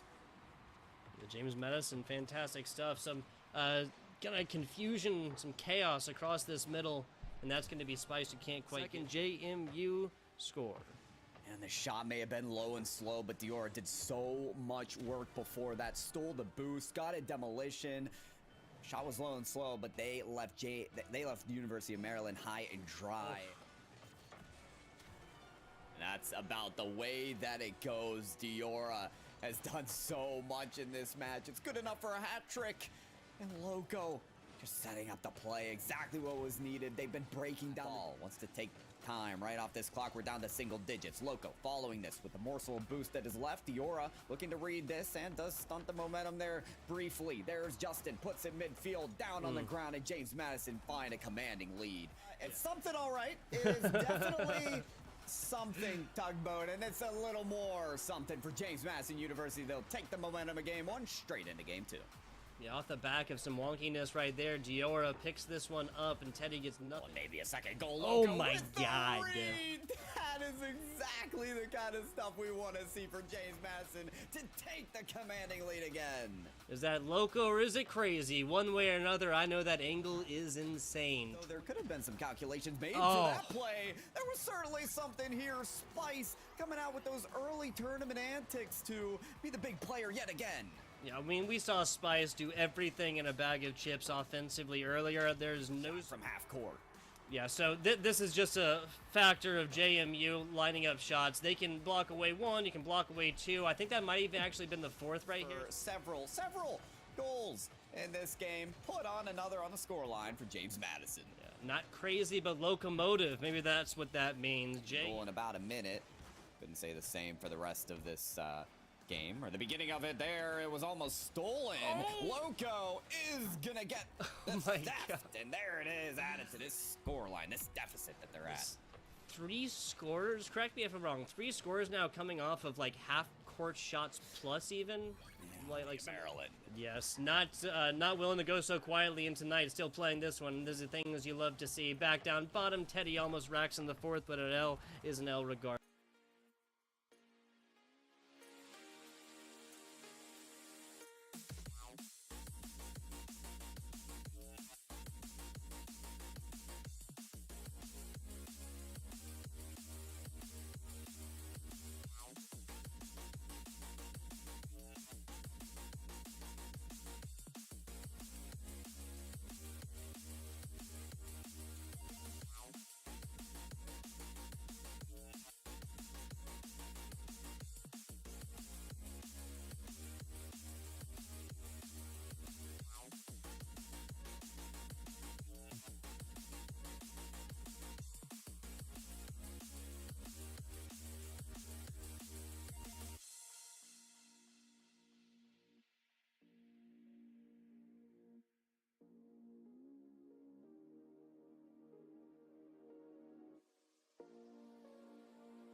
Hello and welcome back. The CECC continues now. FBI Tubba with my man Wait, no, what is going on? Hyperia, Pyro, you've changed.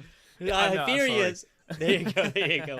Hyperia gonna be coming on and ride this one all the way out, finish up with you guys. We have had some electrifying Rocket League so far here today for the Mid-Atlantic Conference. These teams still battling it out here, Hyperia, for an invitation on into the Peach State. That's Georgia, and that's the capital, Atlanta. When is that? It is May 7th and 8th, and it is going to be the largest collegiate land North America has yet to see.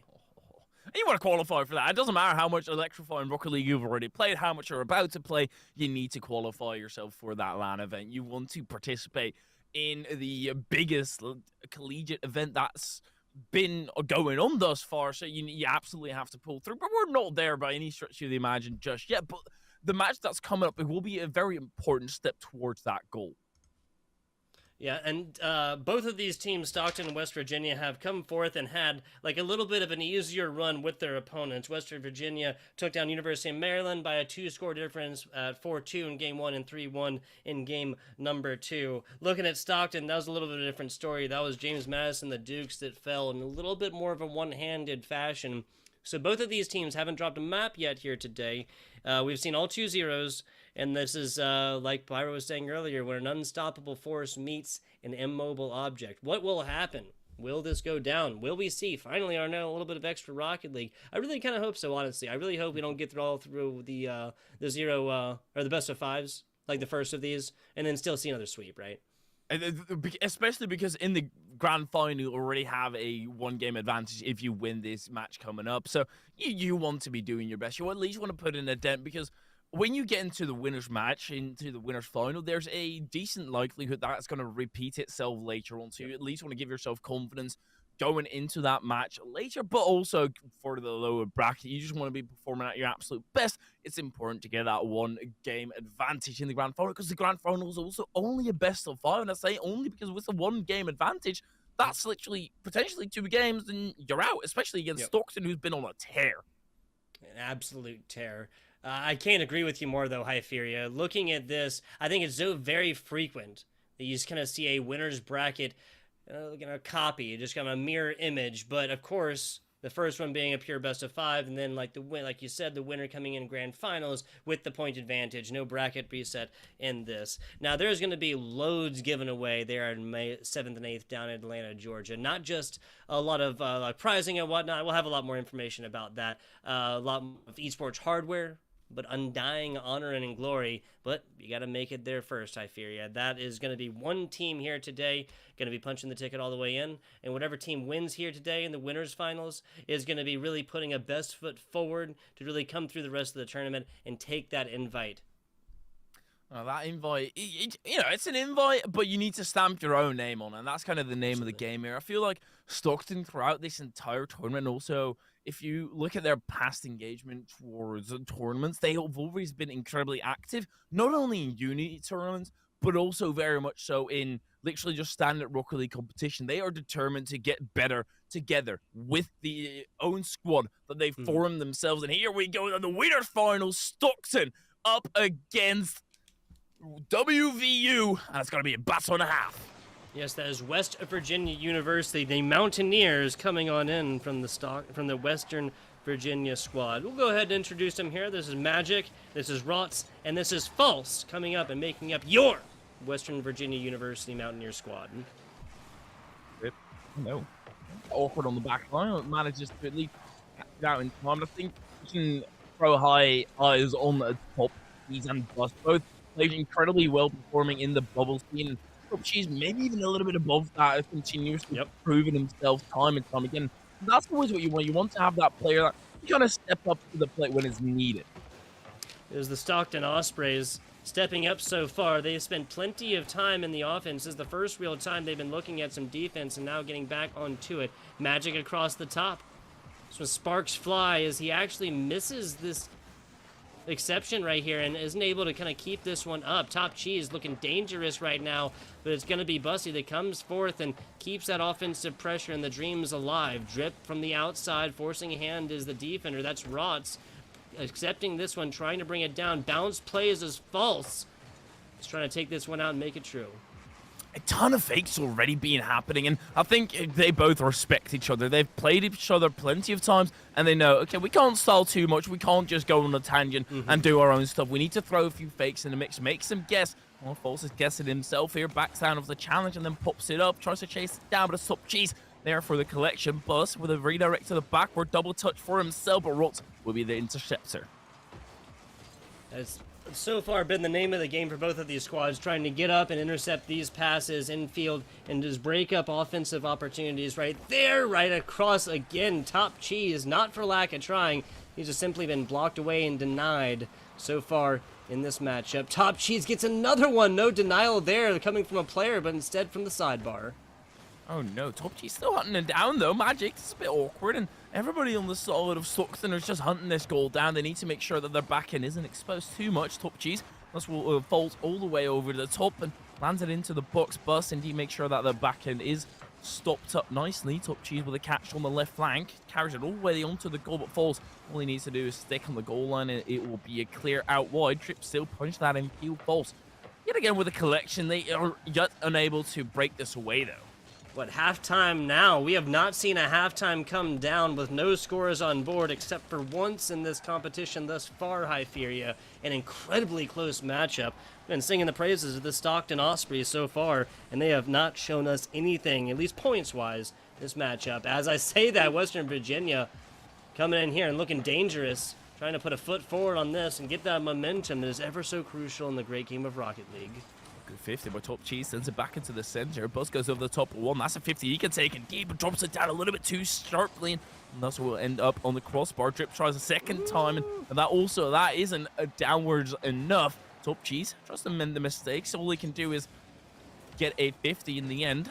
Yet still, though, Stockton are unable to break through. And I have a feeling that at some point Stockton are going to overcommit just a smidge, a tiny margin, and West Virginia are going to pounce. Now 90 seconds into here, if the time to pounce is coming and going to be quickly eclipsed, we're still looking at a situation where no team advantage may be a possible overtime situation. We haven't seen it quite yet. We've seen score differences of 1, Hypheria. Haven't seen a overtime situation quite yet, in all 2-0 fashions as well. Back on over it's to time for it then. Yeah, I mean, our first best of 5 really has been electrifying and competitive so far. Falls with a shot off the post, and also that will not break the deadlock that these two teams find themselves in. Top Cheese with a big lane forward. He's able to actually capture themselves, passing field. Falls stops it. Magic getting bumped up, makes it a bit awkward. Top Cheese yet again with a touch center. Rots the intercepts and make sure that the offense of Stockton is halted a little bit. And unfortunately, the spawn there got bumped up a little bit, but luckily for them, Falls is still able to carry it all the way down the other end. Nicely done reading this one out, now putting it and keeping this ball away from the source of danger. False, another perfect read down bottom as Rots is trying to get this one out. Top Cheese should be able to cover this one up. Got a side boost as he's coming in, so he's playing with a lot of boost on in, but False, it's always the second. Drip tries his hand again and says no go. Falls with a fake underneath yet again. Top Cheese having to use his bump, or at least his jump rather, instead of his bump, to make sure that he does get the 50, and then Buzz potentially the pass to Top Cheese. Be able to get that read. It's tough. Falls, but you be able to outpace Drip. It's a decent 50. Buzz yet again keeps it up, just decides to go for the pass. Top Cheese, and we'll go to overtime. That's our first. Yes, it is. We'd have it no other way in the beginning of our best of 5s. Back to it. Sudden death initiated here, Hypheria. Whoever takes first goal will win this one. Oh my god, it's going to be so interesting with Top Cheese already in the shot bottom right corner, and it's going to be stopped by Falls. Top Cheese put this one back down on bottom. I love that you followed me there. 17 to 18 seconds here. Dual demos, so temporary 2v2 on the field. Rots down bottom. Rots misses that actually, and this is going to be popped up for a solid opportunity. Top Cheese can't find the second. Bus does, but doesn't quite get it in. Top Cheese finding demos while his teammates are finding scores. 1-0 for Stockton in game number 1. Let's call it a fake from Top Cheese, but Top Cheese then almost actually saved out this ball. I mean, it was close to it if he had gone for the in and out. But Stockton, I think if you look at the latter half of that game, an incredibly deserved victory. They were pushing on the attack. They were continuously putting West Virginia under pressure, making it really rough for them at the entire time. Well, yeah, you already said holy 7 shots for Top Cheese by his lonesome. That's not even mentioning his teammates. Yeah, so 7 shots, Top Cheese, 4 Drip, 4 Bus, and West Virginia puts up 2. They have thrice more saves from a single player from false than they have attempted offensive shots. Now, Rocket League, okay, let's slow it down here a little bit, people. Rocket League can be a little bit weird in how it awards these, but at the end of the day, false coming in with 600 points, and the vast majority of these coming from saves just tells me that even though the scoreline is close, and Stockton didn't find their first until overtime, this was all Stockton on the offensive side of the field completely. Time of possession-wise, all Stockton all day long for the Ospreys.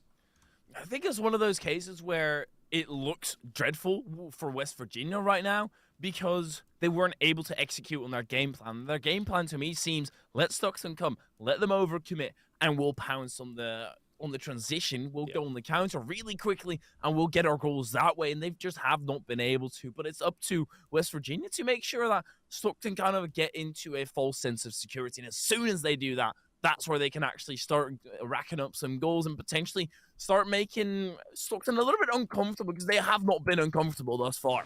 They really haven't. We said it earlier, Stockton has played from behind of a score difference of 1, and they've stayed there for 6 seconds, Hyperia. That's it. That's it. The name of the game here, West Virginia. If the Mountaineers can put up, I would say 2 very early, especially like back-to-back goals, and really interrupt the looks and the mental processes of Stockton, then we could be looking at a very long series here for our winners finals. Bum. Decent. Top Cheese right there to actually follow it up as well. I feel like that's such a strong part of Stockton, the capabilities to back each other up, even when it's an awkward scenario, because they've been playing so many tournaments together already. Top Cheese is sure, obviously they're not going to go too much further. The block already happening right at the edge of the 16. Bus trailing it down. Rots actually, Top Cheese, this is exactly what I mean. It's stopped by false. Germany somehow there, ready for the shot, and it sends West Virginia completely into a tizzy. There we go. And that took 5 minutes and 45 seconds last game.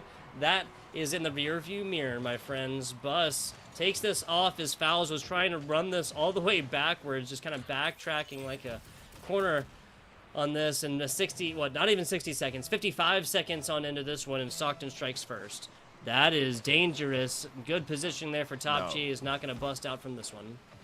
Top Cheese with a shot. I wanted that to happen. I don't care who wins this in the end. I want a good match, and well, pre-jumping up the ceiling, that certainly proves a good match, and well, that doesn't necessarily prove that much to be a good match. Double committing and both of them missing. What's happening? Oh, Top Cheese incredibly awkward as well, but Rots! Oh no, he stopped his own teammate, and then the net is completely open. Bus, if you missed this, okay. There you go. Easiest score of Bus's career on this one. Yes, it was fast. Yes, it was loud, but kind of like you said, just kind of slow it down a little bit. Keep that angle true. Almost nowhere from that side. He could have hit it, given that he centered this ball up pretty much center and just rocked it in for the second Stockton goal. Just like that, though, I mean, we spent 5.5 minutes plus, no scores on boards.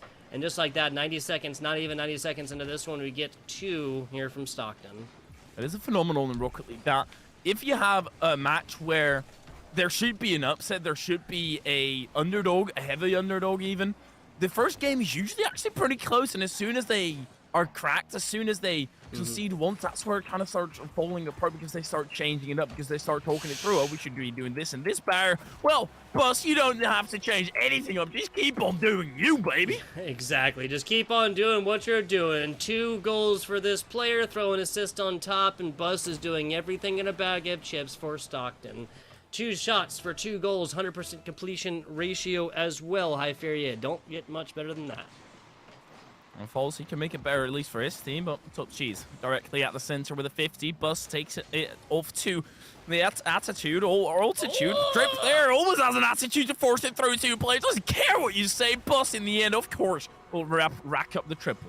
There you go. All 3 of Bus's goals now being assisted from Drip as well, as Top Cheese found themselves 1, but it's Bus all day long with the hat trick. Looking at 3, 5, 7 shots attempted for Stockton, only 2 for West Virginia. Now, I don't want to be negative Nancy here, but 4-0 in before half time, there's 2 ways to look at it. Either it's going to be a detrimental game here for West Virginia, and it almost had to be explored even further if that goal had went in.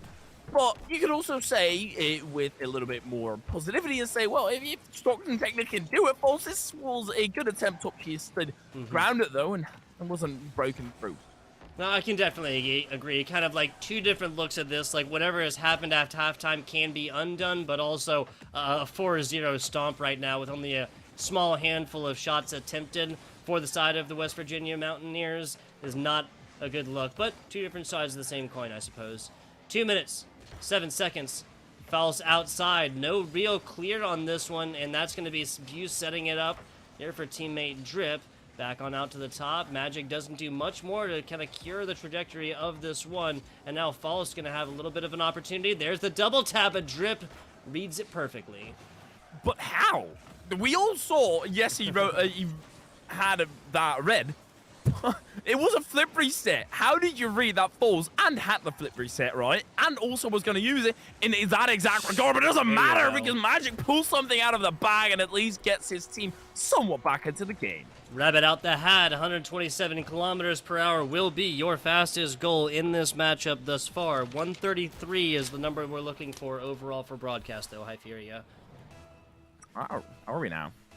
Yeah, 127, you're looking at about 70 miles an hour for my fellow Americans. Okay, the freedom units always have to come in. Yeah, I'm sorry as European, but it doesn't matter how... Oh, no, Falls actually with a good save. Surely that should have been a goal. Drip, a bit lacking on the shot, but yet again, they're leading by 3. They don't necessarily need to score at the best of their capabilities every single time. As long as they put on a shot that's not going to return into a goal on their end, it's perfectly fine. Now another save there from False. That's going to be 3 saves from them. Magic's got themselves 2. Rots with 1. Their shot attempts actually follows that one perfectly. Kind of creepy, kind of weird. How predictable. How consistent. Pretty so predictable in this pitch. I would be able to do this so easily. Read every single ball, and they're obviously going to pass this, and they're obviously going to double commit. Now, this is the time to pass for West Virginia, but unfortunately, Rots has a completely empty tank of fuel.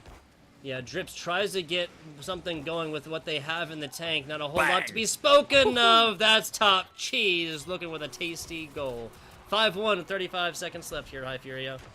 We just see the pace difference here. Top Cheese takes off quicker than Magic, and then also gets the proper touch earlier. Pretty much everything that he could have done better, he did indeed do so. Arcs around his opponent, trying to jump in the way nicely as well. They're even going for a non-communicative fake kickoff. Have you ever seen one of those? If we could see comms flashing through the air here on the Rocket League pitch, it would make casting much easier. But we can assume, with the very, very small amount of time, that there was very hard to communicate that, given the nanoseconds they had with which to convey those messages. It's also fine. And this is it. Yeah. There's nothing going to be happening anymore. You can close your eyes for about a minute and just listen to us talk. This might go in. Actually, perhaps. No, Stockton get denied by the crossbar. As usual, the woodwork been a nuisance, but Stockton, they've been able to bang it in that little box itself already. So I think Stockton, they're cruising. They're confident. Absolutely. Looking at Stockton, a game 1, 1-0, a game 2, 5-1. Insane stuff. I gotta say, the score difference doesn't show the difference in the shots attempted for both of these squads, right? We were looking at, I think it was like 13 or 11 or something like that for Stockton versus 2 for West Virginia in game 1, but that was a 0-1 barn burner that went all the way down to overtime. Stockton comes in now with 16 shot attempts. Looking at the other side at 7, that's much more even than we saw in game number 1, but however, the score difference does not show that. It's unfortunate, and I think it's credited due to the fact that, well, they're trying to change it up. They're trying to step up to the level of Stockton, who have a lot more games together already, have a lot more team play together already overall. So you kind of want to go back to that game 1 scenario where, okay, yes, you're going to be accepting a lot of pressure. It's going to be incredibly rough, but at least you'll be able to get a few attacks and trying to force Stockton into mistakes, because you're not going to win this outright. Pure pace, based on pace and skill, it just seemingly the case that Stockton is better right now. Yeah, well, especially when you just take this action and turn up to 11 again. This is just standard Stockton Ospreys play. They've been able to swoop down at these balls multiple times and just get very high-flying offenses connected very quickly. Kind of back what you were saying earlier, Hypheria. These comms that come in at the snap decision, and it's just the absolute... Okay, fastest goal we've seen on stream here today, or quickest goal, I guess I should say. This one being 2 seconds. We've seen 6, we've seen 4, now we've seen 2. So kickoff strat and a half. I think it was Yes, premeditated as well. I think they were going for that specifically, and for it to land perfectly in Drip's half or in Drip's lap, perfectly executed. I guess it lands in his lap again, but this time he's gonna have to smack it away, allow Magic. Oh no! And yet again, a communicative error on the side of West Virginia, disallowing them to get a goal, perhaps with a force through, but Topchi's already back. I would love to see the West Virginia squad come forward at this and play any of these games at an advantage. That's like a weird rule 1, but with the ball in between you, now broken up by Magic, as Falls tried to get on into this one and break it up, get something going in the midfield hyper panic? I'm not sure what I'm trying to say there. It's honestly, as long as something happens, it's all right. It doesn't matter what you want to say, what you need to say. If something else happens, you've got the distraction. So Stockton are just going to score right now and completely mitigate anything that we wanted to say. It's a decent 50, still into the box. You know, they're going to take a little bit more time. Drip trying to recover, and then all of a sudden it's a two-man attack. This goal is seemingly less and less likely.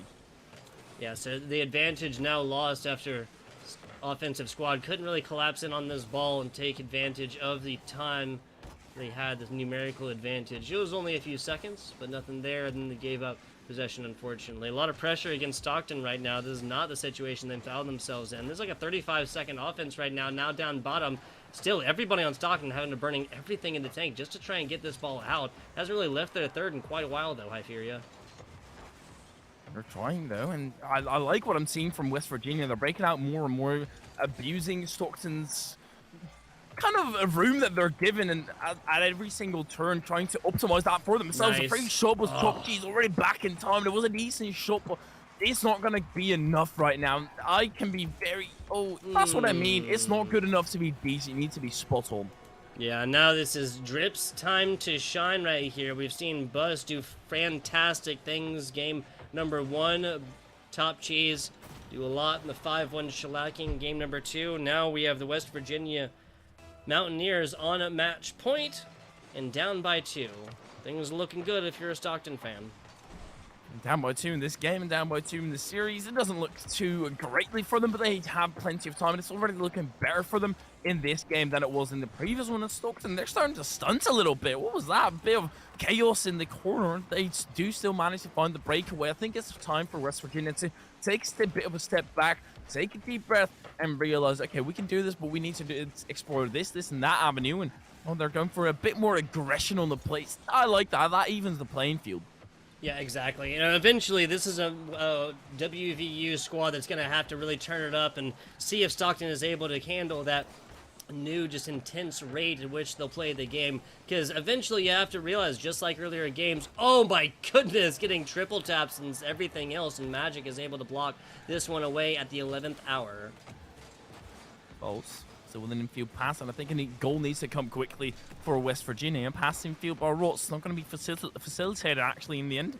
Actually struggles. Somehow they still managed to read the play while none of the Stockton play were actually going for it. Top Cheese with a big flick forward. Magic with a simple double touch of his own backboard sends it into the hands of his own teammate, allowing False to set up an attack with the touch forward a bit too heavy, and Top Cheese is going to clear it off the line.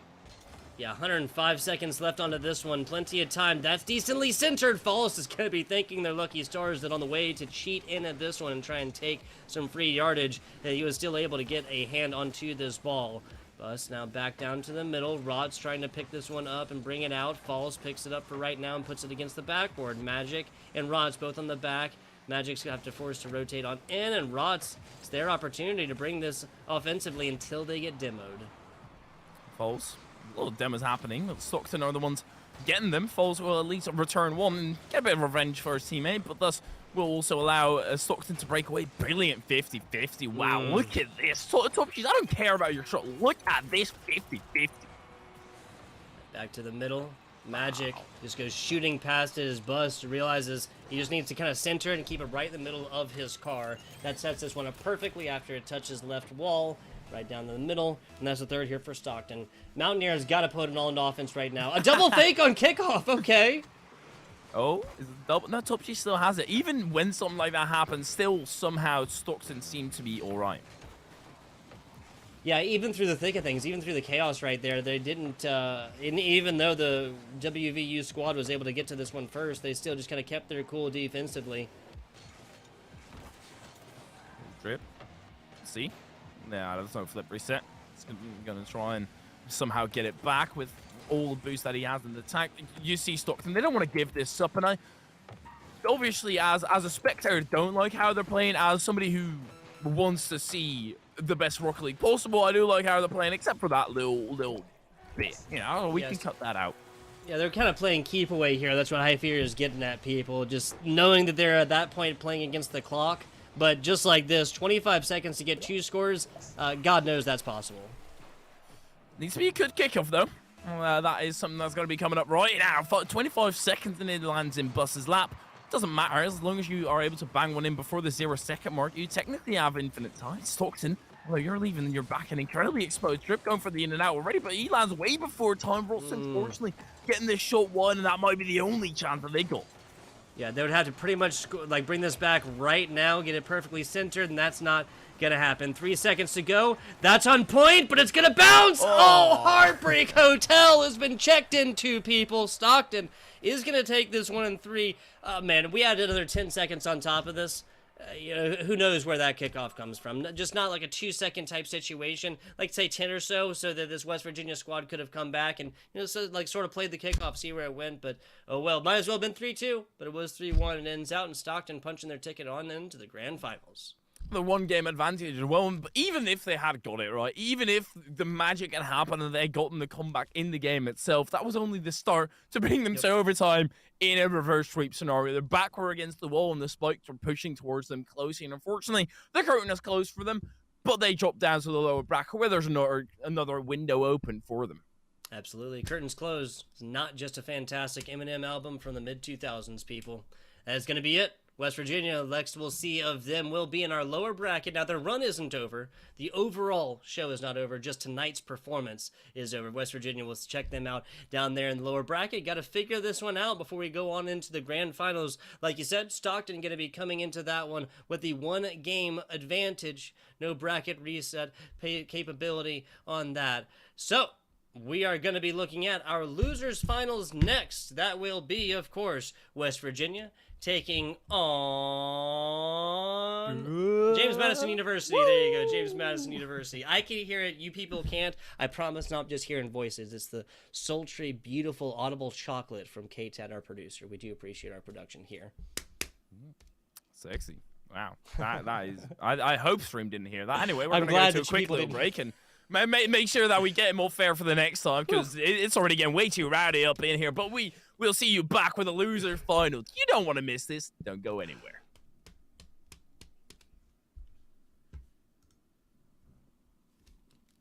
Our first best of 5 really has been electrifying and competitive so far. Wolfos with a shot off the post, and also that will not break the deadlock that these two teams followed me there. 17 to 18 seconds here. Dual demos, so temporary 2v2 on the field. Rod's down bottom. Rods misses that, actually, and this is going to be popped up for a solid opportunity. Top Cheese can't find the second. Bus does, but doesn't quite get it in. Top Cheese finding demos while his teammates are finding scores. 1-0 for Stockton in game number 1. Let's go with fake from Top Cheese, but Top Cheese then almost actually saved out this ball. I mean, it was close to it. Izzy. There we go. Oh, and that took 5 minutes and 45 seconds last game. That is in the rearview mirror, my friends. Bus takes this off. His fouls, was trying to run this all the way backwards, just kind of backtracking like. Man, the net is completely open. Bus, if you missed this, okay. Yeah. There you go. Easiest score of Bus's career on this one. Yes, it was fast. Yes, it was loud, but kind of like you said, just kind of slow it down a little bit. Keep that angle true. Changing it up because they start talking it through. Oh, we should be doing this and this bar. Well, Bus, you don't have to change anything up. Just keep on doing you, baby. Exactly. Just keep on doing what you're doing. 2 goals for this player. Throw an assist on top, and Bus is doing everything. He almost has an attitude to force it through 2 players. Doesn't care what you say. Bus, in the end, of course, will rack up the triple. There you go. All 3 of Bus's goals now being assisted from Drip as well as Top Cheese found themselves one, but it's Bus all day. In that exact regard, but it doesn't There you matter go. because Magic pulls something out of the bag and at least gets his team somewhat back into the game.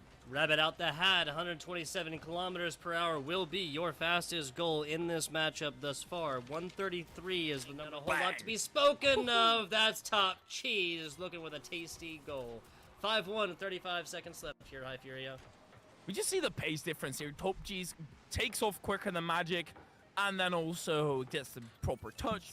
There's nothing going to be happening anymore. You can close your eyes for about a minute and just listen to us talk. This might go in. Actually, perhaps. No. Stockton get denied by the crossbar, as usual. On stream here today, or quickest goal, I guess I should say. This one being 2 seconds. We've seen 6, we've seen 4, now we've seen 2. So, kickoff strat and a half. Be very... Oh, that's what I mean. It's not good enough to be decent. You need to be spot on. Yeah, now this is Drip's time to shine right here. We've seen Buzz do fantastic things. Game number 1, Top Cheese do a lot. Yes, Top Cheese, I don't care about your shot. Look at this 50-50. Back to the middle. Magic just goes shooting past it as Buzz realizes he just needs to kind of center and keep it right in the middle of his car. That sets this one up perfectly after it. Also, I do like how they're playing, except for that little bit. You know, we can cut that out. Yeah, they're kind of playing keep away here. That's what High Fury is getting at, people. Just knowing that they're at that point playing against the clock. But just like this, 25 seconds to get 2 scores right now, get it perfectly centered, and that's not going to happen. 3 seconds to go. That's on point, but it's going to bounce. Oh, Heartbreak Hotel has been checked into, people.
And we are back. We are here, and we are live. FBI Tugboat with my man Hypheria. We just watched Stockton U go for a little 3-0 action over Western Virginia, and we're going to be looking at next James Madison University taking on Western Virginia down there in losers finals. But first, Hypheria, is something we need to do, is it not?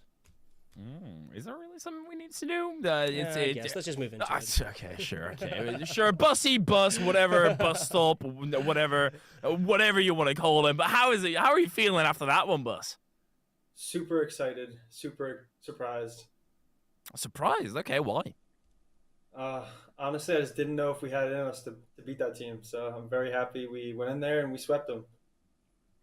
Bit of first game troubles, though. What was going on in that first game, and is there something that you changed, or do you feel like they over-adapted? No, I was just playing like that. Besides false, like we knew like we're better than all of them for sure. Like even false, let's be honest. So at the end of the day, we were just kind of having fun. We knew we were going to sweep, and we swept. There you go. I like it. Like confidence, the supreme confidence coming out here from Bussy. I love it. Now, I want to ask, are there any teams or any players that have kind of given you personally flack that's really like made it harder for you to operate within these Rocket League games? Yeah, my teammates. I love it. I love it. The content continues, I fear you. Standard. It's always the teammates. But I feel like talking about your teammates, I feel like Stockton is one of the bigger universities in terms of playing outside of collegiate together as well. I don't really see that. And do you feel like that brings you to the level that you currently are at? Um, Honestly, I don't really understand the question. Do you feel like playing together in tournaments that are not necessarily collegiate bring Hmm. you a bigger advantage over others who only play collegiate together? Oh yeah, for sure. I mean, like me, Top Cheese, and Drip, we're all in the scene. We're trying to play RLCS and become pros in the long term of things. So when we're when we're playing in CRL and stuff, pretty much we know we have to be beating all these teams if we want to be where we're supposed to be. So yeah, we just get confidence from it. There you go. Yeah, methodical plays at this point. You want to be the best. Of course, you got to beat the best. Hmm. Now, last question here, Bussy. I want to ask you grand finals prediction. You guys have punched your ticket all the way into it, and that will be again, people, a point advantage, no bracket reset capabilities. So, Western Virginia, JMU, regardless, one of these teams is going to be playing against you, against the Stockton University squad. What's the grand finals prediction? We're gonna play against the team we just played before, and we're gonna sweep them. Western Virginia, another sweep. We just saw one of them. Yeah. Fair enough. Hey, I like the confidence. That's at least something, and you just don't have to struggle with that game number one. I guess that's it. Exactly. We're going to be looking at that one starting here in just a little bit. Doesn't mean there. Oh yeah. So the scholarship money, by the way, first play is getting a 1K here today, not just the invite, and second place getting $500 on end. So at least punch your ticket onto your share of the $500 scholarship money, right? Is it $500 or 1,000? I'm saying if you lose and you get second, Oh. you're at least going to be getting your share of 500. Now you're the Supreme Confidence. You're not even living in a timeline where losing in the grand finals is possible, and I like it. I like it, Bussy. That's supreme confidence. Thank you for your time, sir. Thank you for coming on in and give us a little slice of the mind after the game. Now, before we get you on out of here, I want to ask you if there are any shout-outs that you have to give. Honestly, shout out to people running this tournament. I'm happy, there's another tournament, another land to go to. So I just am happy to have the opportunity to play in it. There you go. Supreme Confidence Bussy. We'll be looking at an interview action after the grand finals as well. Perhaps it'll be Stockton. Don't know. Got to get there first. FBI Tugboat Hyferio back with the next, unless Hyferio got something else for the good people before we go. Absolutely not. I would just want to throw them to the break so we can get into the salute finals as quickly as possible. So you want to stick in because there's going to be a battle and a half. We'll see you back after the break.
Hello and welcome back. The Collegiate Esports Commissioners Cup continues now. A lot of alliteratives. Oh, excuse me. A lot of alliterative C's there. Excuse me, Hypheria. We are looking at I talk about Hypheria bringing on in the losers finals, a little best of 5 action. We just came off the best of 5. We've been looking at nothing but sweeps all day long, Hypheria. It's been a broomy day, but unfortunately, hopefully for I guess the people who like sweeps, it's got to come to an end at some point. Even though Buzz did predict that they were going to face West Virginia again, I certainly hope that at least it'll go to that 5th game, because that final was already, at least they're incredibly confident about it. But this is kind of that accelerant, the catalyzer of finding that flame again and burning it through into the grand finals. You're in the lower finals, you're not feeling too happy about yourself. Both teams have been knocked down here by Stockton, so it's kind of the battle over the barrel. Yeah, and like, if you look at JMU and Western Virginia and you kind of look at their opponents, right, the one thing that we see that comes up is the Terrapins here, the University of Maryland. Last time JMU faced against this squad, it was a 3-0 shellacking, a goose egg put up by Maryland in the game number 1, and then a 6-3 victory for the side of JMU. Now having a little bit more problems with it, but only barely. Right, a score difference of 2 across Western Virginia's 4-2 victory in Game 1, and then a 3-1 victory again over the Terrapins. That was earlier on in this bracket. Gotta say though, JMU has been in the lower bracket for longer. Western Virginia, this is their first game in it. And Western Virginia, they're gonna have to shake off the previous year, but they've had a bit of time to try and do so. And even though the scoring differences, that's going to end up in the box for shots. One, it gets bounced, but it's up the crossbar. Oh no, this game already starting off chaotic and they clear away. Terrible to James Madison can capitalize. Loco, once again, the crazy train shows up.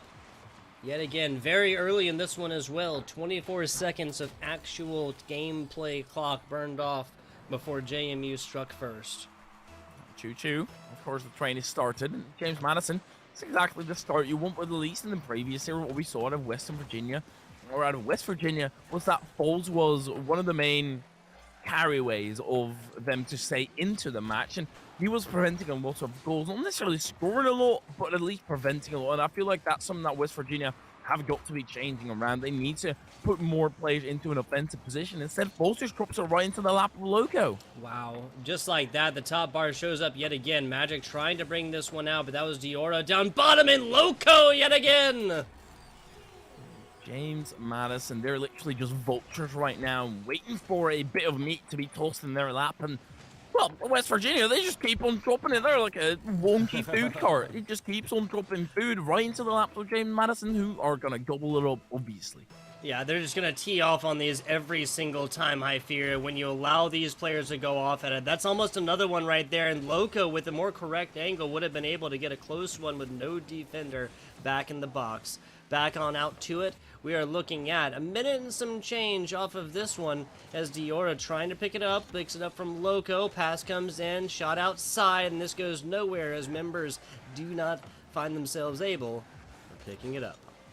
Foles takes it to the right side, converges it center. Rotz is just behind him.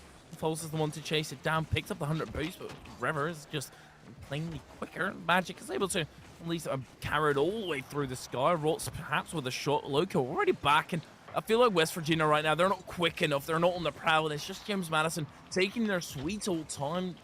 Well, exactly like this. Diora had enough time to see where that ball was going to go, take off, and then catch it. Speaking of catching it, that was Rotz accepting the pass, barely able to get there is Rever. He's kind of proving the W in that name. Loco now pushing this one out. Loco again, double tap, continues pressure on. That was a perfect redirect from this defense. But as it is, I don't think members of JMU actually kind of anticipated him being able to do that. Nobody was there to help him out. You're right. A little bit awkward, and they took a gamble this time as well, and Loco not being able to do it. That's fair enough. And Loco, yet again, in the pass, it's a bit odd, and the pass back is even further far forward. I'm not too sure about that pre-jump. West Virginia, they're feeling incredibly confident, or at least they come across incredibly confident. They look at the scoreline, you see they're down by 2. This is not the way that West Virginia are supposed to be playing. It needs to be a lot cleaner. Loco almost using this ceiling to kind of set up his second and third tap on that, but just not going to go true. Diora comes in way too fast at this one. Is not able to go forth and keep control of his car. Magic into Diora. Foles is waiting on the sidelines. Finally gets involved in the play, taps it over the top of one. Loco just waiting and somehow makes the read. No, Magic's not able to force it through. And unfortunately for Rotz, also misses the wave dash on the wall. Magic picks up the 100 pad. Diora already closing that gap. Loco wants to, but at least leaves it to Trevor for now. Magic with an infield bounce. He's able to catch it. Foles turns it for it. And Magic there to clear it away further and find some reprieve for the defense. 90 seconds to go. This is the kind of the classic drill right here. You have a little bit more of a minute, but you're down by 2. It's not just that score difference of 1. You have to take 2, and you can almost guarantee that these 2 goals will be taken in different fashions. You can't just expect to play the same game that you've been playing thus far, Hyperia, and be able to find goals just because it's late. And James Madison, all they need to do is keep it clear, keep it consistent. Shot not going through does not necessarily matter as long as they don't get scored on the counter. And it seems to be that West Virginia do not have a quick counter sets up every single time. Every single touch makes it tough for them. James Madison, they're doing a brilliant job at stalling right now. The seconds are ticking off the clock, and just a simple 50 like that in front of the goal is going to waste so many seconds. And the ball flying through, it will do the exact same. 35 seconds to go here. I think JMU, James Madison University, knows exactly what they need to do, and that's just a little bit of keep away. As I say that, Magic gets one down bottom, and that makes it so much easier for these Mountaineers to come back in and tie this one up. And the last time West Virginia, they were backs against the wall, and they had to make up 2-goal differential in about 22 seconds. Now it's only 1 for 33 seconds. There are chances improving a lot. Still not necessarily on their favored side, but at least they've got a chance. Magic, it just needs to happen once, and well, with the flip reset, you have plenty of options. Not if Diora shuts it down right off the roots, pass down. Loco, tough start reading it. It's going to go off the top, but underneath, it's so awkward. Rotz can't quite get to the tops. Hate to see. Rotz does come from the tops. Excuse me, that's Loco who can't get to the tops. Diora actually landing just below this ball as well, as a bouncing play brings us to a tie situation. Hyperia. That was rather quick, about 10 seconds after they had a time to do so. This could be the propellant of them continue further down their path, unless they're going to sit back and be a bit awkward again. Falls. There's that out wide. Lands on it as well. Actually, that's a good clear down the line. Diora able to catch him. Magic jump, but at least leaves it for Rotz in the end. That's probably the good decision. Just drop it now. Nice. Indeed, Yeah. overtime. Yeah, just kind of pushed us all the way through. True neutral situation, back to a kickoff. Now, nobody really won. Rod's kind of finding this one, but Diora and Loco should be able to cover this one up. Now from the side, False trying to bring this one down, bop it low, but it is recovered immediately from the James Madison University squad. Loco, he's a 50, River. He needs to be careful of not giving that ball away. And he kind of did. Was expecting somebody to be closer, and Diora expected somebody to be in the center. River takes that position in the end.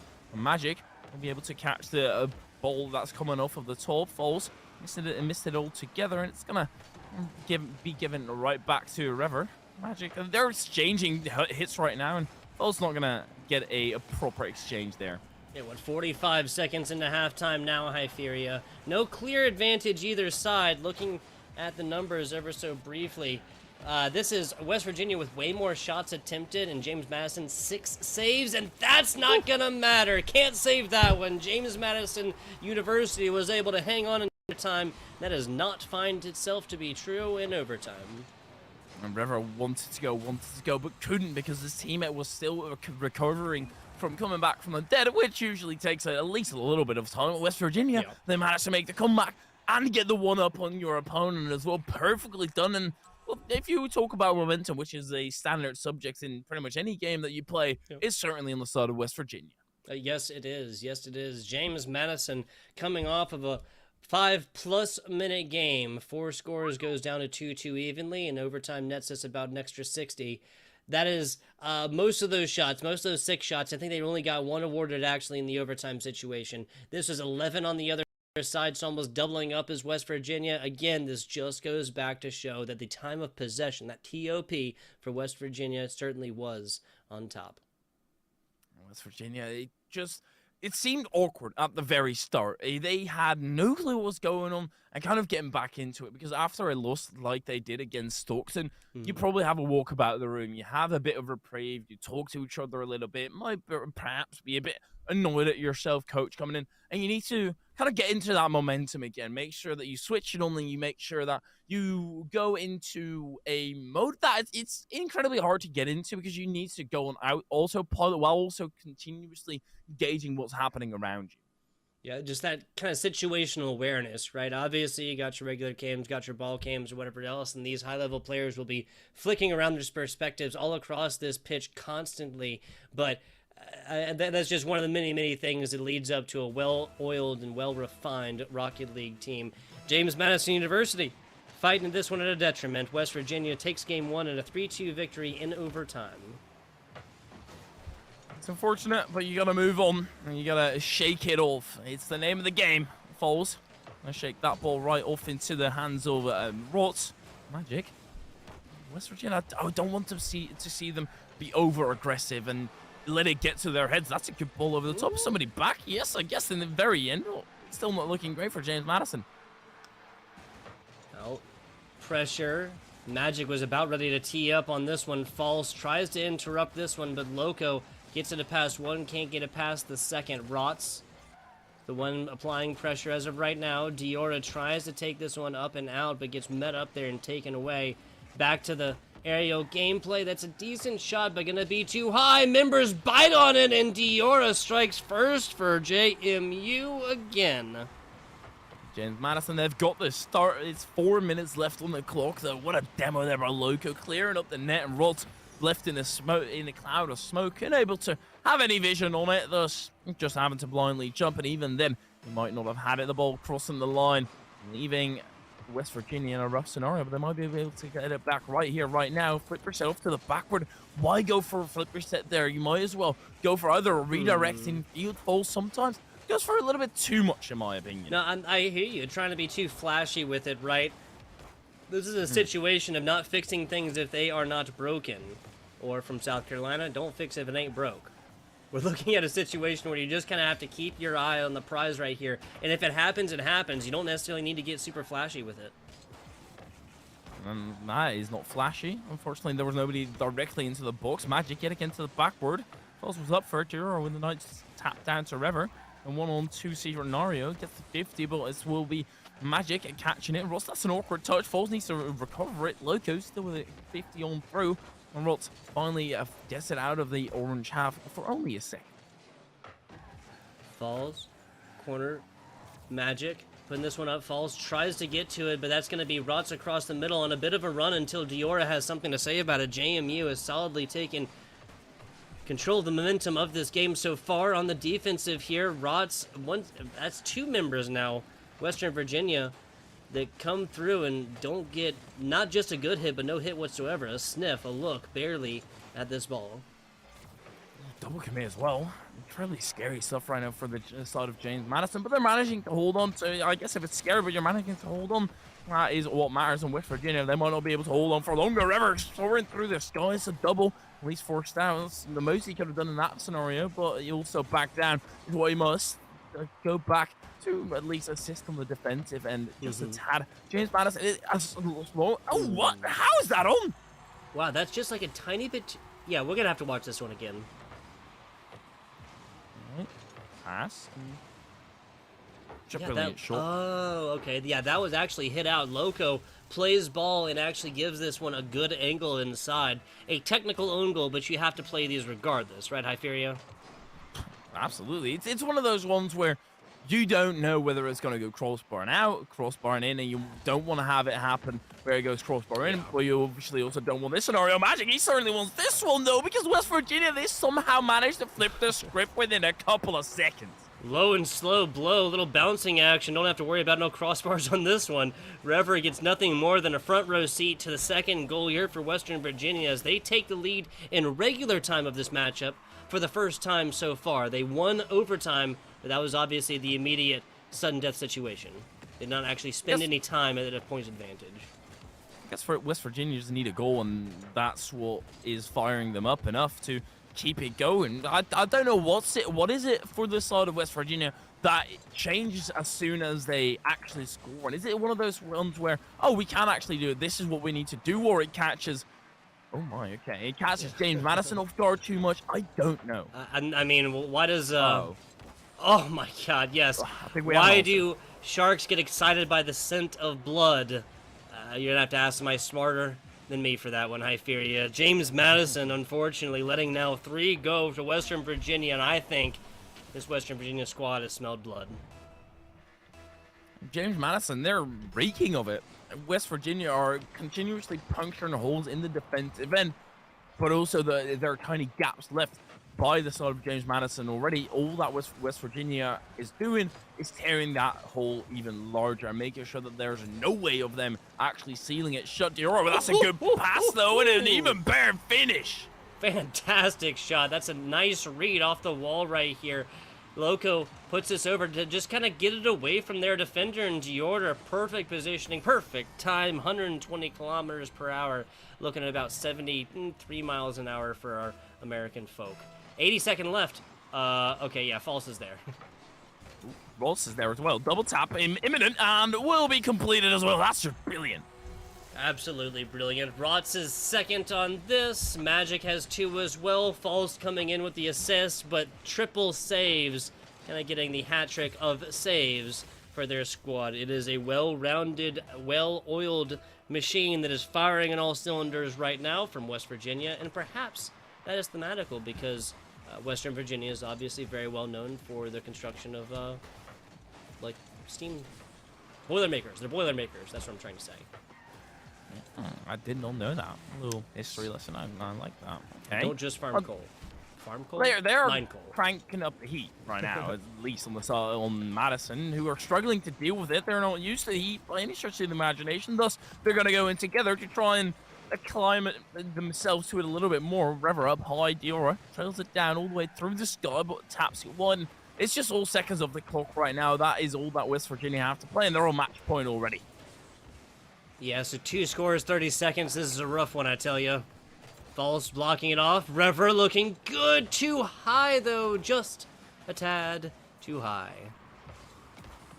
Diora still no false with the interruption. I feel like that might already be the case closed here for James Madison in game number 2. They're going to have to reverse sweep this, but they have kept it incredibly close. Just literally West Virginia, they score once, they score twice. They always get a 2-for-1 deal. They're incredible hagglers. Incredibly hagglers. It's an art. It's an art. It might find the third, but not going to matter. You lose by 2, you lose by 1. We might be looking at a 2-4. We might be looking at a 5-2. Doesn't matter. It goes 4-2 status. West Virginia takes the second game by a 2-score difference, obviously outside of that overtime from game 1. Do mine eyes deceive me? Do we have the perfect 100% shot completion ratio here, Hyperia? West Virginia, that's just nasty. We do indeed. Your eyes do not deceive you. 4 shots out of West Virginia, 4 converted as well. And hey, I said it in the previous round already when they were playing against Stockton. That's kind of what they want to play at. They want to strike when they get the perfect opportunity, and this is where it actually gets executed. Yeah. Quantity and quality, right? James Madison putting up 8 shots of their own, 3 from Diora, 5 from Loco, and 1 from Rever, but only ended up making 2 of these in. There's a lot to be said for, like, the pressure that offense yields, but when West Virginia is able to put up 6 saves for James Madison 0, I think, again, this kind of just tells the numerical story of a game 2 wherein West Virginia won by a score difference of 2.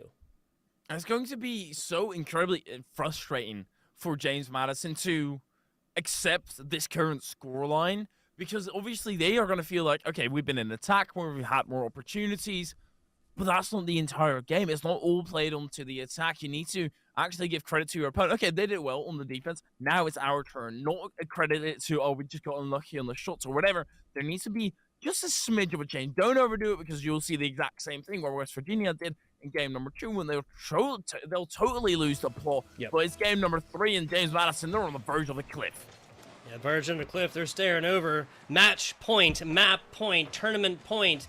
Getting on into the grand finals and getting at least $500 even if you don't get an invitation point. No! I don't know. Wow, what a stop. Rever coming through. Throw a bicycle in that one and doing it backwards. Oh, now the 50 as well. Oh, what a pass backwards, Trevor. So awkward. And actually, West Virginia score. If that's not a slap in the face, I don't know what is. Wow, the False's back pass is a middle school dance, but Rot picks it up like they've been dancing for years. 22 seconds into this one, West Virginia with a mild lead. But again, that is the situation that we have seen entirely outside of those first two JMU scores. How are you going to be feeling if you're James Madison? If you're Rever, you had a free shot on the goal, your teammate gets it away from you, and then you concede on the counter. It is going to be blood boiling, and that's where you got to keep it cool. That's where you got that insulation. In a 3-on-1 scenario, Magic goes for an early shot. Well, I don't know why, because it was a 3-on-1. You could have one for the demo, one for the pass, and one for the shot. So many options, and they decided to throw it away. I hear you. Like, well, looking out in the middle right here, False. Actually, what takes a demo against, unfortunately, spawning back on up here, and the defense of Western Virginia will be back to full strength. False puts it out on the left side. Magic tried to pick that one up, but Dior and the rest of JMU's offense is really looking fine right now. That is, of course, while they have him. Loco dusted off of this field for a couple seconds. Nice bump. Sometimes you don't need the full demos, right? Absolutely not. Sometimes a bump does even more damage than a demo because you have a 0 boost and you're still up in the play, not suffocating enough. And he's got to make sure that West Virginia get choked out. Yeah, so tied up situation. This is exactly what JMU needs. Backs against the wall, match point, map point. Everything I said earlier going on for Loco, Rever, and Diora. Right now they're playing like it. That's going to be their first goal for 3 shots on Western Virginia, looking at a 2-1 scoreline right now, or 2-1 ratio now. Oh, False almost gets granted the reward for a fantastic angle. That one just barely off, though. But instead, it was one of those scenarios where, okay, it looked very crispy, it looked very cool, False. If you had just tapped that mid, your teammates would have been there, and it would have been a goal either way. And in this scenario, I'd just recommend go for the surefire goal and go for the shot as well, perhaps, or at least leave it to your teammate. Yeah, a bit of a miscommunication on the side of West Virginia. Magic might be able to mend it, and no, he's not. Rot's way too far back to continue this offense. Yeah, you're 100% right, Hyfiera. There's been multiple times, like, this would be a Western Virginia squad that would have already won this matchup by now if a lot of their offensive opportunities were just simply more well-coordinated. It's rare that they're going to find a score off of just a single goal, like a single tap up, that usually these defenses, both sides here, are going to be able to block that one up, and it's just rough looks from West Virginia when no ace here. Like, right now, why isn't a player closer to that than Dior was, right? Like, this is a literal, like, right in front of goal situation. There was a demo there as well. It causing a bit of a chaotic vibes on the side of James Madison. But West Virginia, you're not able to pounce just yet. Magic, good 50, stays in control. That's something that West Virginia have been doing the entire time as well, staying in control of the play. Even if the tap might seem a bit awkward, perhaps this False gets outpaced by Diora and lands into the center. Magic and Loco both jump over the top of it. Is there somebody back? He's going to get hunted down by Loco, or River just going to have an open net. That's a step forward to this reverse sweep, getting that broom out the closet and doing the same thing against Western Virginia they spent 2 games doing to you. About 100 seconds since our last goal, 91 kilometers an hour on that one as JMU puts a foot forward and a score up. Oh, no. Oh, brutal. Oh, dear night. Oh, dear night. That's JMU. Not 1, but 2. Okay, well, I guess that's exactly what James Madison need. Falls swinging incredibly wide, leaving the net open for Magic, or leaving a lot of tasks to Magic, who turned outwards instead of turning inwards after the boost grab. It's a very much decided or much argued point what you exactly should do. I think it just depends on the scenario, and people are incredibly outcome oriented. Yeah, that's fair. People are always going to say, "Oh yeah, I would have done that too." When you see a nasty goal land, right? Yeah, exactly. It's a crispy pass. Nobody there though, unfortunately. Would have been tasty. Not going to happen. Falls taking this one away and getting into the offensive third for right now. Loco putting that up. That I don't think is true. No, it's not. The next one isn't either, and Rever can't quite get to it. Oh, Heartbreak Hotel. Oh no, the crossbar has been taken a battering here. They get away with it, and West Virginia, they'll just have to do some construction on that crossbar. Falls. I guess it's alright, but it does make things incredibly awkward. Diora, the landing stuck, and thus is able to continue the play. Rots absolutely no boost in the tanks. That's to fake it out. Now on the side of West Virginia as well, they're going for a touch that they don't even necessarily need to go for. Yeah, dedicating time and resources to plays that are just not necessary when you have a very, very clear one objective in mind. I can't agree more, Hypheria. Back down out here. Rots doesn't allow that one to go all the way in here. Bounce plays, and members of Western Virginia are nowhere to be found. They have to get on offense right now. Ooh, that's a passing field, but nobody actually there to take the shot and falls at this point. You might as well go for it. Then he goes for when he's going to be beat either way. Loku not able to get a flip reset, though. Fall still soaring through the sky. River takes it over the top of him. Magic is going to catch, be caught by Diora. Rot's not able to swap this out. Falls and Loco in a bit of an entanglement into the book for this game. It surely is over unless Falls can somehow get a goal right here, right now, or at least one of his teammates. Well, it seemed rather unlikely. Yeah, getting that one over River would have been the name of the game, but 3-2, 4-1, however it ends, this game is West Virginia's, and we get our first extended Rocket League match of the broadcast. All 2 zeros, all 3 zeros, all the way through here today. Hypheria, hey, perhaps a little good luck coming across from the pond. It was one of those series where it would seem incredibly unfair for it to end in a sweep. James Madison, they kept it close throughout. Just, I don't know, lost the plot every single time around, and this time they actually managed to find it back. It's about who makes a comeback. It's been a comeback every single match thus far, and I guess you just got to prevent that from happening. Yeah, definitely easier said than done, but if we take a look at the numbers we've been using to kind of compare times of possessions and whatnot, given that we do not have that clock counter here, looking at 11 shots attempted for James Madison here, and only 4 saves to boot, looking at 5 saves West Virginia, and they only were able to put up about 6 shot attempts on. That tells me this Western Virginia squad, it was more obvious within the numbers than within the actual gameplay, just how little Western Virginia was able to go forth with some of these offensive opportunities. I think that completely shows the comeback potential here for James Madison. The potential of that reverse sweep is certainly alive, and their teams should not be given up upon. It's up to James Madison to try and prove that, though. There's a ton of pressure on them right now. Every single eye is looking at them specifically. Are they able to do it? Well, they need to take another step forward before they can even complete the recipe and put the cherry on top, and that's make the batter and make the cream as well. Absolutely. Looking into it. Still on match point, but at least provided themselves that win and kind of prove that they can do it. Not just by 1 either, by the score difference of 2. That was JMU. Back over to it. Loco has been doing crazy stuff all day long, and there is no reason to believe that now in the lower bracket finals that one is going to stop, Hypheria. It's a mistake from Rots. That doesn't take anything away from the goal from Loco to trail it down, to still have the read, and instead of trusting Rots, okay, if Rots are probably going to touch this in this regard, so I need to go lower, or I need to adapt this. No, just do what you want to. Rots wants to return the pressure, though, and at least manages to get a 52 soaring through the sky for West Virginia, and they quickly need to resolve this kind of double committing. 30 seconds into this one, got to resolve the double commit situations. We've seen it multiple times, both sides of this pitch. Offense, defense, and both teams.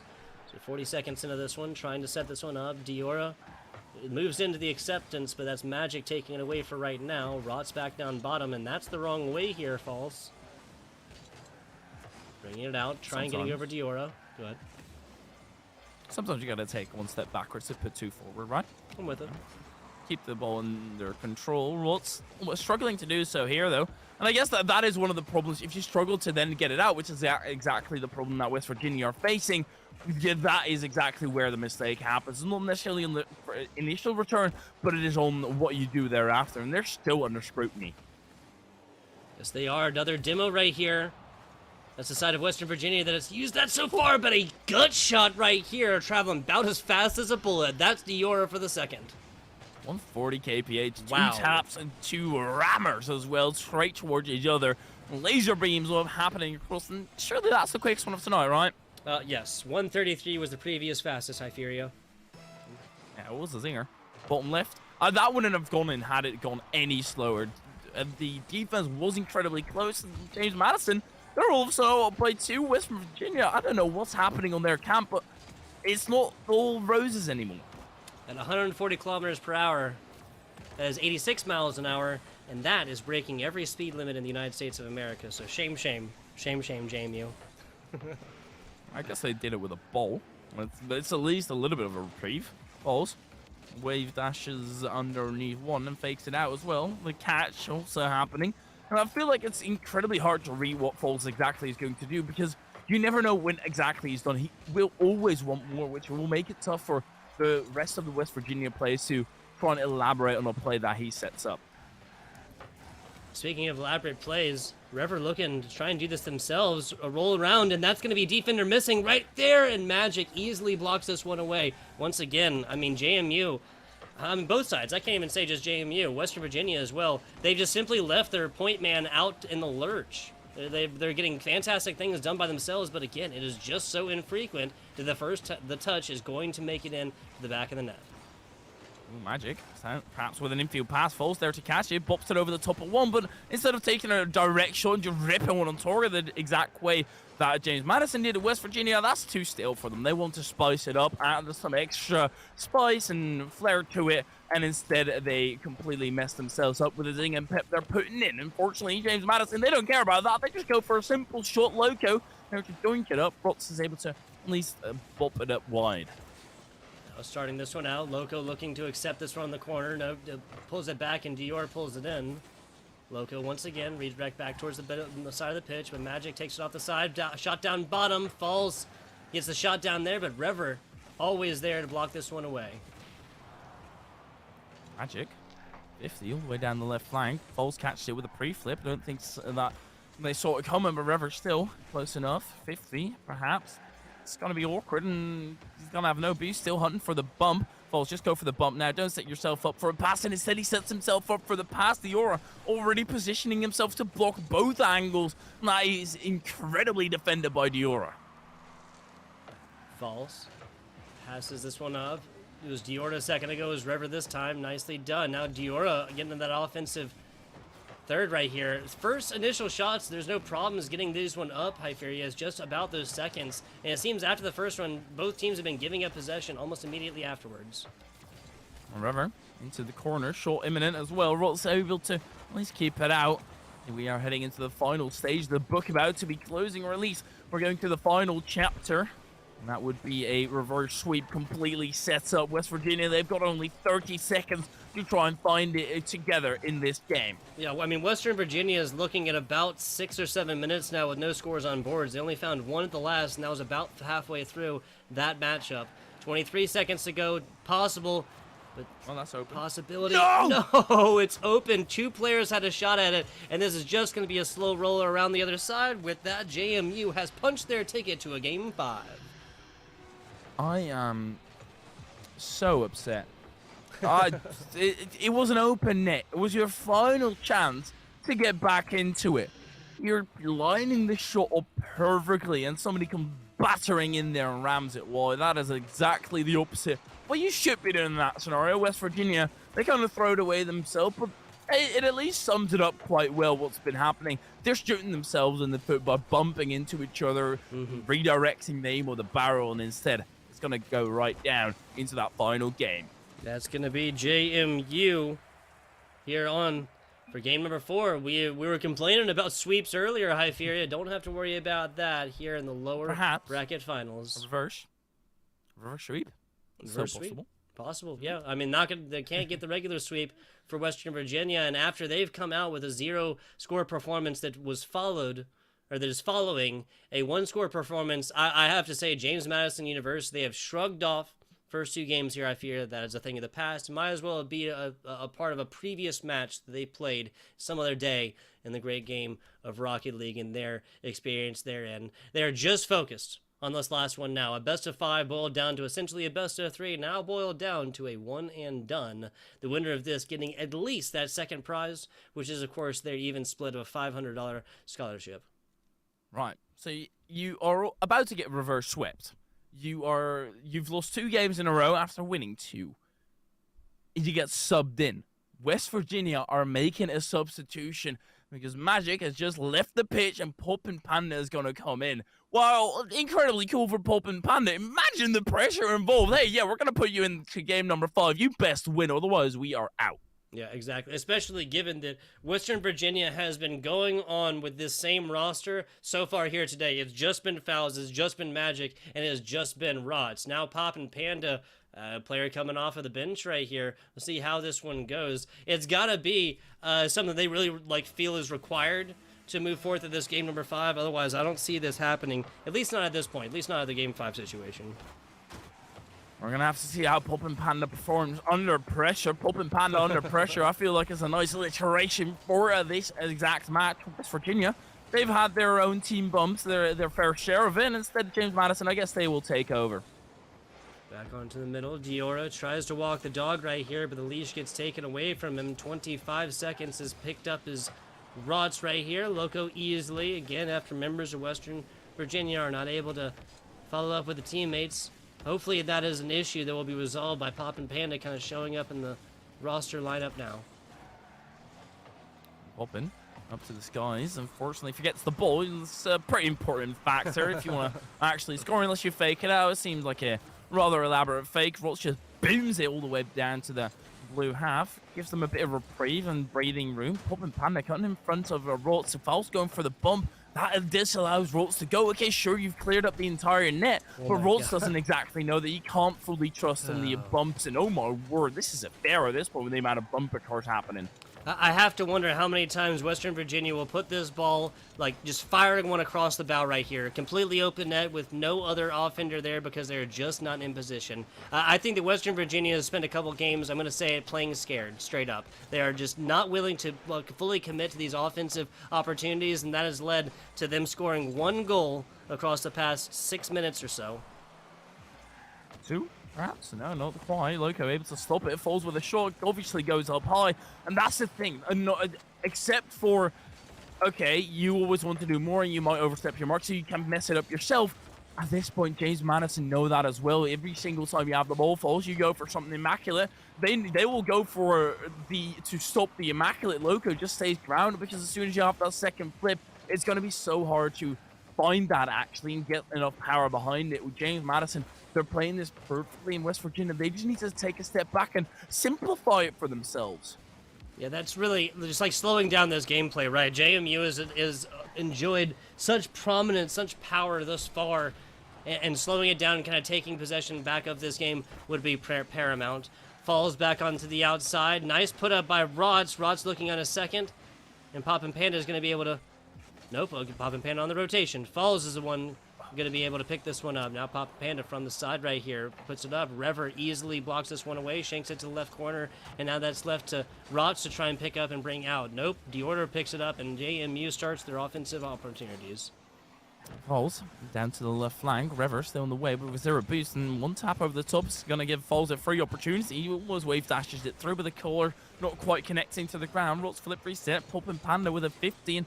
This is all of a sudden a lot more intensive, and Falls, he wants to be intrusive at it as well. Leaves the ball. That's exactly what I want to see from you, Falls. Loco there to stop it. River, they're still under scrutiny, and James Madison, they quickly need to get this ball cleared. Yes, they do. They have been spending the past 20 seconds or so on defense. And that's a good takeout, and at least an attempt. Pop and Panda takes it to the corner, pops up, burns everything to get there, and now doesn't really have a whole lot on the defensive rotation. Something we haven't reiterated, or something we haven't iterated enough. This is for at least 500 scholarship money. $500, that is, obviously not 500 Monopoly. It is $500 towards your scholarship. Absolutely brilliant. Well, it's a big help, of course, and they're fighting for that, and it's shaping up to be one of those 1-goal games. Yeah, exactly. I mean, if you're not on a full ride, that is literal dollars back in your pocket. Take it from somebody who is still paying their student loans. We're going to change subjects quickly on that one. Falls back on out to this outside, trying to reach the ground. It seemed like there was a magnet almost to this JMU player, and now they got a huge redirect, a huge change of situation right here. And this game is really just looking like game 1 all over again. The 2-2 tie-up. This is pretty much primed and ready to go to overtime. West Virginia seem a lot more completed. As I say that, they're under scrutiny. Loco's about to pop it through. 39 seconds, and Loco comes through for his team in the offensive end. Nicely done. First shot right here after the offensive pressure proves to be just a little bit too much for this Western Virginia University squad. Uh-oh. Trouble on the side of West Virginia. They're not going to be happy. They have very little time to bring this back. Rots in a race to the ball. And just win it out. And Falls is there in the center as well. So they've got a good opportunity right off of kickoff. 27 seconds to go. JMU playing at a mild advantage, and they definitely know it, as Western Virginia needs to change something about their game plan. This is the point where you just dump it all into offense, because you lose by one, doesn't matter. If this is JMU that puts up 4 more scores, it simply does not matter, because they will lose by the same token. Once again, putting this one across here, JMU, no players really. This is probably the last offense for Western Virginia. If it's even an offense, currently they're struggling to break away. They might not even have a second touch on this ball. Actually, Poppin' Panda pops it forward. It's going to be down to the crowd, or actually, no, my word, that was incredibly close, but it is James Madison who complete the reverse sweeper to slam themselves a ticket towards the grand final. Wow, so that's almost... exactly 10 minutes, maybe a little bit plus. No scores on board for Western Virginia. They go through 3 games just absolutely ready to do battle, then show up game 4 and game 5, just don't have a whole lot left in the tank. JMU now punching their ticket on into the grand finals. Second place, going to be getting $500 of scholarship money. First place, $1,000 scholarship money, and that invitation on in to Atlanta, Georgia for the CECC LAN, the collegiate LAN coming on in. That's May 7th and 8th. It's going to be brilliant. It's going to be beautiful. And just like any story, it needs to come a full circle. When this day started with JMU versus Stockton, and it's going to finish with that as well. But before that, we're going to take a short little break before this final best of 5. Make sure to stick in there.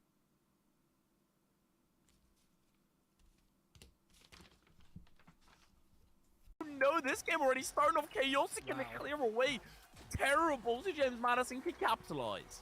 Loco once again, the crazy train shows up yet again very early in this one as well. 24 seconds of actual Diora down bottom, and Loco yet again.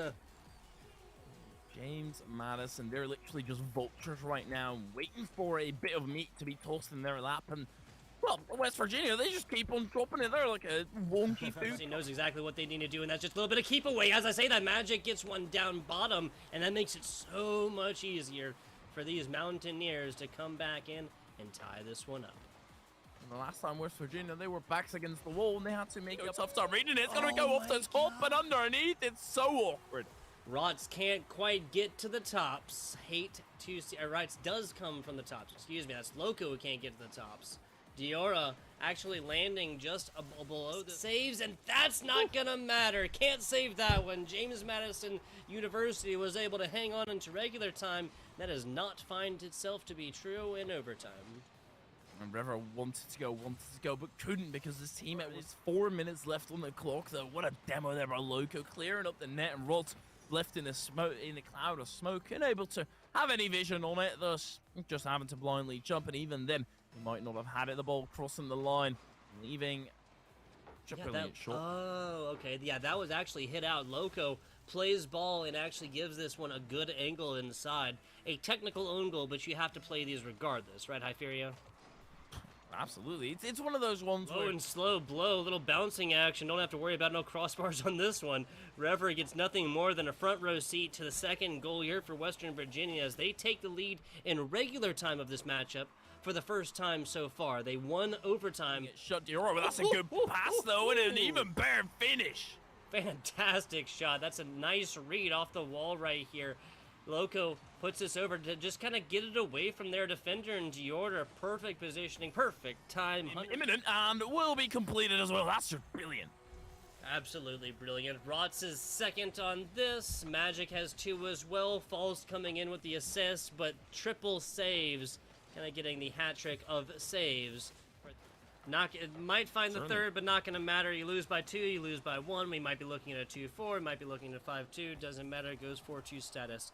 West Virginia. What a pass backwards, Rever. So awkward. And actually, Western West Virginia score. If that's not a slap in the face, I don't know what is. Wow, the false's back pass is as awkward as a middle school dance, but Rot picks it up like Because you have a 0 boost, and he's still up in the play, not suffocating enough. And he's got to make sure that West Virginia get choked out. Yeah, so tied up situation. This is exactly what JMU needs. Backs against the wall, match point, map point, everything I said earlier. Is there somebody back? He's going to get hunted down by Loco or River. He's going to have an open net. That's a step forward to this reverse sweep, getting that broom out the closet and doing the same thing against Western Virginia they spent 2 games doing to you. About 100 seconds. Okay, well, I guess that's exactly what James Madison need.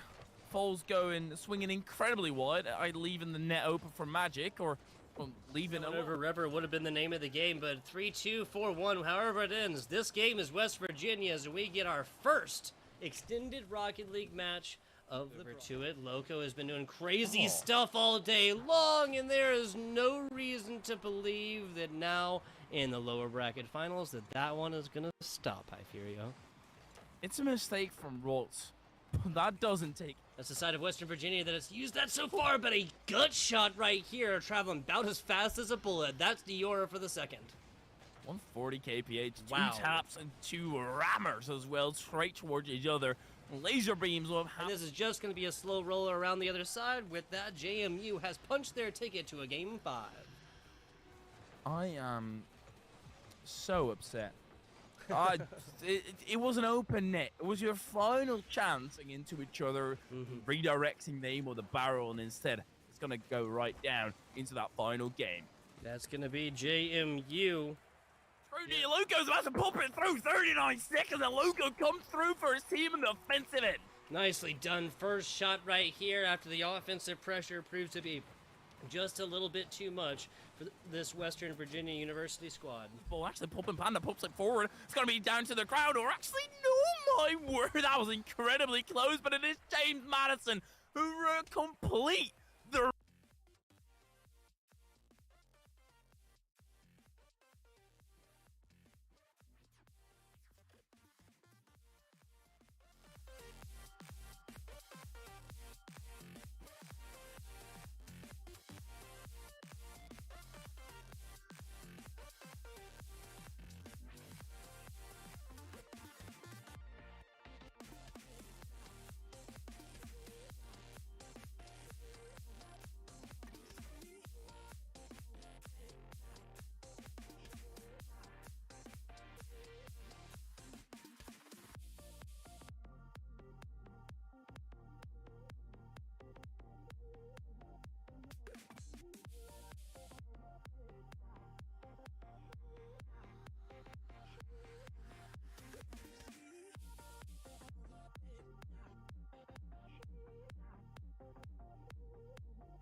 And we are back. We are here, and we are live. FBI Tubbo with Hyperia. We got, of course, grand finals coming up here in just a second. That is Stockton in JMU. But first, we have to stop on in with one of the JMU players, hot off of a win, a 3-2 victory. Map 5 action. Loco, you with us? Yes, I'm here. Glad to hear it. Brilliant. Glad to hear it. Beautiful. Gotta ask, how's it feel coming off the Game 5 situation? This is going to be the first non-sweep you've seen on broadcast today. Yeah, it was very stressful going down 2 games, but we had our coach step in and he gave us a few words and we were able to turn it around and get the dub. I hear you. A coach, of course, incredibly important. What kind of stuff can a coach do in that regard? What kind of stuff can he say to turn around the momentum? I think our comms were really dead and we just weren't really that focused. And then he came in and he woke us up, told us to play a little bit differently. We started playing more aggressive and we were able to get the reverse sweep. And that's the way it is. Sometimes you just got to believe in yourself. And is that kind of also a thing that you felt was changing on the other side? They were starting to play less confidence and it kind of started to shift the balance of power, or was it all you, basically? Yeah, I think once we started to apply a bit more pressure, it threw off their rotations a bit more. And Mhm. then we threw in a couple demos there too. And I think we were just able to not let them get team plays, which was mostly what they were able to do against us the first 2 games. We tried to really cut that out, which worked for us. So Absolutely, it did. Can I get in and like interrupt the offensive game plan of your opponents? I want to ask. You of course played Stockton today. That was our third matchup on stream. We're counting numbers here. 6-2 in game number 1. Score difference of 4. Pretty one-sided affair. But Yep. that game 2, anything but. That was a 2-1 scoreline. My question to you, dear Loco, is what kind of changed between that game 1 and game 2 to result in such different scorelines? Stockton's a really good team. I think we just weren't ready to match their pace in game 1. And then I think we fixed up a few of our rotational errors in game 2. But Stockton's a really solid team, so we're going to play really well if we want to take them down. In the There grand you go. finals. There you go. Now, Loco, last question here. Is Loco like locomotive? Is Loco like crazy? Because we were having a lot of fun with that. Me and Pyro were. Yeah, it's just crazy. Crazy is, it's not locomotive. I could say that. Gotcha. There you go. We were calling it Crazy Train because we weren't sure, right? The Loco Crazy Train. And a I like fantastic that. job you were doing earlier. But yeah, Thank you. I just want to say again, congratulations on the dub. Congratulations on making it on in here to grand finals. And I want to ask you, Loco, do you have any shout outs here before we get grand finals started? Yeah, shout out my 2 teammates, Diora and Rever, and our coach Chad for turning the series around for us. There you go. And Yeah, I like it. Who else than Chad? I was gonna say, is that Coach Chad or the Chad coach, right? There you go. Both. There you go. Loco, thank you for coming on in to give us some of your time after the game, and good luck in the grand finals, sir. Looking at Yep. Stockton, both teams are going to Thanks. need it. Both teams are going to need it. Yeah, thanks for having me. Not a problem. Not a problem. Winners only in the interview box. We might be seeing Loco or another member of his team after this. We got to get all the way down to it. Now, of course, High Fury, as we talked about before, there will not be bracket reset situations here. We will be looking at point advantage in this best of 5. That means, of course, that when we get back in, Stockton will be starting this one at a 1 game lead, Is that accurate? Yes, sir. Stockton will be starting, and it's going to be incredibly rough. Of course, it's Stockton already, but Stockton have got a certain flair they would like to add, and well, they might just overdo it in game number 1.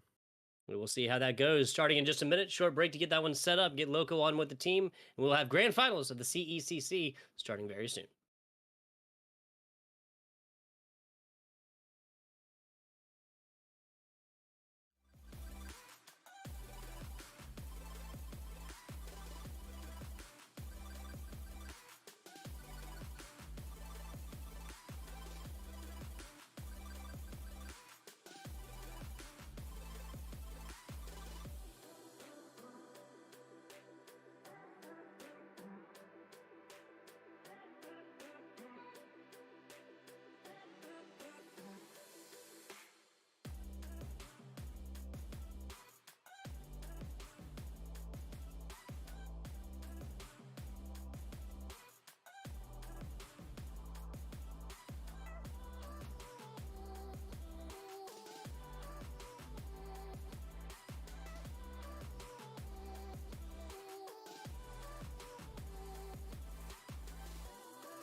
Hello and welcome back. The CECC continues now. Grand Finals starting in just a second, I fear you. Oof, yes, sir. And it's going to be a rough one. I think we can be incredibly honest. It is going to be it's going to have to be an upset for JMU if they want to pull through. They already got knocked down to the lower bracket by Stockton, but that was in a best of 3. Technically, well, it's kind of a best of 3 for them anyway, yet again. Yeah, if this is a Stockton University squad that comes in and wins 2, because they're coming from that winner's bracket, they're becoming with that point advantage when it comes to those games. Obviously, best of 7 means a little bit less, but this is a best of 5 and not a best of 7, Hypheria. Looking on in, we got to sit down with Loco a minute ago, and they kind of talked to us about what exactly it is that JMU needs to do, and mostly what they were talking about is matching pace with this high-flying Stockton University squad. And they're hot of the press as well. They just completed a reverse sweep. Well, Stockton, they've had to watch that reverse sweep unfold, and that takes a little bit of time. About an hour has been knocked off their clock, where they probably sat in free play, perhaps somehow got a scrim, which would be a lot of dedication. So I don't necessarily think that is going to be the case. And Stockton, they probably needed a bit of a game to warm up, and that is exactly where JMU can strike.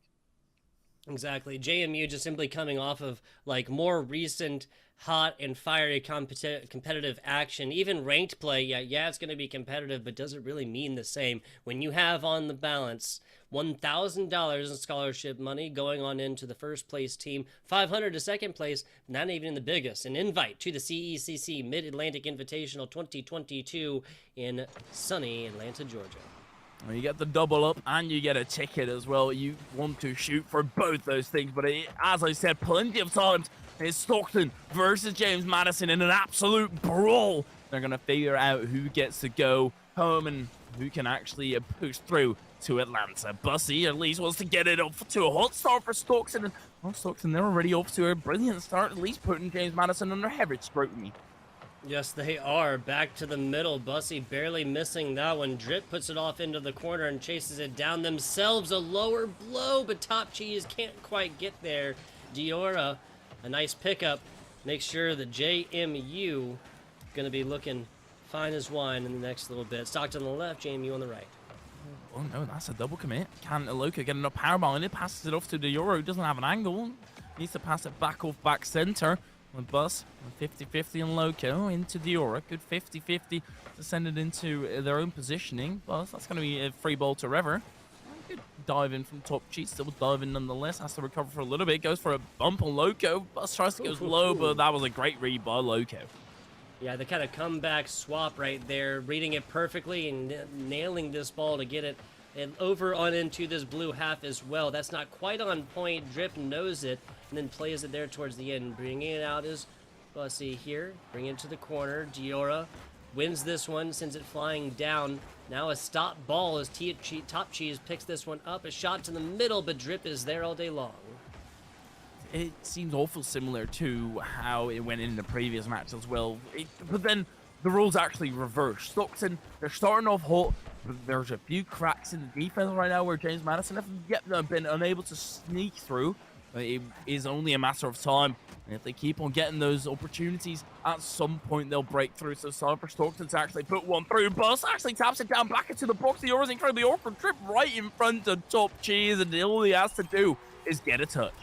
Yeah, it took about 2 minutes, but what? Drip, Bussy, Drip taps it again, and then Top Cheese just waiting in the wings to knock this one in. 2 minutes, 4 seconds into this game. Number 2, technically, again, people, Stockton starting this competition at a 1-0 lead because they are coming from that top bracket.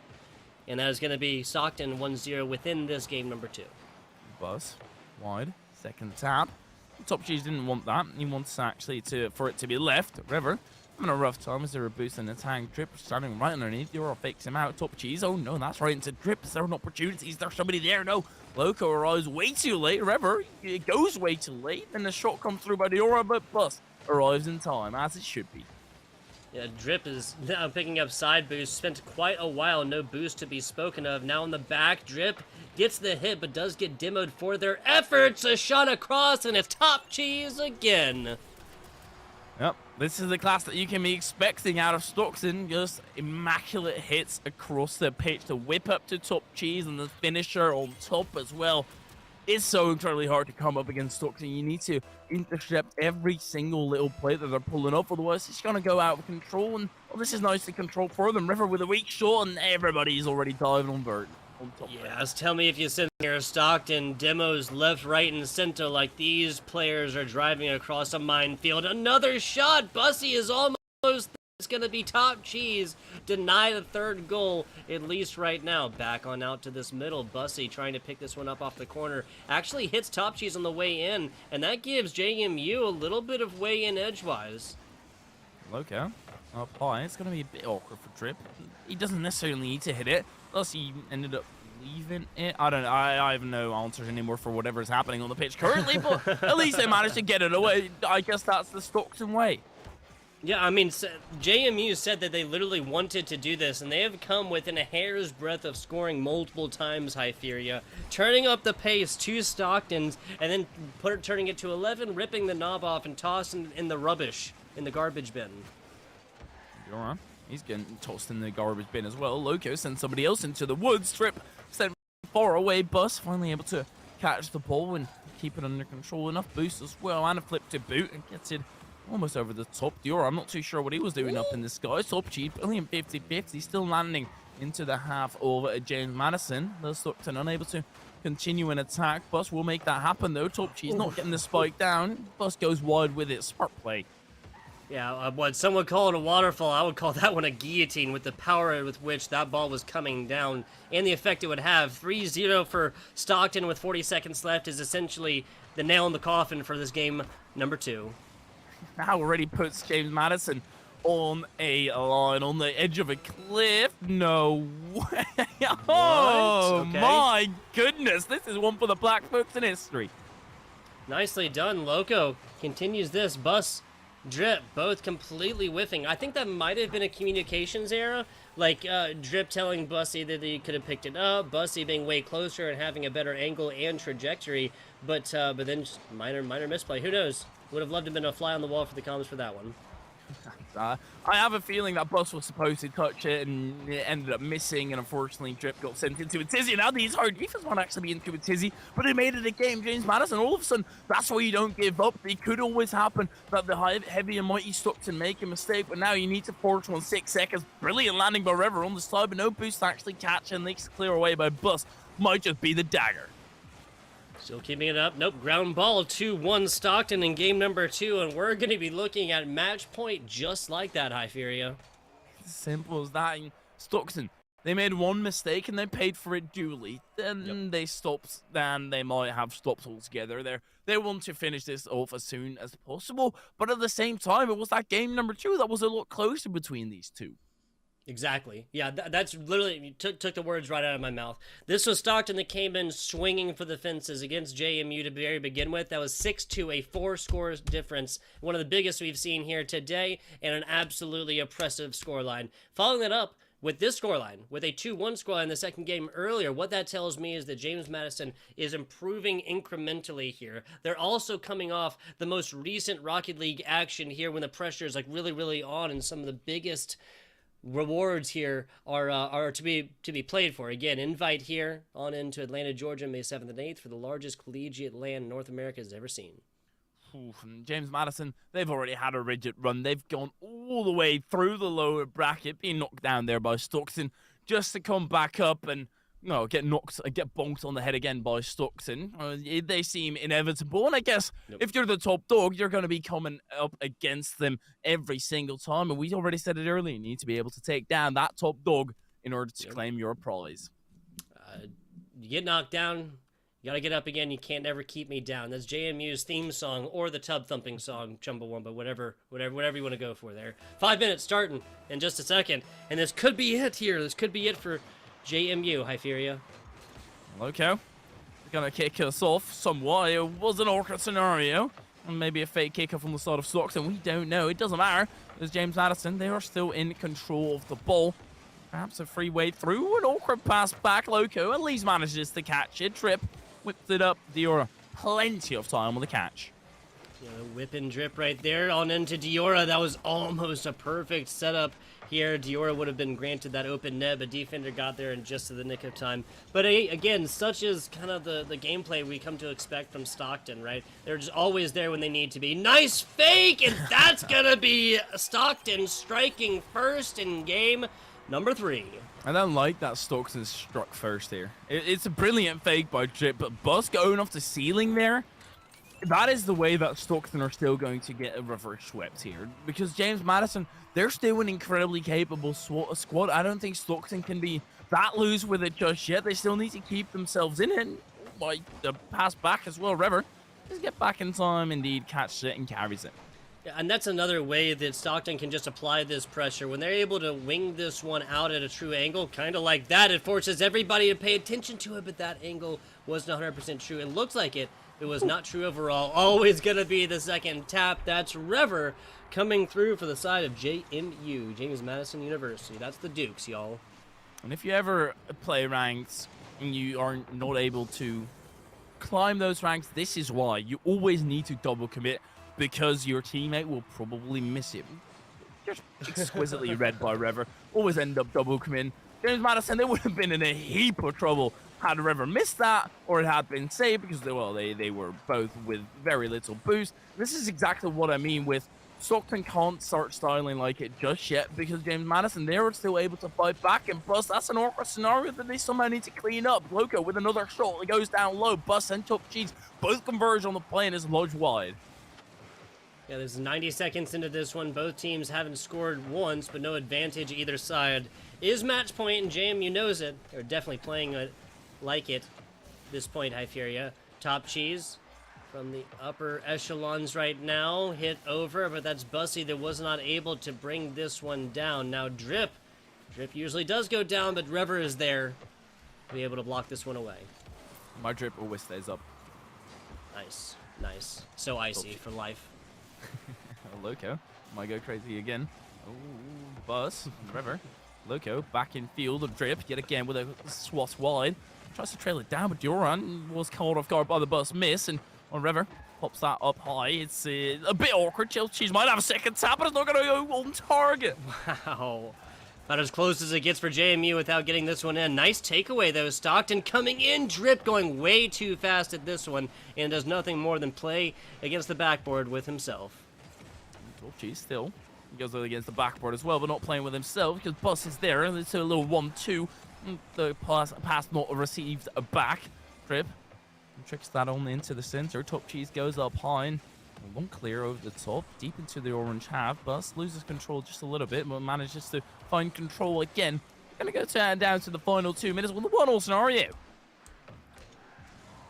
I think that Stockton has kind of relied on their solo prowess, right? The individual skill from all of these players. That's been a lot of Top Cheese, and that's been a lot of Bussy. Not for lack of trying. Drip is there as well, but Drip is just frequently more kept up, and JMU gets the second here. 111 seconds on in this one, and that's JMU purchasing themselves a little bit of breathing room. Top Cheese with an awkward clear right into the hands of Drip, who really did not have any other avenue to explore except straight through the center. And yet again, Stockton, you're down by 1. This is why you don't start styling that early, and I guess no, Top Cheese, what is that miss? That was wide open. God. Yeah, Stockton University members just giving these one up. They're finding opportunities like lint in their pocket, and they are tossing it on the street like it is the same. And Top Cheese, this could actually be another opportunity for James Madison here. Completely open, all the defense vacated. Yura gonna catch it, no boost in the tank, still has 40 to work with, and a flip as well, but Bus already challenged it before that could even be utilized. Rever, way too far back for Stockton to try and utilize this. Drip, he's always the steady defender though. He kind of lets Top Cheese and Bus do whatever they want to, while Drip just keeps the drop defended. Drip kind of anticipating the shot into this, flips back on it and kind of does his best wall impersonation, but the shot never did come. As it is, though, JMU back onto the offense. They've been spending a lot of time here. If they continue to, we're going to be looking at a Game 4 situation, I fear you. Ooh, actually, we might be. Right here, surely Drip. No, he's still not able to clear it out. 50 seconds are now on the clock. Stockton, they've been handed a gift. Now they actually need to not look the gifted horse into the mouth. Bus with a 50, and Loco involved with it as well. Thus engaging in a double commit. Loco, free shot. Loco converts. There you go, JMU playing like they're on match point because they know it. 120 kilometers an hour on this one. And that's going to be a little bit of insurance, a little bit of breathing room again purchased for JMU. A new lease on life they will have gotten if they are able to take this game and push it on in to game number 4. Bus, unless, okay, we got bumped out of the way. If James Madison still give this up now, I mean, it would be over already, but it would be even rougher for them. The road back home is going to be in extreme silence, and Loco, he doesn't want to go back home just yet. He wants to go to Atlanta, and he's playing like it. Everybody on the side of James Madison, they've been handed a game here, or at least Stockton, they weren't playing seriously. You see Bus diving to the sky every single time. James Madison, they're capitalizing. I wonder what Stockton's return is going to be. Yeah, because we know that JMU is taking it. We get our second non-sweep of the series as JMU strikes back in game number 3. 6-6. Wow, yeah. So we're looking at 6 shots both sides. 3 saves James Madison, 2 saves on the side of Stockton. And the simple fact that Drip was able to get 4 of these attempted shots of the total of 6, I think kind of tells us what we need to know about time and possession and whatnot. Bussy and Top Cheese have been absolutely popping off all day long. Not saying Drip is bad, but both of them have been able to get assists on into this. Or no, excuse me, the Top Cheese is the only goal. Drip with the assist. I can't read. That's film. Drip with the assist doesn't surprise me. He's more of the back-end player.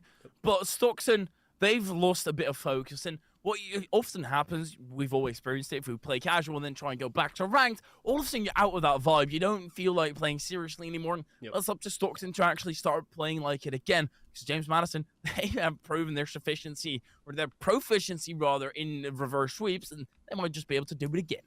I mean, you keep messing around with this James Madison squad. Game 4 ain't going to go the way you want, and Game 5 is going to be a little bit of heartbreak here, Stockton. Got to see what we saw earlier. Yes, we saw an incredibly even-handed matchup. Each player with 2 shot attempts, each player with a save coming on into this one. So, again, kind of like even-handed stats for Stockton, but we have to see somebody kind of take that helm with the offense and run away with it and get multiple scores on board and get them early. Here we go then, they are lining up yet again, the players dropping on in, the cars on the pitch, the engine revving. Stockton versus James Madison, and James Madison, they just need to puncture a hole in that Stockton defense, something they have been successful in, and they just need to continue those advances. They have been solid, they've been good enough, and their defense has been more than enough to stand up against the lethality that Stockton have. Drip, that's just a simple shot going to be cleared out by River. Yeah, it was on points to force the hand of the defender, but just wasn't enough. And just like that, this was JMU, James Madison, that was able to get on the offense for a little while until Bussy just kind of flies over the top of all of them. Top Cheese. Loco unfortunately missed flipping. Top Cheese trailing it down 50. Right into the hands of Buzz, gets around the side and uses the wall actually to pass it off to Drip, who's too far out, and also now getting bumped up as well. That's not too nice. Diora. Good flick up high, Bus there. That is something that's going to be dangerous for James Madison. There have been a few scenarios right now where they're low on boost. One breakthrough by Stockton is always so scary, especially when James Madison kind of leave a crack in it. I hear you. I hear you. I mean, it kind of almost seems like there had been learning in these Stockton members the past game or so. Eventually, one of these will go in. Drip beating feet to it, but Diora gets there first. Diora off sidewall. Diora across the middle right now. Top Cheese should be able to get a play on this one, up and over and back to the middle pitch. Loco opts not to kind of take a hit at this one. Not 100% sure why either. Hit it to the middle. Rever blocking this one away. Bussy able to pick this one up and take it across the middle until Diora gets a hand on it and assumes this position the Stockton way against Stockton. I like how James Madison are playing this. They're playing solid base Rocket League, where Stockton often try and force a tad too much. The aura on the side wall almost had a free angle if they got enough power behind it, but instead it's Drip getting a massive amount of power behind it and laying that down the pitch. Top Cheese getting bumped up, still managing to recover in time. Bus actually over the top. Rever, this is what I mean. It's such a dangerous scenario, and I don't know how that pinch got facilitated, but it happened and we move on. What, a pinch between multiple players back the other way as well. Not sure. Physics was never my strong suit, Hyperia. Back to the middle. Bussy blocking this one away. Gets it past as well. Rever, though, always there. This is a JMU squad that had a little bit of troubles with coordination and kind of being there for their teammates when they needed to be. Those troubles are over. Okay. causing trouble on the other end, though. Bus with a tough read still makes it out to the side of Top Cheese. Able to bring it even further. Sure, service goes all the way down to the suburbs, but Bus, he wants to bring it infield now. Actually bring it into the population. River, he's right there as well. Drip there to deny him. Do all right. Good catch over the top of one and actually able to stay in control. Bus just caught a dumbfounded and has to back down. Let Drip take over. Loco meeting Top Cheese there, and Loco winning. Drip on out to the south side, hits this ball and continues on. Now JMU gonna be forced to bring this one out. No scores on board quite yet, and still match point for the side of JMU. Stockton can Stockton takes one and holds on to the end. That'll be it here for the CECC Grand Finals. It's as simple as that, but Stockton, they're having trouble breaking through. There's been plenty of 50. Trip now with an infield pass as well, but you're already there to try and challenge that aerial game. Bus, with a flip out wide, recovers on the wall. Top Cheese also takes it down to the right flank, but Stockton, they're currently moving laterally. They're not moving up into the attack. James Madison are doing a perfect job at keeping them in the defensive end.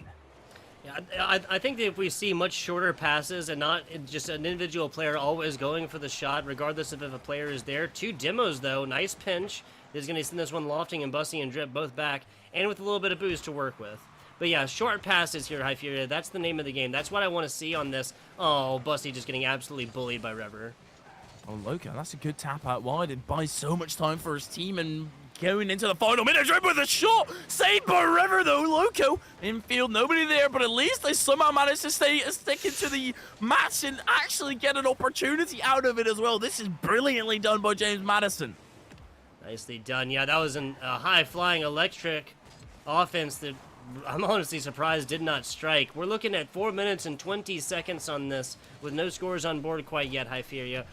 Bat down to the bottom here. Drip trying to get that one going, but the member of James Madison was able to get that one going on top. Bussy now reaches the bottom, tries to get something going, but burned all of his boost to try on this one. Back on out to this right corner. We're 20 seconds away from an overtime situation.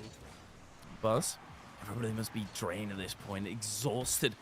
But you need to keep on going, and there perhaps is another one as well. Stockton, they've only won one and got one for free as well. And James Madison, they are giving nothing away here for any discount. Top Cheese actually he wants to take this to overtime perhaps. Now into the skies, he will take it. Loco right there right with him. And Loco's just going to drop it down. We have a game for overtime. James Madison still holding on by a thread. Yes, whoever wins this one will win this game here. If that's JMU, we're going to a game number 5. If that's Stockton, that's it, and JMU has to play like it. Drip back into himself. That's a double commit. No, that might just be it. Nobody there, and that is the way it ends. A double commit and a double miss, and that, kids, is why you never double commit. This new generation and their aversion to commitment here, High Fury. Yuck, yuck, yuck, yuck, yuck. But wow, honestly, I'm a little bit underwhelmed. I can't lie. Stockton comes in with JMU and makes this last game just like incredibly close, right?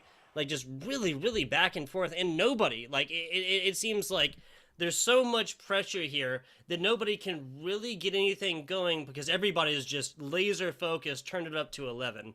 14 seconds into this one, off of the most typical double commit on defense that anybody could ever do by JMU.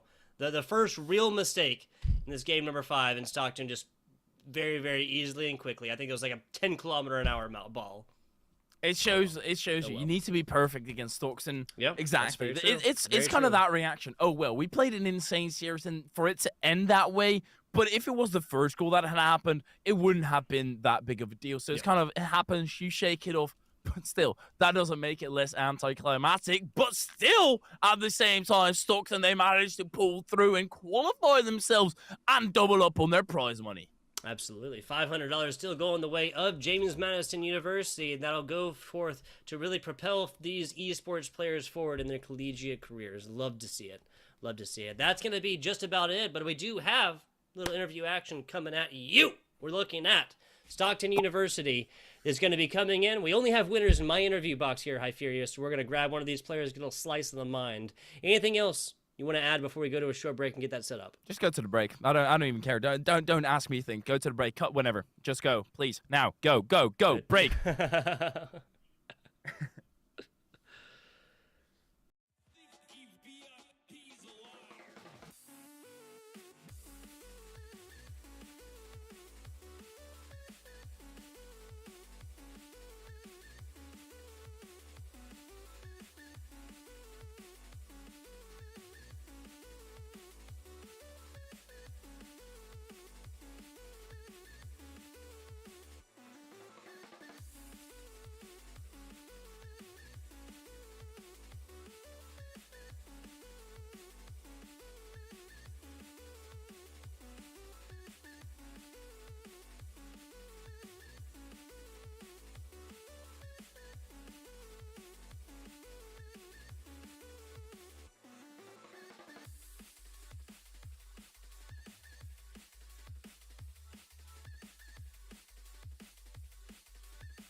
And oi, we be back, bruv. The CECC Grand Finals. A trio of Stockton players, the right cheery chaps, coming on in. I can't do it anymore. Coming on in after the Grand Finals. Now, we thought this was going to be 3-0, or should I say 3-0, I fear you. But it was not. It was not. We got Bussy back. Come on in. Give us a slice of the mind after that one. Bussy, you with us? Yep. What's going on? Not too much. Not too much. I didn't just win the CEC Grand Finals. I just got to cast it. Congratulations, sir. Congratulations. Thank you. Not a problem. Not a problem. It was phenomenal, but I do want to point out game number 2 that you actually played. I saw you going off the ceiling rather early in this series. Do you think there was a bit of overconfidence coming in from your side?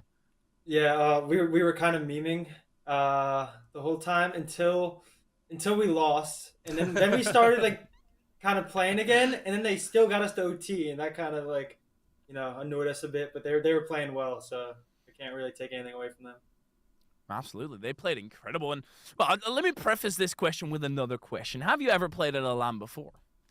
Yeah, I've played at 4 LANs, and it would have been more if some of them didn't get canceled because of COVID. Sadly. Way it goes. Okay, and how did these LANs go? I dubbed them all, and then the one I was supposed to go to last week, it was supposed to be in North Carolina. I will say, even though it got canceled because of COVID, we weren't going to win that anyway because there was like pros there. Fair. I mean, hey, this LAN as well. So, are you a lot more nervous for this, or are you more excited? No, definitely more excited because like these other LANs I've been to, there's some players that I know, but this LAN coming up, I know most of these teams. I know most of these kids. Been playing with them for like years, honestly. So I'm actually really excited to play in this LAN and get ready for Zero Worlds the month after. So yeah, I'm excited for this LAN. There you go. Some high-level Rocket League in the current and near future of Bussy of Stockton University. Love to see it. Now, I want to ask, you said you did your homework as far as who else is going to be represented at the CECC Rocket League LAN, correct? I know a few teams, but honestly, I haven't seen the list. So if you have it, yeah, I would love to know. Oh, no insider information from the tugboat. I'm sorry. Of the teams that you do know, are there any that you really feel like is going to give Stockton a run for their money? The only team that can give us a run for our money is probably Northwood. And if they're going, they're probably not even going to have Lion Blaze, so it should be free. Free real estate. That's a prediction coming in from Bussy. I love it. Is there any, well, obviously you kind of came in, predicted that you guys are going to win 3-0 all the way out. Is there anything in particular that changed other than like you guys maybe not taking it super, super seriously into the 3-1? Like, what was it really that you guys were able to use to finally bring it out in a map 5 0-0 overtime that went in, you guys winning by 1? I mean, honestly, we just played our game. We're confident. We just decided not to go off the ceiling every 10 seconds, and it did help. It helped a lot, actually. Big brain plays. There you go. Bussy, congratulations once again. Stockton University taking the 3-1 victory over JMU, not a sweep here in the grand finals. Is there any shout-outs that you want to give before we get you on Alpha broadcast and we get you to thinking about Atlanta? Actually, what am I talking about? We've been asked about Atlanta. Is there anything that you are really looking forward to and doing in the great city of Atlanta, Georgia? I was there like when I went to LA. I had 2 long layovers in Atlanta, but I was just stuck in the airport. I was a little bummed I couldn't at least like explore it a bit. So I'm excited to actually be in Atlanta and actually being able to do stuff. So I don't know much. Where did you fly from to go to layover Atlanta to LA? I flew from Jersey to Atlanta, and then the first time I flew from Jersey to Atlanta, I missed my connecting flight to LA.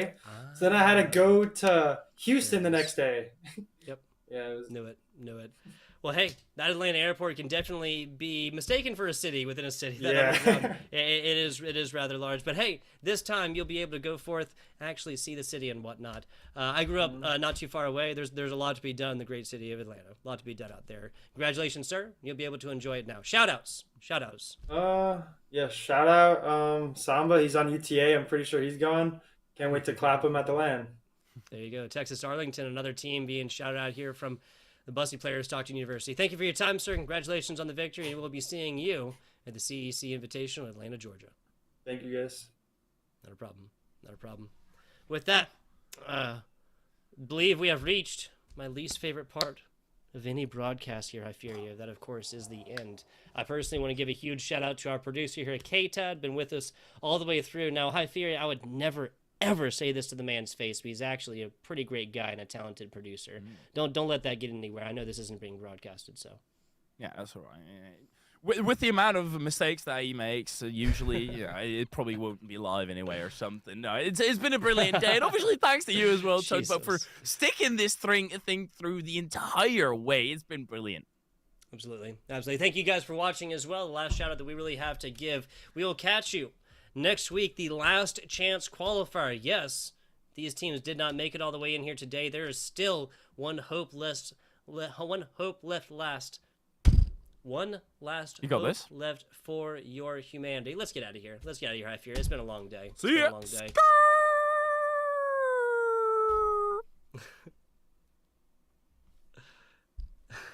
Foxy Yours incredibly awkward trip right in front of Top Cheese, and all he has to do is get a touch. Yeah, it took about 2 minutes, but what? Drip, Bussy, Drip taps it again, then Top Cheese just waiting in the wings to knock this one in. Efforts a shot across, and it's Top Cheese again. Yep, this is the class that you can be expecting out of Stockton. Just immaculate hits across the pitch to whip up to Top Cheese, and the finisher on top as well. Oh, Okay. My goodness, this is one for the black folks in history. Nicely done. Loco continues this. Bus, Drip, both completely whiffing. I think that might have been a communications error. Might just be the dagger. Still keeping it up. Nope. Ground ball 2-1 Stockton in game number 2, and we're going to be looking at match point just like that, Hyperia. Fake, and that's going to be Stockton striking first in game number 3. I don't like that Stockton struck first here. It's a brilliant fake by Drip, but Bus going off the ceiling there. That is the way that Stockton are still going. True. It looks like it.